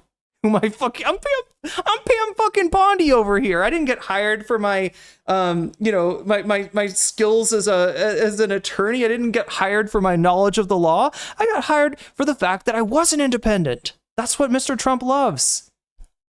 Like we got like the fucking real life version of Mr. McMahon in here as president. Chat, we are all so fucking cooked. So unbelievably cooked under this guy. Late, Powell. He's too late. He's too late always. He always has been, except when it came to lowering interest rates before the election. He did. He worked that out. Who would you replace him with? I know you watch the show occasionally, and we had an extended interview with one of the prospective replacements, Kevin Warsh. Were you watching that day, or? I was. He's very good. He's very good. Sometimes they're all very good until you put them in there, and then they don't do so good. But a lot of them, I think he's a very good guy. I think I say Kevin. Woodstock, are you transvestigating President Trump? Do you realize that Candace Owens just got sued for that? Look, I'd be really careful with that shit. All right, rich people, they can sue. Macron's wife, they've sued Candace Owens. She's kind of fucked right now. I don't know. You're just a YouTube chatter, so you'll probably be okay. But yeah, that's a weird champ perspective to bring into here. That Donald Trump has small hands, so he might not have been born a man. He maybe should be forced to use the women's rest. You want this creep using the women's restroom, and yet you're afraid of trans people going in there to pee, right? But we gotta classify everybody. But by what did you say? Their hands or their Adam's apple? You know that there's like cisgender women right now that are being harassed when they try to go to the bathroom because they're looking a little masculine. right?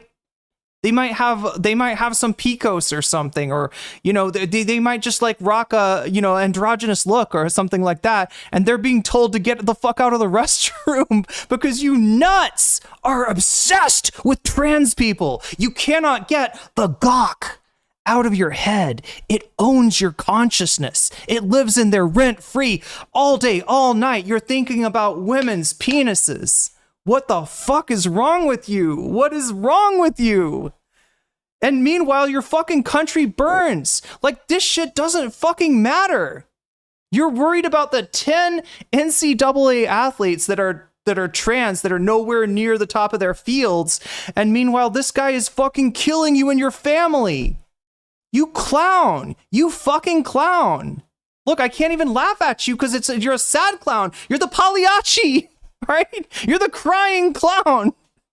I can't like have Schadenfreude over, you know, you getting, you know, fucking around and finding out, because yeah, we're all finding out together. We're all cooked. Thanks to your obsession with gawk. My fucking God, can you please get the gawk out of your mind, all right? And Kevin, both Kevins are very good, and there are other people that are very good too. But Kevin's a lot like of Karens. times, I don't know if that's good. a lot of times they're very good. Like this character that we have in there now, Jerome Too Late Fell. He was very good. He said, "Sir, I'll keep interest rates so low. I'm a low interest rate person, sir." You could hardly hear him talking over the. Yeah, you gotta like it. He would love to be a low interest rate person, sir, especially as we look like we're headed into a recession, right? No chair of the Federal Reserve would like anything more than to be able to lower interest rates to try to ameliorate a recession. However, your actions as president have undermined the confidence in the dollar, which has raised inflation. And now Powell is trying to avoid stagflation. Look at the 70s, chat. Look at the 70s, okay? It was a pretty miserable time economically speaking. And particularly because, yeah, the economy was dealing with a high unemployment rate and a high inflation rate, right? Which is really hard. You know, if it's high unemployment rate and a low inflation rate, that's easy. You just lower the interest rates, right? If it's if it's low unemployment and it's high inflation, that's easy. You just raise the interest rates, right? There's not really a good solution for dealing with the stagflation that Donald Trump just caused. Is worse in the somebody that worked for him. He was a big fan of his, not a fan of his. He hardly knew him, but he wanted him so badly. I did somebody a favor. I put him in there. No, he's too late. He's too late. That name will stick to him. Can you handicap it at all? Who you're, or you won't know? When will you know? And when will you announce it? I think the two Kevins are doing well, and I have two other. How about a name that will stick to you? Donald the Diddler. Donald, do you want to explain why you diddled those kids on Epstein Island? Do you want to explain that? Diddler in chief. Look, it's in the end there are numerous President pedophile. You want to explain that shit? You want to explain why you won't show the Epstein files? Oh, is it because your name's in there? You fucking creep. You fucking nonce. Potentially, I'm saying this because he's acting guilty. I don't know what's in the Epstein files, but I sure as fuck know that he doesn't want to show us what's in there. So I'm only left to conclude that there's a high probability that Donald Trump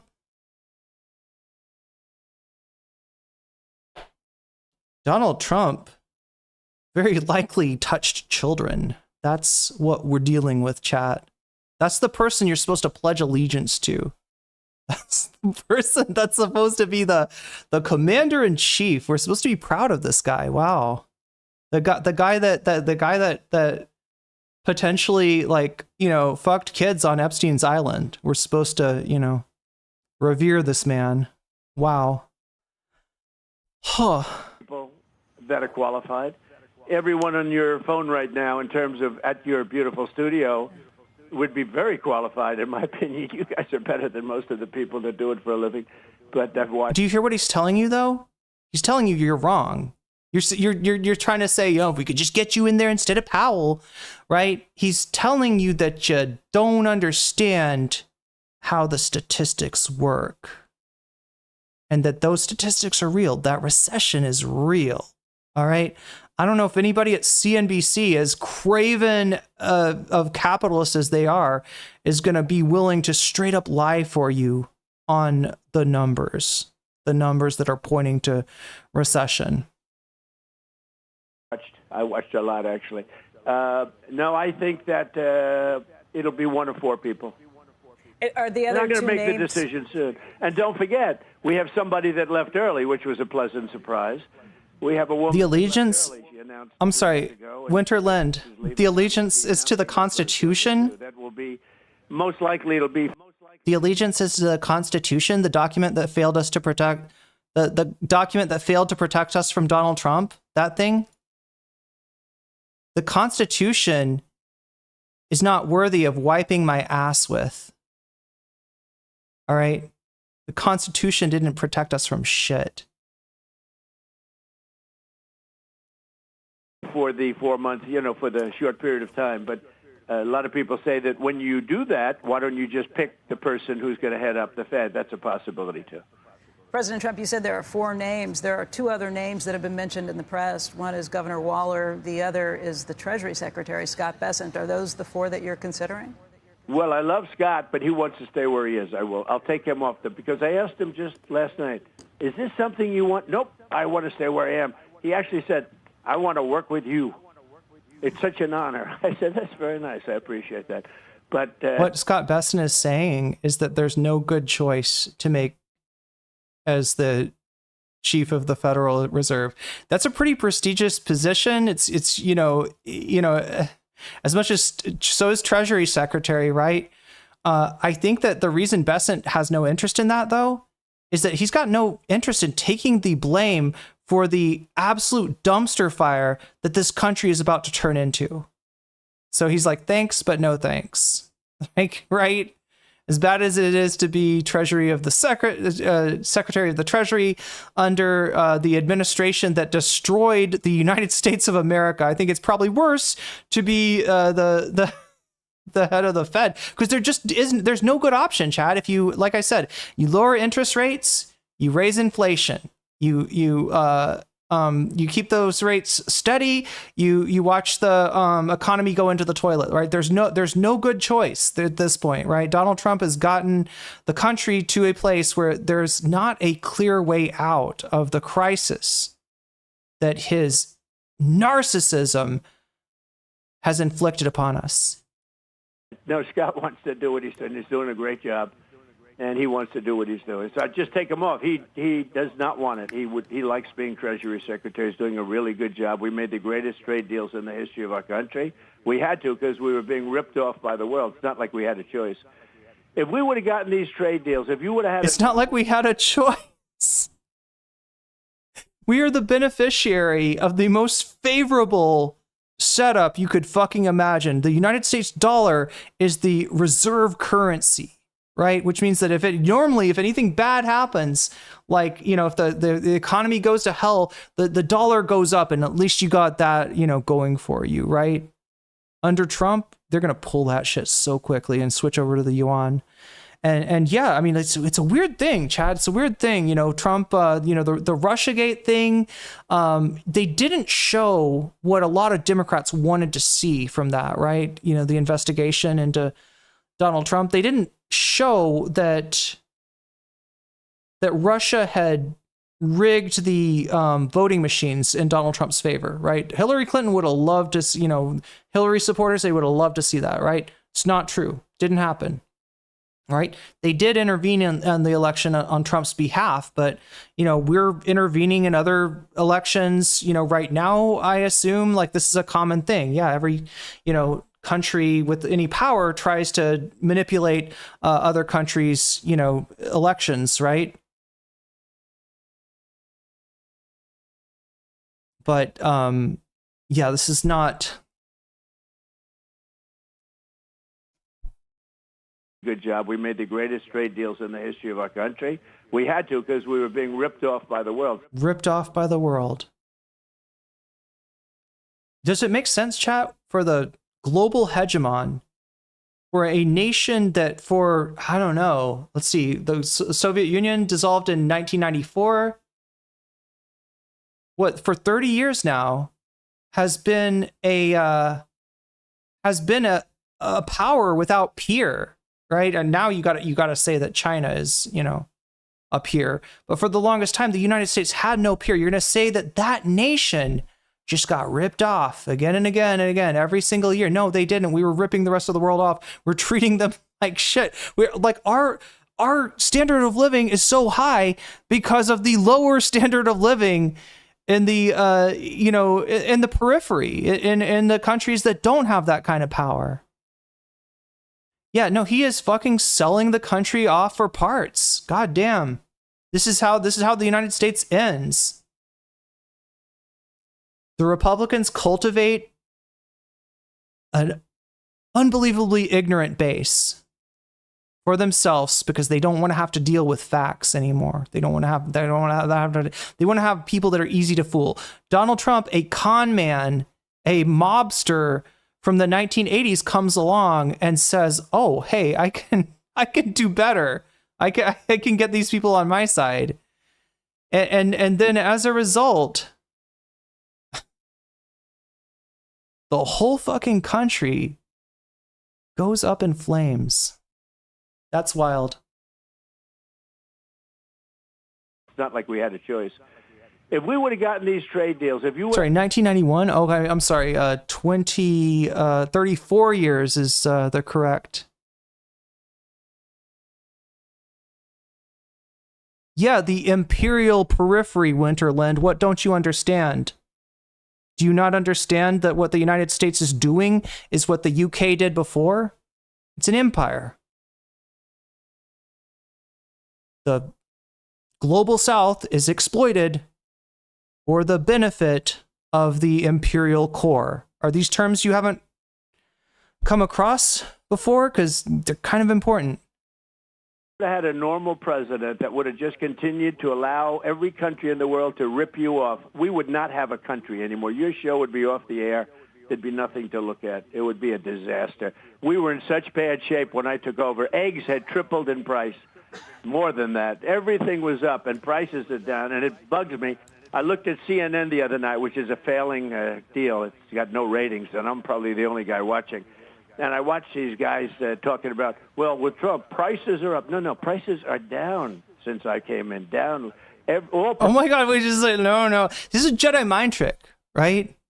These are not the droids you're looking for.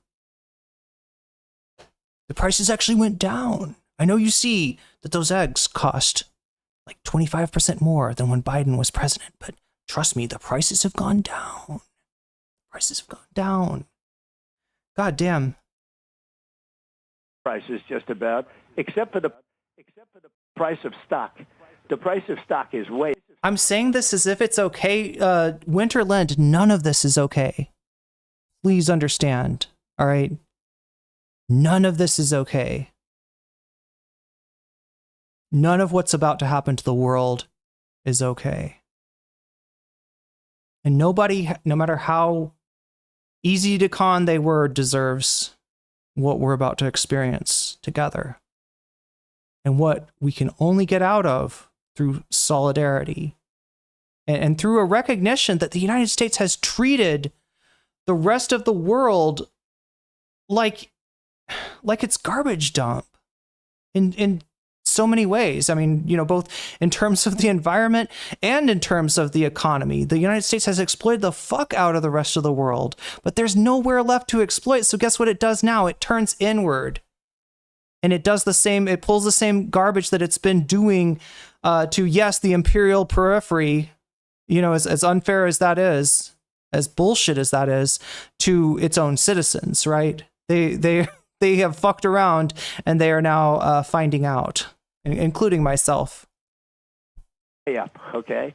But prices are down. And if you look at energy, I'll give you an example. Joe, look at energy. Some of them, but energy is way down. Energy is down to $2.20. Yeah, I'm not here to sugarcoat the unjust system that we're living in, all right? I'm not here to make shit that's definitely not okay seem okay. It's a gallon now for a car. It's down to a level. You're down, I guess, around $65 a barrel, but it's going down. So I don't know how much of this is just him gaslighting people and how much of this is members of his administration gaslighting him.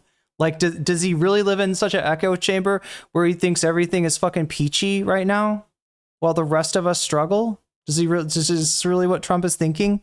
Tremendous energy. And if you notice, OPEC and OPEC Plus, they're drilling more. They want to drill more because I think they want me happy. Because if energy goes down low enough, as long as you don't think the Democrats are great, I agree with you. I don't think the Democrats are. I don't think the Democrats have ever been great. Putin's going to stop killing people. That'll be nice, even though they're his own people that are dying, him and Ukraine. But Putin will stop killing people if you get energy down another $10 a barrel. He's going to have no choice because his economy stinks. Mr. President, it's Andrew. Wait. Electricity? No, he's not. Electricity's not getting cheaper, right? It's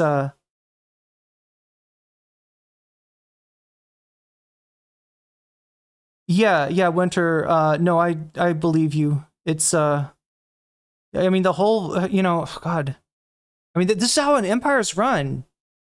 You got an imperial core and a labor aristocracy that are artificially held in a situation that feels like it might be all right, that feels like, if you just work hard enough, you might have enough, and it kind of keeps you going, and it keeps you checked out, and it keeps you from actually looking at the, the unjust order that's holding your life up, right? And there's just not a lot of interest in people that are, going, they're working away most of their life, still getting exploited, still getting squeezed by capitalism, but just at a much more feasible level of existence than people in the global South, right? And then inevitably, as with all empires, eventually that exploitation turns against its own people. And we got a chance now to look at each other and realize that we're both human, and realize that we're not each other's enemies, and we never were, even though, like I said, Americans, benefited from the misery of other countries. They weren't in the driver's seat, though, is what I need to explain.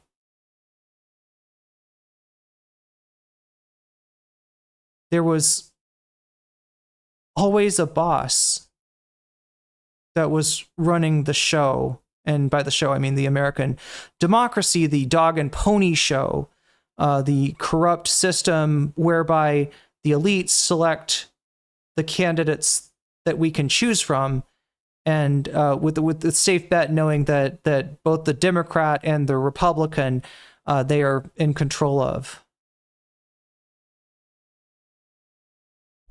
Here, it's great to speak with you. I just wanted to ask you about, you mentioned tariffs, and on Sunday you talked again about this idea of dividends for middle and lower income folks that might come off of the tariffs, meaning the revenue that's coming in from the tariffs. And I wanted you to maybe explain how that might work in practice and how you're thinking about that and the trade-offs between paying down the debt, which I thought was something you had been talking a lot about, versus sending checks out. Because obviously that... Oh my God, this fucking asshole! This fucking asshole!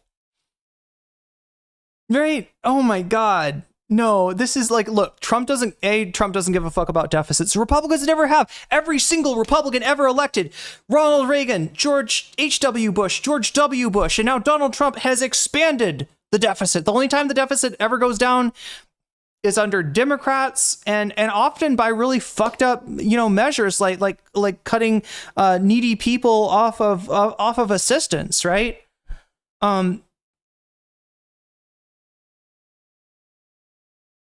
But yeah, no, he thinks that, you know how you want to get the deficit under control. Yes, that's why I just blew 4 million hole in the deficit with the bill that I just passed. Yeah, no, I definitely want to keep that deficit under control, though.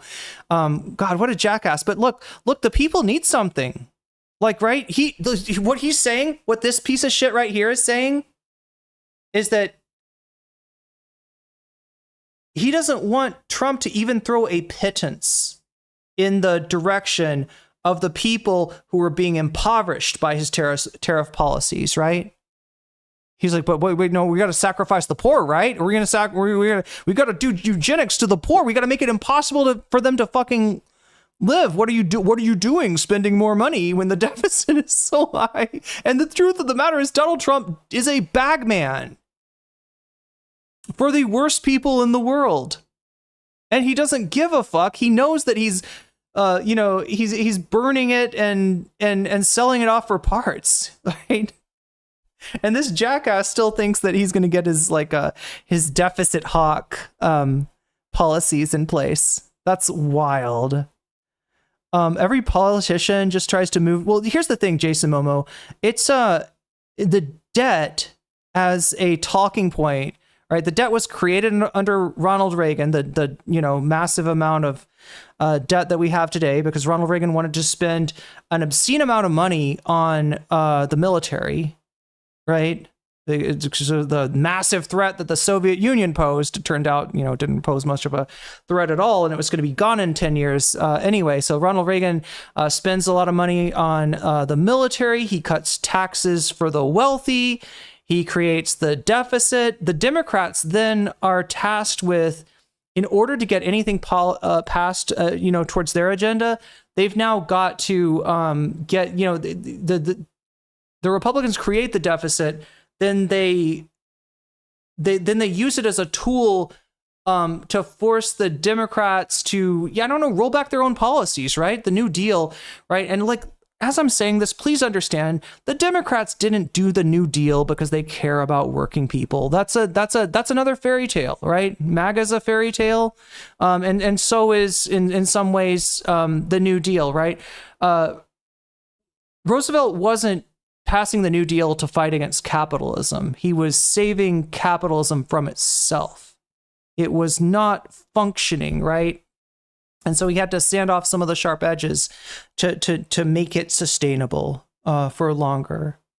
And he only did that because there were fucking leftists nipping at his heels. There were actual fucking communists and socialists, and people were starting to take interest in, hey, what if we had a political party that wasn't beholden to the capital class, right? That's unacceptable, right? So they gotta do something about that. But yeah, there's a New Deal consensus in place from roughly the 40s until the early 80s, right?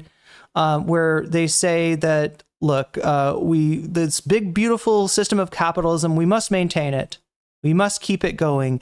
And God damn it, during the Great Depression, we were way too close to losing that system, to the workers achieving class consciousness and taking their lives into their own hands. That was way too close. We can never let that happen again. They institute, the New Deal policies, right? Which is higher taxes on the wealthy, greater social safety net for the rest of us. And that functioned in a way that actually made the wealthy money still. Keynesianism is the system that we're talking about here.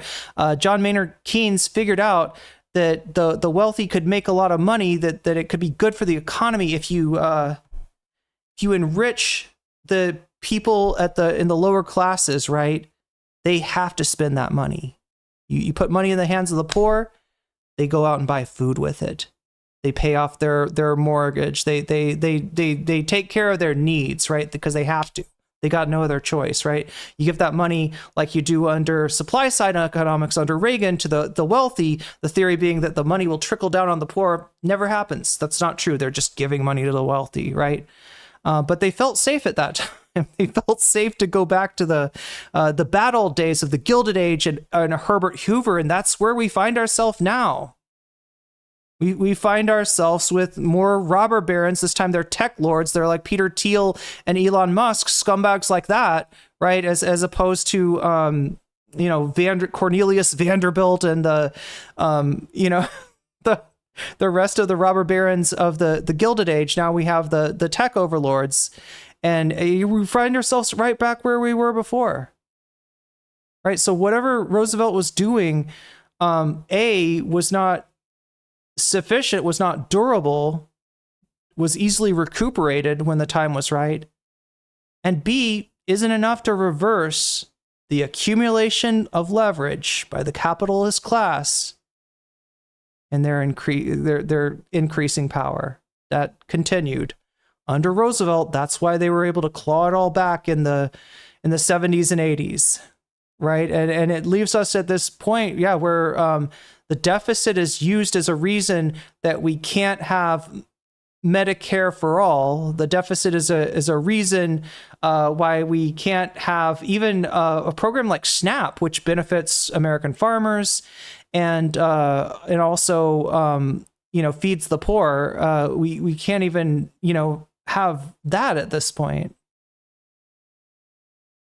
I know the answer though. Money is the root of all evil. I mean, the Bible says the love of money, cupidity, was the root of all evil, not money itself. But if that's what you're going for, and it's not really about money, right? Money's just a symbol.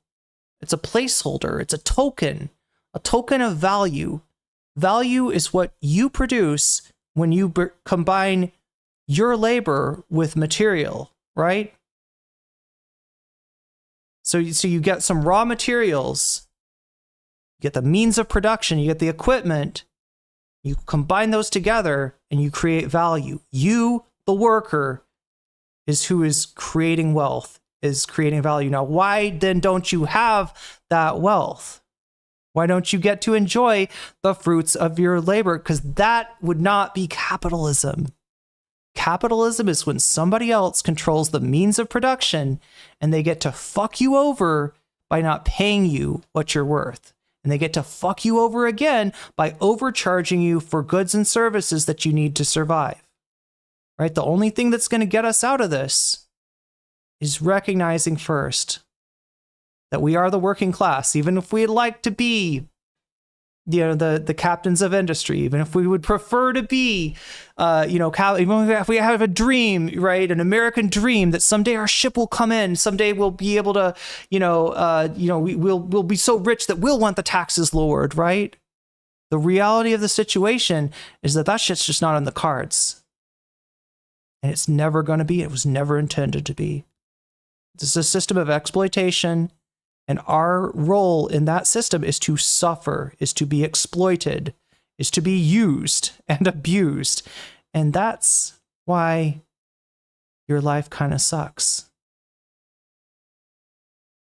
Could be worse, could be better, but that's why you're struggling to have enough. That's why most Americans, let alone most people in the world, are like a few... or like a couple bad months away from losing their homes, from being out on the street, from being unable to feed themselves, right? It's not a bug in the system. It is a feature of said system. Anyway, chat, I didn't realize we were going to be talking about fucking modes of production today. That's what I know this is supposed to be about Trump. This is supposed to be about his crash out, but it all just kind of comes back to the thing that's at the center of it all, which is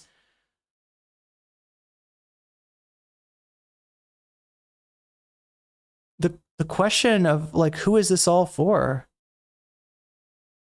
And the present answer of the system is not you. It's not for you. It's not about you. You're the means to the and the end is coming up, chat. As AI or whatever the fuck you want to call these LLMs advances, right?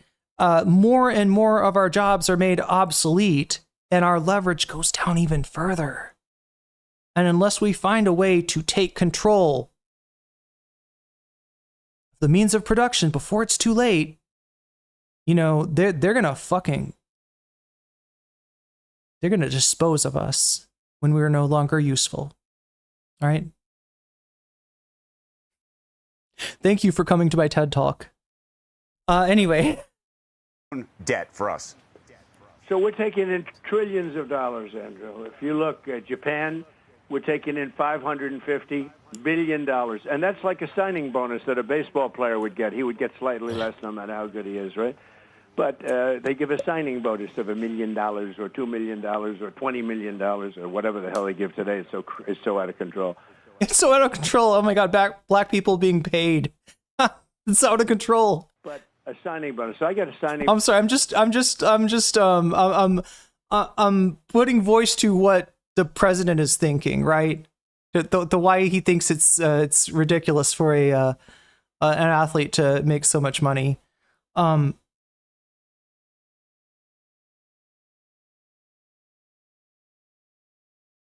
Wait, so he's saying, okay, so here's the deal about tariffs, all right? Now, I know you expect me, being a detractor of President Pedo here, you expect me to say that tariffs are bad and no one should ever do them and they're only stupid people like tariffs. No, I don't think that at all. I think tariffs can be a useful tool in the right time, in the right place, right? When you've got a young industry, when you've got a growing industry in your country and it's being drowned out by bigger, by larger versions of that industry from outside of your country, a tariff can be the exact right thing, right? In that case, what you're trying to do, you've got the ability to make a certain product, and you've got the industry, to produce that product, but it's getting buried in competition, right? You can take that competition off with a tariff. You can grow an industry, right? That's not what Trump is doing. There's no plans. Like even Biden's, something like the CHIPS Act, which I think is imperfect. It's not. At least there's an idea there to try to grow an industry, right? So you can do that. You can use a tariff for that, right? Now, Trump's claim sometimes is that he wants to bring manufacturing back with tariffs, right? At other times, he claims that he wants to use tariffs to fund the government, right? So look, you can do both of those things with tariffs. You can have a small tariff that funds the government because it doesn't raise prices enough to make it so people don't buy that product, right? Or you can have a tariff that makes it impossible for your competitors, your international competitors, to compete with your industries, right? But you can't have both. Either that tariff is going to be so small that it's barely noticeable and it's going to earn, it's going to earn a little bit of revenue, right? For the country, or you're going to have a tariff that is helping certain industries be more competitive. You can't have both. So what he's promising you, it just doesn't make sense. You can have one, you can have the other, depending on how you implement the tariffs, but you can never have both. And in general, implementing across the board tariffs like what he's doing now is just bad for the economy writ large. Bonus from Japan of $550 billion. That's our money. It's our money to invest as we like. European Union, $650. Yeah, it is our money in that it's going to be coming from us. Money. Who pays the tariff? The consumer, the end user, the sucker, us. We pay the tariff, right? And more of your income, more percentage of your income will be going towards paying Trump's tariff, his import tax, let's just call it, because that's what it is, if you are poor versus if you are wealthy. The goods that are implicated in the tariff scheme are going to be goods that you and I have to buy just to survive. And that, if you're rich, you don't need to buy like twice the amount of bread. Right. So, yeah, it is our money, just not in the way that he's saying. Yeah. $1 billion. Think of it. And they're going to buy $750 billion worth of our energy. And they're going to do this, and they're going to do that. And by the way, they're going to open up their countries, which they've never done. Japan has never. If you did business in Japan, they would arrest you. You're not allowed to Did we ever figure out why he was on the roof yesterday? I guess we should look at that next, shouldn't we? do any business. And now Japan has totally opened up their country. They're even taking our rice, which is something that This is another thing about the Japan deal in particular, right? People were kind of excited when he announced a Japan deal until the Japanese government responded saying we did no such thing, right? The shit that he's been touting as a deal with Japan isn't something that Japan has actually agreed to. Nobody said was possible. But more importantly, they're taking our cars. They're taking the very beautiful Ford 150, which does very well, and I'm sure we'll do. Okay, so there's a reason why they're not taking our cars, right? First of all, our cars are ridiculously huge, and in a lot of countries, they just don't fit on the road. I don't know if that's the case for Japan. I know that is the case for the EU, right? That's why the EU doesn't buy our cars. And in other cases, our cars are not up to their safety standards because our government is more corrupt. Our politicians are bought off, and some of those regulations that protect people in other countries are not in place in the United States. Therefore, the cars that are built for the market of the United States are not up to par safety-wise with other countries, right? Wait, here's the thing. Wait, are we talking about Japan? I think I remember this. If I remember correctly, chat, you know what the tariff is that Japan imposes on American automobiles? Anybody want to guess? Let's have a bidding war in chat. What do you think, chat? What percentage do you think Japan tariffs American automobiles? Does anybody know?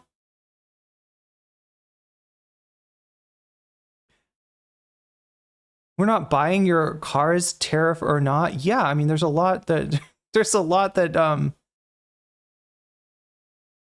is it 20%? Any other guesses? Japan's tariff previously on 25%? It's 0. There's no tariff. In fact, there was a fucking trade deal before this asshole blew it up. There was a trade deal with Japan, right?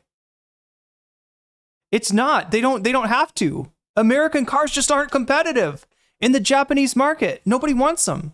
They're not desired.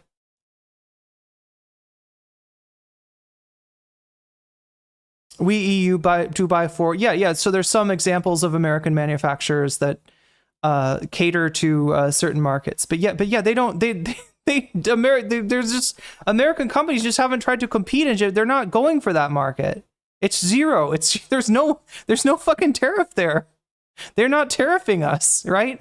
Trump's estimations. You remember when he showed that big he's got that big like board and he's showing like a reciprocal tariff or something like that, right?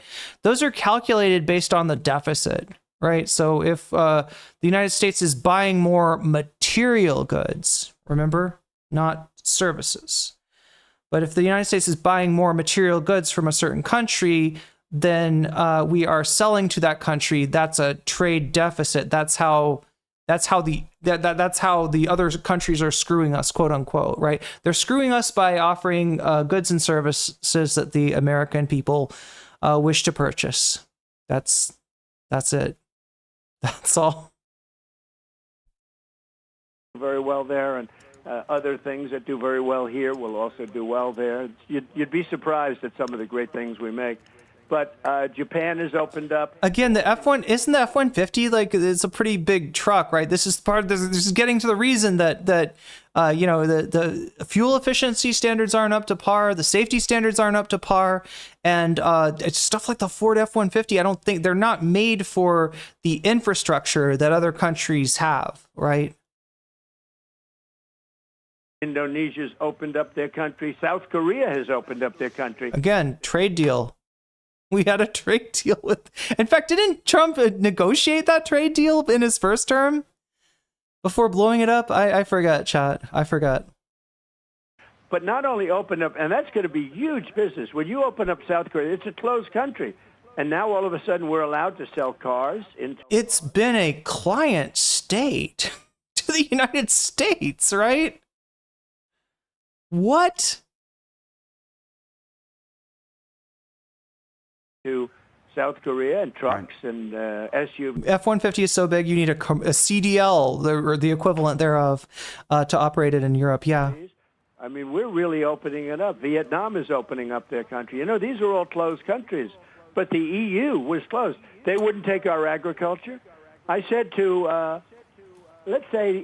There's a reason that people in the EU don't want American agricultural products, and it has to do with our deregulation, with the fact that the American government is not protecting the American people in a lot of cases.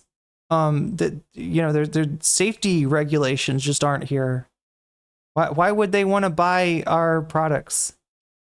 Let me just say, a prime minister, a very nice prime minister, a couple of years ago said, how many cars... They don't want salmonella chicken or lead-infused steaks. Yeah, they don't want our mad cow disease beef either. Are you taking a year? Let me guess, is it 1 or 2? She said, no, we don't take any of your cars. I said, that's right. That's not nice. I said, that's not right. That's not a nice thing, Angela. But they took none of them, and now they take all our cars, all our trucks. Everything is open, 100%. In addition, the EU is going to pay us $650 billion. We're going to round it off, actually, because of certain things, to $600 billion. And think of it. They're going to put up $750 billion. We're a rich country again. Now, these are just deals that I'm announcing. These are the biggest ones because EU is, you know, essentially Europe. We made great deals with all of the countries, and they're being fair about it. One other thing, I mean, for your listeners that perhaps are a little bit less wealthy than some of your listeners, I'm doing something that nobody's... You're watching CNBC. That's not a thing, right? There's nobody's... Nobody. What? This is a network that operates because its viewers are so wealthy, right? It doesn't have like the viewership of some other channels, but the people that do watch it are wealthy. It's CNBC. It's the business network. Come on. Let's see. Wait, what did we want to do? I realize I'm kind of running out of time here. Oh yeah, I really am. God damn. And we're all running out of time if you want bonus content. We're at 34%. We're about a third of the way there. But if we don't get to 100, I'm going to peace out at the end of giving you your Trump tent coverage and take a well-deserved rest after Trump's crash out is making me crash out. Let's see. What are we? Epstein, does he...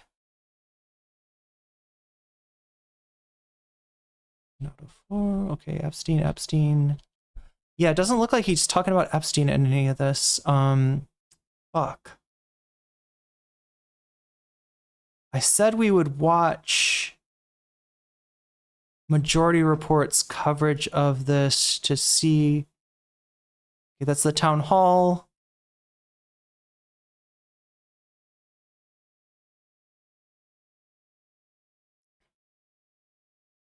Where did I see MR?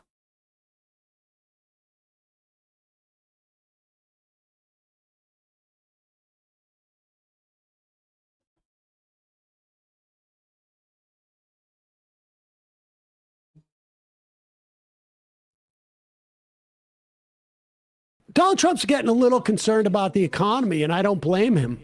The job numbers were absolutely dismal, and I think they're probably worse than we even know. And by that, I mean, within a month or two, we will get revisions upon this month. And we're also, you can see the so-called tariff revenue increasing. That is tax revenue increasing. And it's a regressive tax. It's going to inhibit the spending. This is what I was talking about when I said it's your money, right? It's your money. Trump's taking it from you. People who don't have a lot of money, because prices are going up for them. We're seeing the inflation numbers go up. We're seeing both joblessness and inflation go up. There's a name for that. Whoa. It's called stagflation. It's very bad.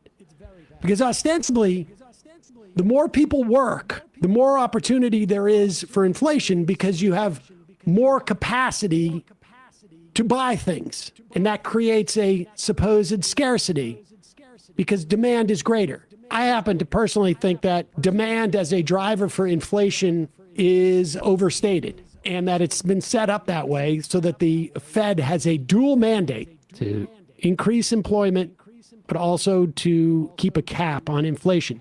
For years, and not that long ago, when I started doing this job, we were told by the Fed and economic experts that 6% was really the lowest you could go with employment without having out of control inflation. You just couldn't do it. It just wasn't physically possible. You needed to have 6% unemployment to maintain inflation numbers. And then it turned out not to be the case. You want to know what? Didn't really make much of that. People didn't really talk about it too often after that. Right.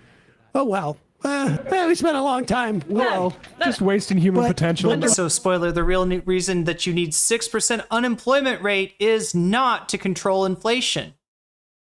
The reason you need 6% unemployment rate is so that the capitalists constantly have a labor pool of hungry people that need to get a job to survive, that are willing to accept less pay than they deserve, right? That's the reason that we needed 6% unemployment, supposedly. Yeah, they said it was about inflation. It turns out you can have sub 4% employment without inflation. It was just there to kind of, light a fire under you and make sure that you don't ever even think about, that if you're ever out of the workforce, you're willing to take whatever a business is offering you, right? It's a way to depress wages, essentially. That's what they were doing to us all those years, right? And that's under, even the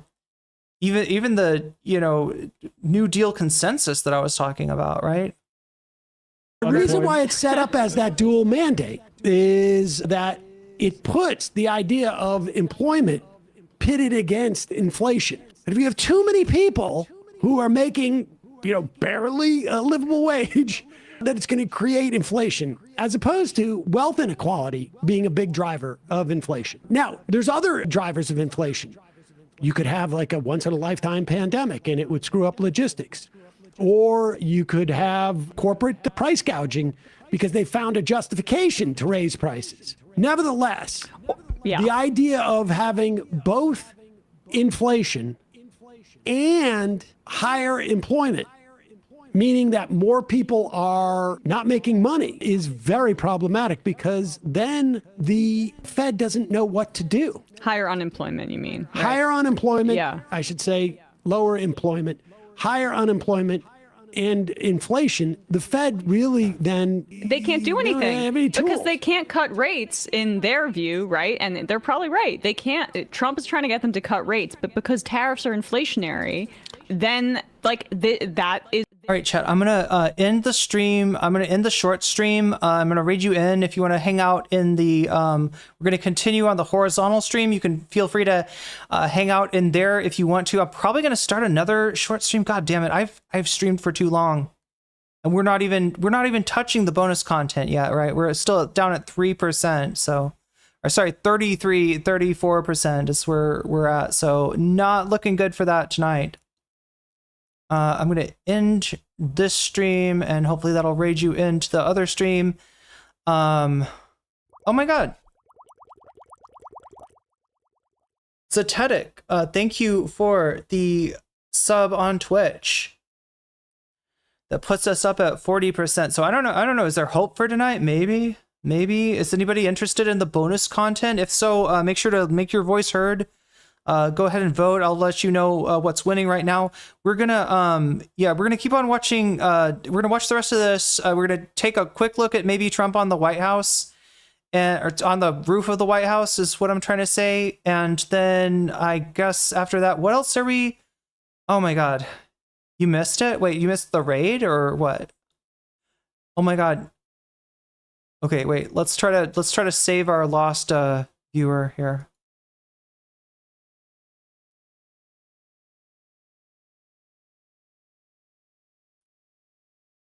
There we go.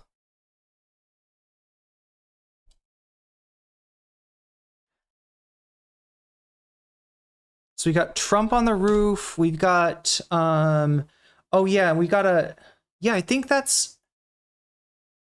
we just have to.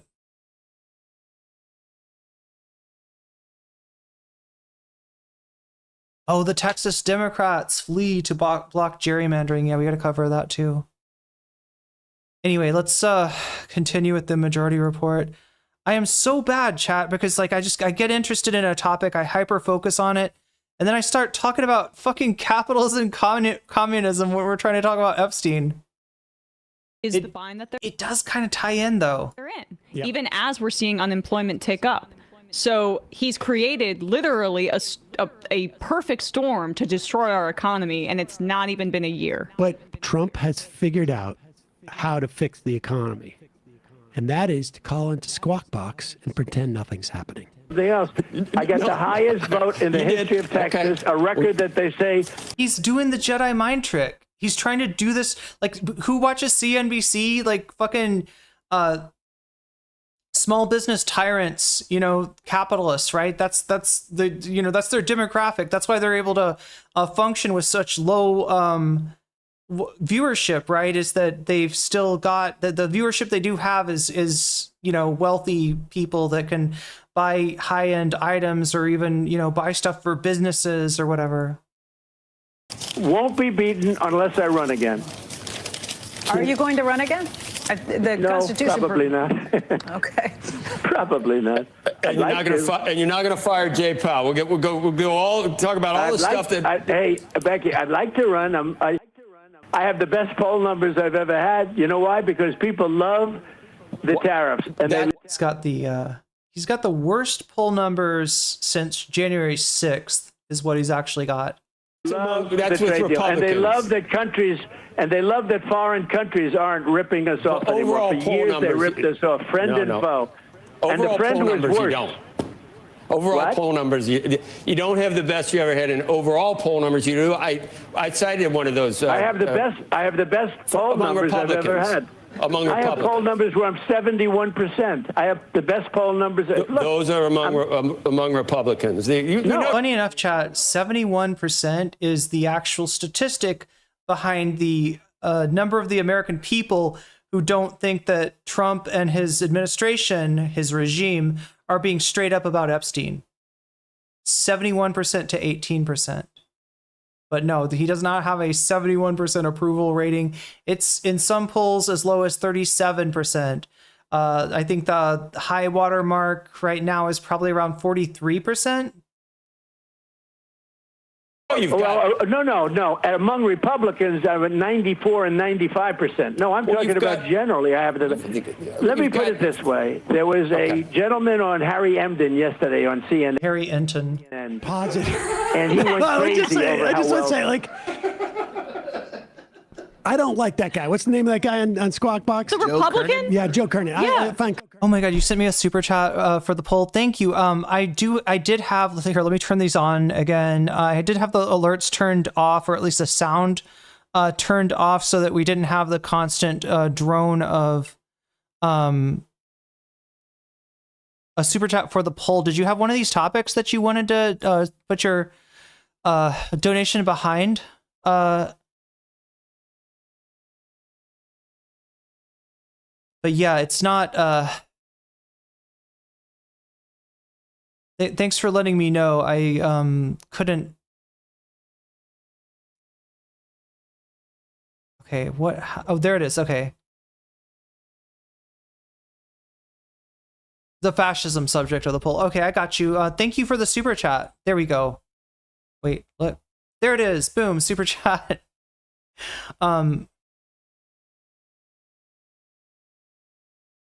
Can you give me a link to a video? I mean, the best place for that is stream suggestions, probably. One vote for the fascism. One vote for fascism. No, I know that's not what you meant. an a-hole and a douchebag. But I can empathize because I've had conversations with grandparents before. Yeah. And you keep saying stuff to them and they don't hear you, and then they start to mispronounce things like Harry Memem. The gentleman on Harry Enton. All right. We've had 12 years now of just old geriatric presidents who do nothing but watch TV, whether it's Fox News or Morning Joe or Harry Empton. Yeah. Just pop up this one. This is Trump's net approval rating on issues. You'll notice that there is a black line that goes across 0. No, that black line is 100%. He was actually above 100%. And you will notice that on immigration, economy, trade, and inflation, there's a little dash before you get to the percentage, and that suggests below the net approval rating. So he. Wait. Okay, so this is a comparison of Donald Trump's approval on individual issues to his approval overall. Is that what we're looking at? Updating a polling average of Donald Trump's net approval rating on immigration, economy and trade, and inflation, accounting for each poll's quality, sample size, partisanship. I'm trying to figure out, sorry.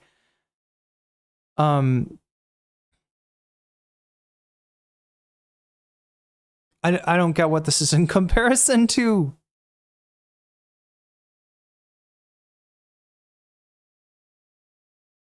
What is it relative to? What is the 0 marker?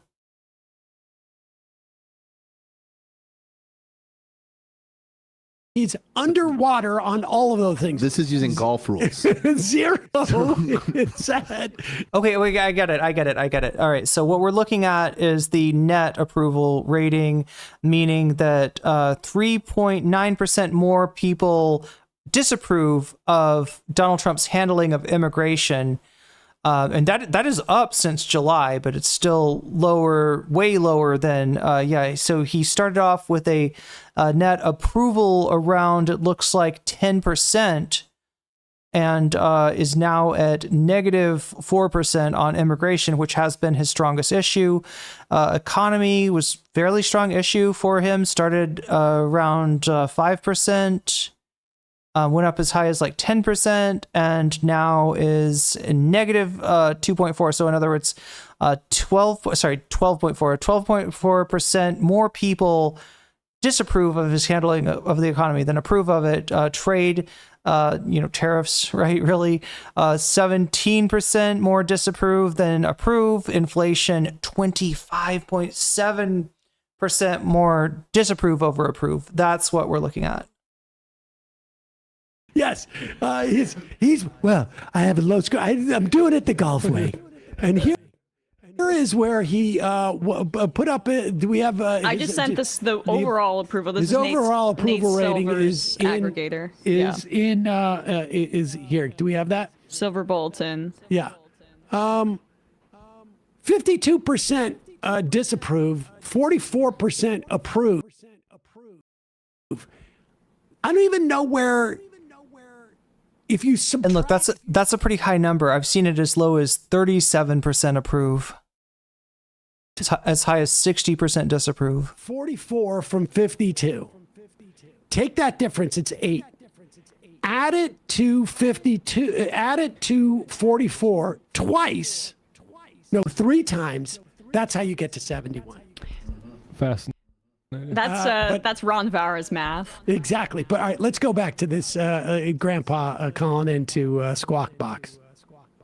I have the best poll numbers I've ever had. Among I have Republicans. poll numbers where I'm 71%. I have the best poll numbers. Look, those are among Republicans. No. Among Republicans, I'm at 94 and 95%. No, I'm talking about generally. I have the. Let me put it this way: there was a gentleman on. He's building castles in the air and living in them. Harry Emden yesterday on CNN, and he went crazy over how well Trump was doing. I think I know the Harry Enton clip that he's talking about.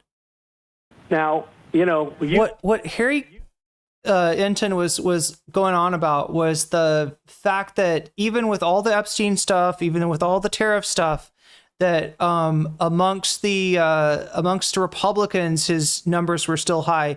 What he's not seeing or didn't want to see, or maybe wasn't shown because it's bad news and no one wants to show bad news to the Mad King, is that he's actually like he's lost, I think, what is it, something like 30% on independents, and you know, the few Democrats that did support him or look at him favorably or wanted to give him a chance have obviously his numbers in the single digit amongst Democrats. But no, his base, like, the worse he does, the more they like support him. That's a thing. You don't put that on because I think CBS is a shade. Actually, CNN's a shade better than NBC. I think NBC is probably the worst of them all. But if you check CNN tomorrow, watch Harry Emden, and you'll see about the numbers. But that's okay. I love how he's so specific. Harry Emden. Look him up. Harry Emden. Yeah, it's not even his name. But there are other. He has a solid 5% of Dems. Oh my God. They can say your haters cite polls that have you down in the 30s, Mr. President. And, yeah, but they're fake polls, Joe. I had a lot of fake polls. Did he just say yo? Did Trump just say yo? What was that? Yeah. I know, but there are other. They can say your haters cite polls that have you down in the 30s, Mr. President. And, yeah, but they're fake polls, Joe. I had a lot of fake polls. I think he said those are fake polls, yo. You also have me in the 70s. I have fake polls. Fox gives me terrible polls all the time. You know, they do nothing but I've never had a good poll with Fox. And then I win an election and I go through the roof. Because look, I won every swing state, did I not? I won every swing state. Andrew, I won the popular vote by millions of votes. Even though they tried like hell to cheat, I won by millions of votes. I won the counties, and all of the counties. I won 2,750 to 502. And I won the election in a landslide. And obviously, that's only, we're only 6 months in. But my poll numbers are better now, much better than during the election. And part of that is because the Democrat Party is self-destructive. That is the one thing that he said that's not a lie. Yeah, the Democratic Party is they're at, like, I don't know, 20%. I think I saw 19% somewhere, right? And what that is that, first of all, the Democratic voters noticed that the Chuck Schumers and Hakeem Jeffries of the world refused to fight, right? There were issues that they could have blocked, that they could have fought on, like the Lincoln Riley Act. Would have been really nice to have blocked that piece of shit legislation, and they didn't do it. So yeah, the Democratic voters are mad at their party establishment for not actually fighting back. That's why their numbers are so low, and that is a real problem for the Democrats. If they think they can just waltz in and take the midterm and then recapture the presidency based on Trump bad, they got another thing coming. I mean, when you have low IQ people like Crockett, I wonder if she's in a relationship to the late. Oh, that's a good point. Davy Crockett, who was a great. Sorry, that's a good point, Astral C. He could very much be slurring, or maybe his dentures slipped out. I don't know. Gentlemen, I wonder if she's got any relationship to Davy Crockett. Great gentleman. By the way, I do not believe that. Did I do that? Oh, what's that? Mike Flood started playing. Sorry. I heard that this morning. Oh yeah, that's Matt Lush's fault. That's not my fault. And I was like, when he paused before Democrats, I was like, it's gonna be Jasmine Crockett, 100%, because he's obsessed with her. Have I brought up a black woman because yet? Of the. Have I brought up a black person yet? Yeah. And I knew he was going with Davy Crockett when he's. I wonder if she's married to. What's he trying to say there? You don't look like the Crockett's I know. Where did you get that name? Like, what? Oh, no.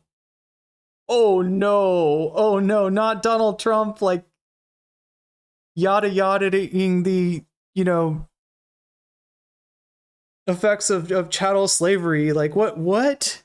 That's Wow, he just finds a way to be extra racist. It's like, you know how for a while, like Pizza Hut was really good at like, they figured out a place to put extra cheese in your pizza. They were like, all right, we got the maximum cheese pizza here. Wait a minute. No. We could put the cheese in the crust. We could put the cheese, we can inject the cheese into the crust. Yeah, right. It's like, that's like Donald Trump with racism. He's like, it's like Chicago style racism. Chat. He's like the pizzeria Uno of racism. He's like, we're gonna insert a layer of racism in between the breading. That's how much racism is in our pizza. I'm running out of time. I hate it. Play the video. Goddamn. This gets weird. Does it get worse? Great. Davy the Crockett. late, great Davy Crockett. When did Davy Crockett die? Like, gotta be like 1790. Crockett. I haven't been able to come up with a nickname for her except for Black Lady, and that doesn't have the ring to it. Why does he call her Crackpot Crockett? It's right there. He's losing his fastball. Oh, that is good. 190 years ago, a Davy Crockett died. But he's making a comeback. People are talking about Crockett. Late great. Why are you against age gap marriages? Also, that Nate Silver. Is that it? Where else does he go? No, that's based. I mean, the we could go for a sec, but I just want to clarify, like that. It's got a Daniel Boone chunk. Yeah, that average from Nate Silver is actually way Sorry, chat. My fucking computer is falling apart on me here. Things like Rasmussen, which is a junk Republican poll, but like Gallup and is probably the best polling in our country, and they have him in the high 30s. Their last poll had Donald Trump at his second lowest approval rating, including his first term, where he bottomed out closer to low 30s. So you never hear this in coverage unless it's an aside like this, and then he gets bullied into kind of just like being quiet about it with Donald Trump and be like, okay, because our media is so scared to point out how unpopular this guy is with the rest of the country because he's intimidating them with these lawsuits and all this other garbage. It's actually a little scary. Okay, whatever you say. Daniel Boone was a man. Has there ever been a more perfect name for a show? Squawk Box. Squawk Oh my Box. God. So that guy is just on Grandpa. the toilet. He's clearly in the bathroom. Oh yes. Keep playing. Wait, I'm sorry. Donald Trump, is Matt Lesh proposing that Donald Trump is calling while he's in the bathroom? Because like we haven't watched Psychic Natalia in a while, or this is our favorite TikTok streamer that streams from the bathroom and will constantly fart and poop on stream while blaming it on her poor dog. Crockett. I wonder if she's any relationship to the late great Davy Crockett, who was a great gentleman. I wonder if she's got any relationship to Davy Crockett, the great old Davy Crockett. But you have this woman Crockett. She's a very low IQ person. Somebody said the other day she's one of the leaders of the party. I said, you got to be kidding. Well, I wouldn't say that. No, he once ranked on social media. He was like from dumbest to smartest. Crockett dumbest, then it was like Ilhan Omar, and then AOC. He's just doing. What do they have in common? Race science from like. Yes. I mean, that's what. Even the Crockett. Well, Crockett, it's more of an art. Crockett was it's a slave not so owner. much a science. He's making a dig at maybe she's descended from a slave owner and got the last name from him. I think that's what I was thinking. Yeah. And what is his point? What is his point? Other than just racism, like what's the point of that? What is he trying to say? Do you think so? I think so. Yeah. I mean, black name. You're not a real Crockett, are you? You're not related to Davy Crockett. You don't look like a Crockett. Crockett from. What an asshole! Yeah, where did he get that? Where did she get that name? Yeah. Yeah, this guy's. Pull up Harry Emden. He said it twice too. That's the best. I know. He's completely losing it. Dementia Don. Chat, how the fuck does Hassan do it? Okay, now this is gonna sound horrible. Like, right, this is gonna sound very clout chasey, but I need to talk to Hassan. I need him to watch one of my streams and give me criticism and give me feedback and give me notes, like just red ink all over the place. Be like, this is, you should have covered this part. And I don't, how does he fucking do it? How does he, the motherfucker streams like what, 8 to 12 hours a day. And yet he covers like everything. How the fuck does he do it? This is why I'm a drama slop streamer most days, chat. It's like there's not time enough to cover all the news. I don't even know what news to prioritize. It's so frustrating. I'm going to have to end stream before getting to like 2 or 3 of those topics that I wanted to get to. And I don't understand where the time is gone. I think he's just, I don't know, chat. I don't know. It's like he's got a team. He talks really fast. Am I talking too slow? I feel like I talk fast too, especially when I got mad at he has a special talent. I think he's locked in a way that I'm not yet. I need to work on that. I feel like he's probably heard of me. Yeah, I don't know about that. He's I've been on his stream in the form of a tweet before, right? I'll take that, right? That's more than most people get. He's heard of me. I don't know, in a good way or a bad way, Mylan. Like, what has he heard? Has he heard the real stuff or has he heard the slander? The bottom line is, all of this stuff is going to shake out. No, I don't. I think he might recognize my Twitter at, maybe, right? But he doesn't, he doesn't know who I am. Next 6 months in terms of the economy. At the very least, he's not going to be able to call in and talk about, Jasmine Crockett or Davy Crockett or the 2020 election and how he really won it, or how 6 million immigrants. I engage with chat. Doesn't he do that too, though? That's how he lost the popular vote against Hillary Clinton, and on and on. Actually, the 2016 election was the stolen one. Don't you like how it wasn't stolen or rigged when Trump was president? Or it was stolen or rigged when he was president, that election, but it wasn't somehow stolen and rigged when Biden was in power. It's a little weird. It's weird. You don't get it. What Emma means is that, like, it wasn't.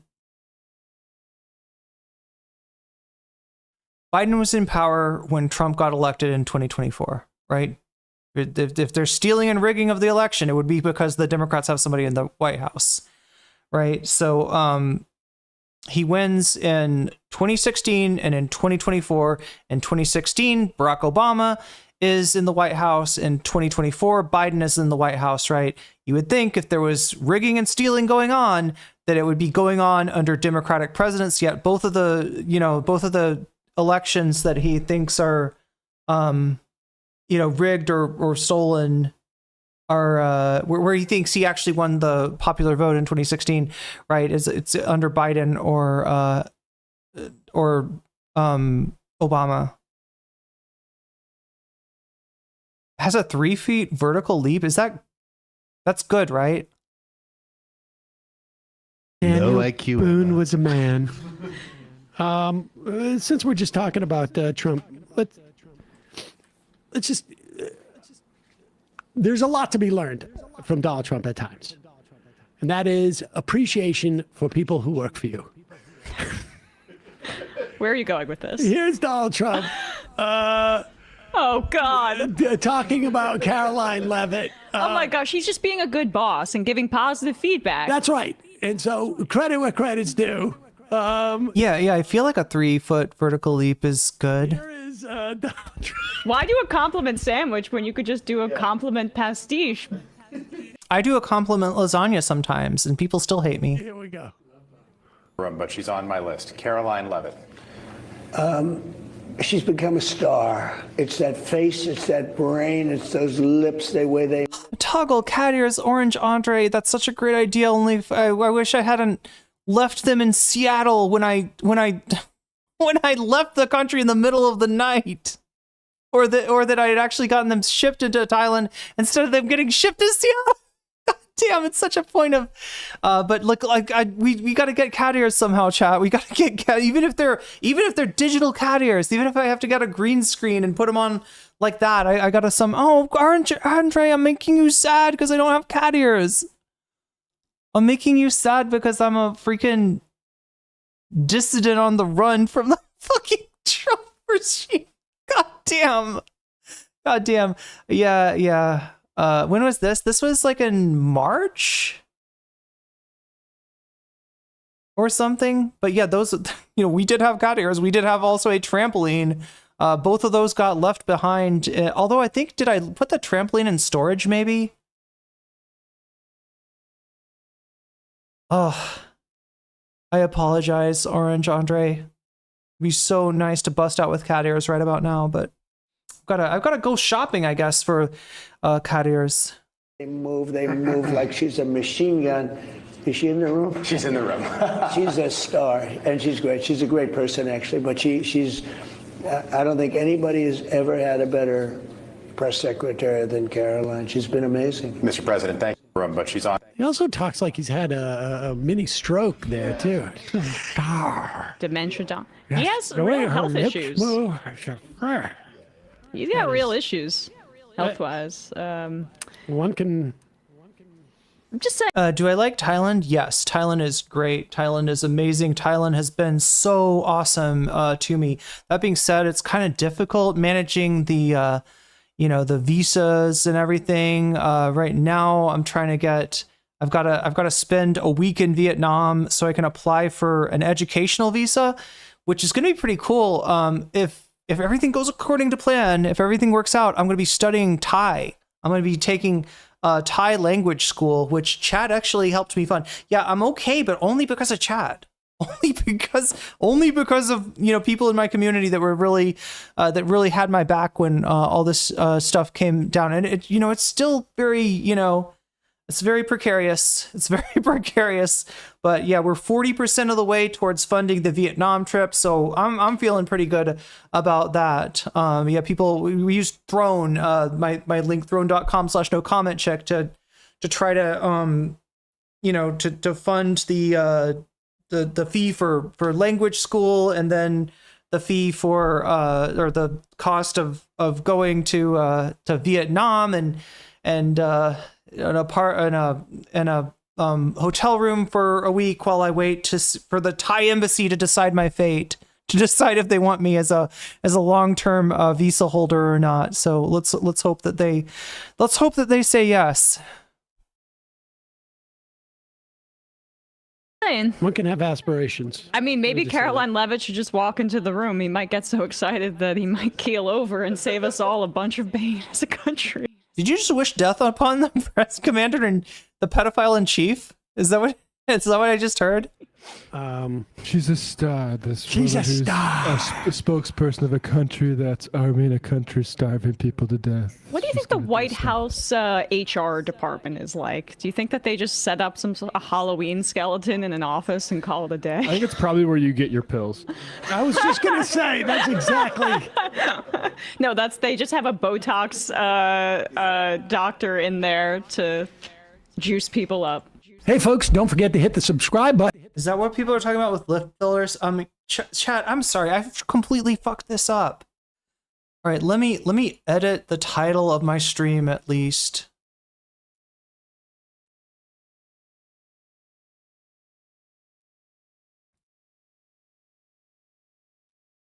We'll play a little bit of the whatchamacallit.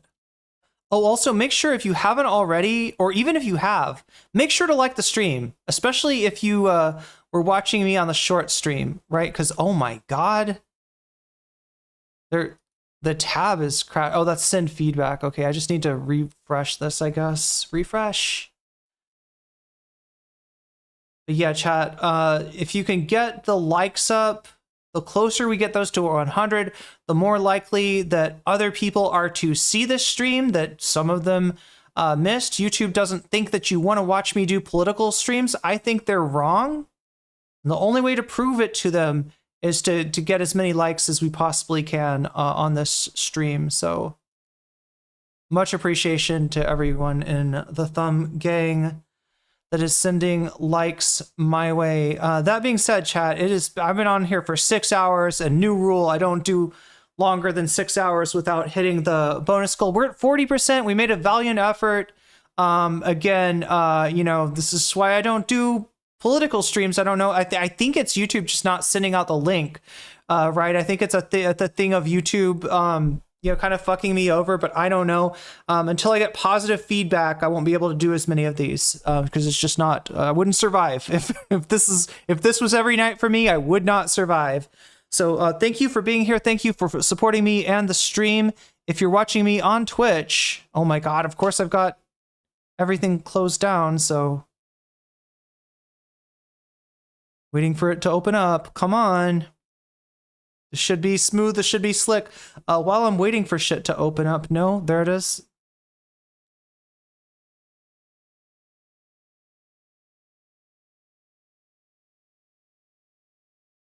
Let me go ahead and thank my Patreons once again.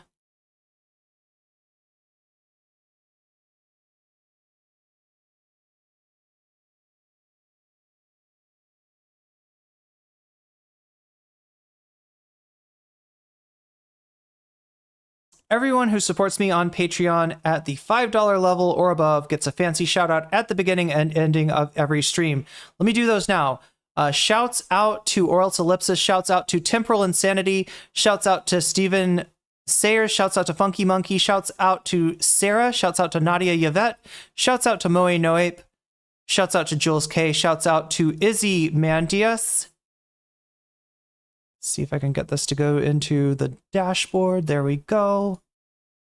Shouts out to Infallible Fowl. Shouts out to Good for Gabby. Shouts out to Emily French. Shouts out to Direful. Shouts out to Buck Geek. Shouts out to Big Al. Shouts out to Animus. And a fancy shout out to Zara Xerix, to Rachel K, to Crystal Saphira, and to Omega Star.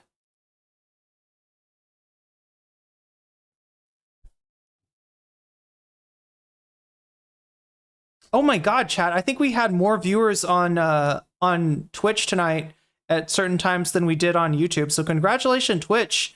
You are coming on, and you are coming on strong. You now have more subs than YouTube has members. So, definitely be paying a lot more attention to Twitch. No, who am I kidding, chat? I'll pay attention to both chats, but you've definitely impressed me, Twitch. Let's just put it that way. And YouTube, I don't know. You're awesome, and I'm sure you'll be back in top form in no time. With that, chat, I think we're gonna. Anybody want to watch some Buffy?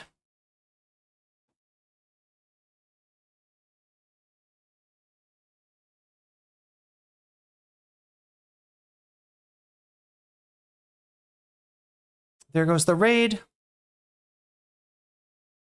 Everybody have a good one. Take care of yourself and each other. Wow, people just got out of there before I could even raid you in. Oh my God, don't you want to be part of the awesome raid? Do people not maybe they don't like Buffy. Maybe they're not Buffy fans. Anyway, they should be Buffy fans if they knew what was good. But yeah, I'm raiding you into Bill Boneless over on Twitch. Half of people left. That's so sad. That's so sad. We're going to share the love with other streamers. It makes it so hard to do.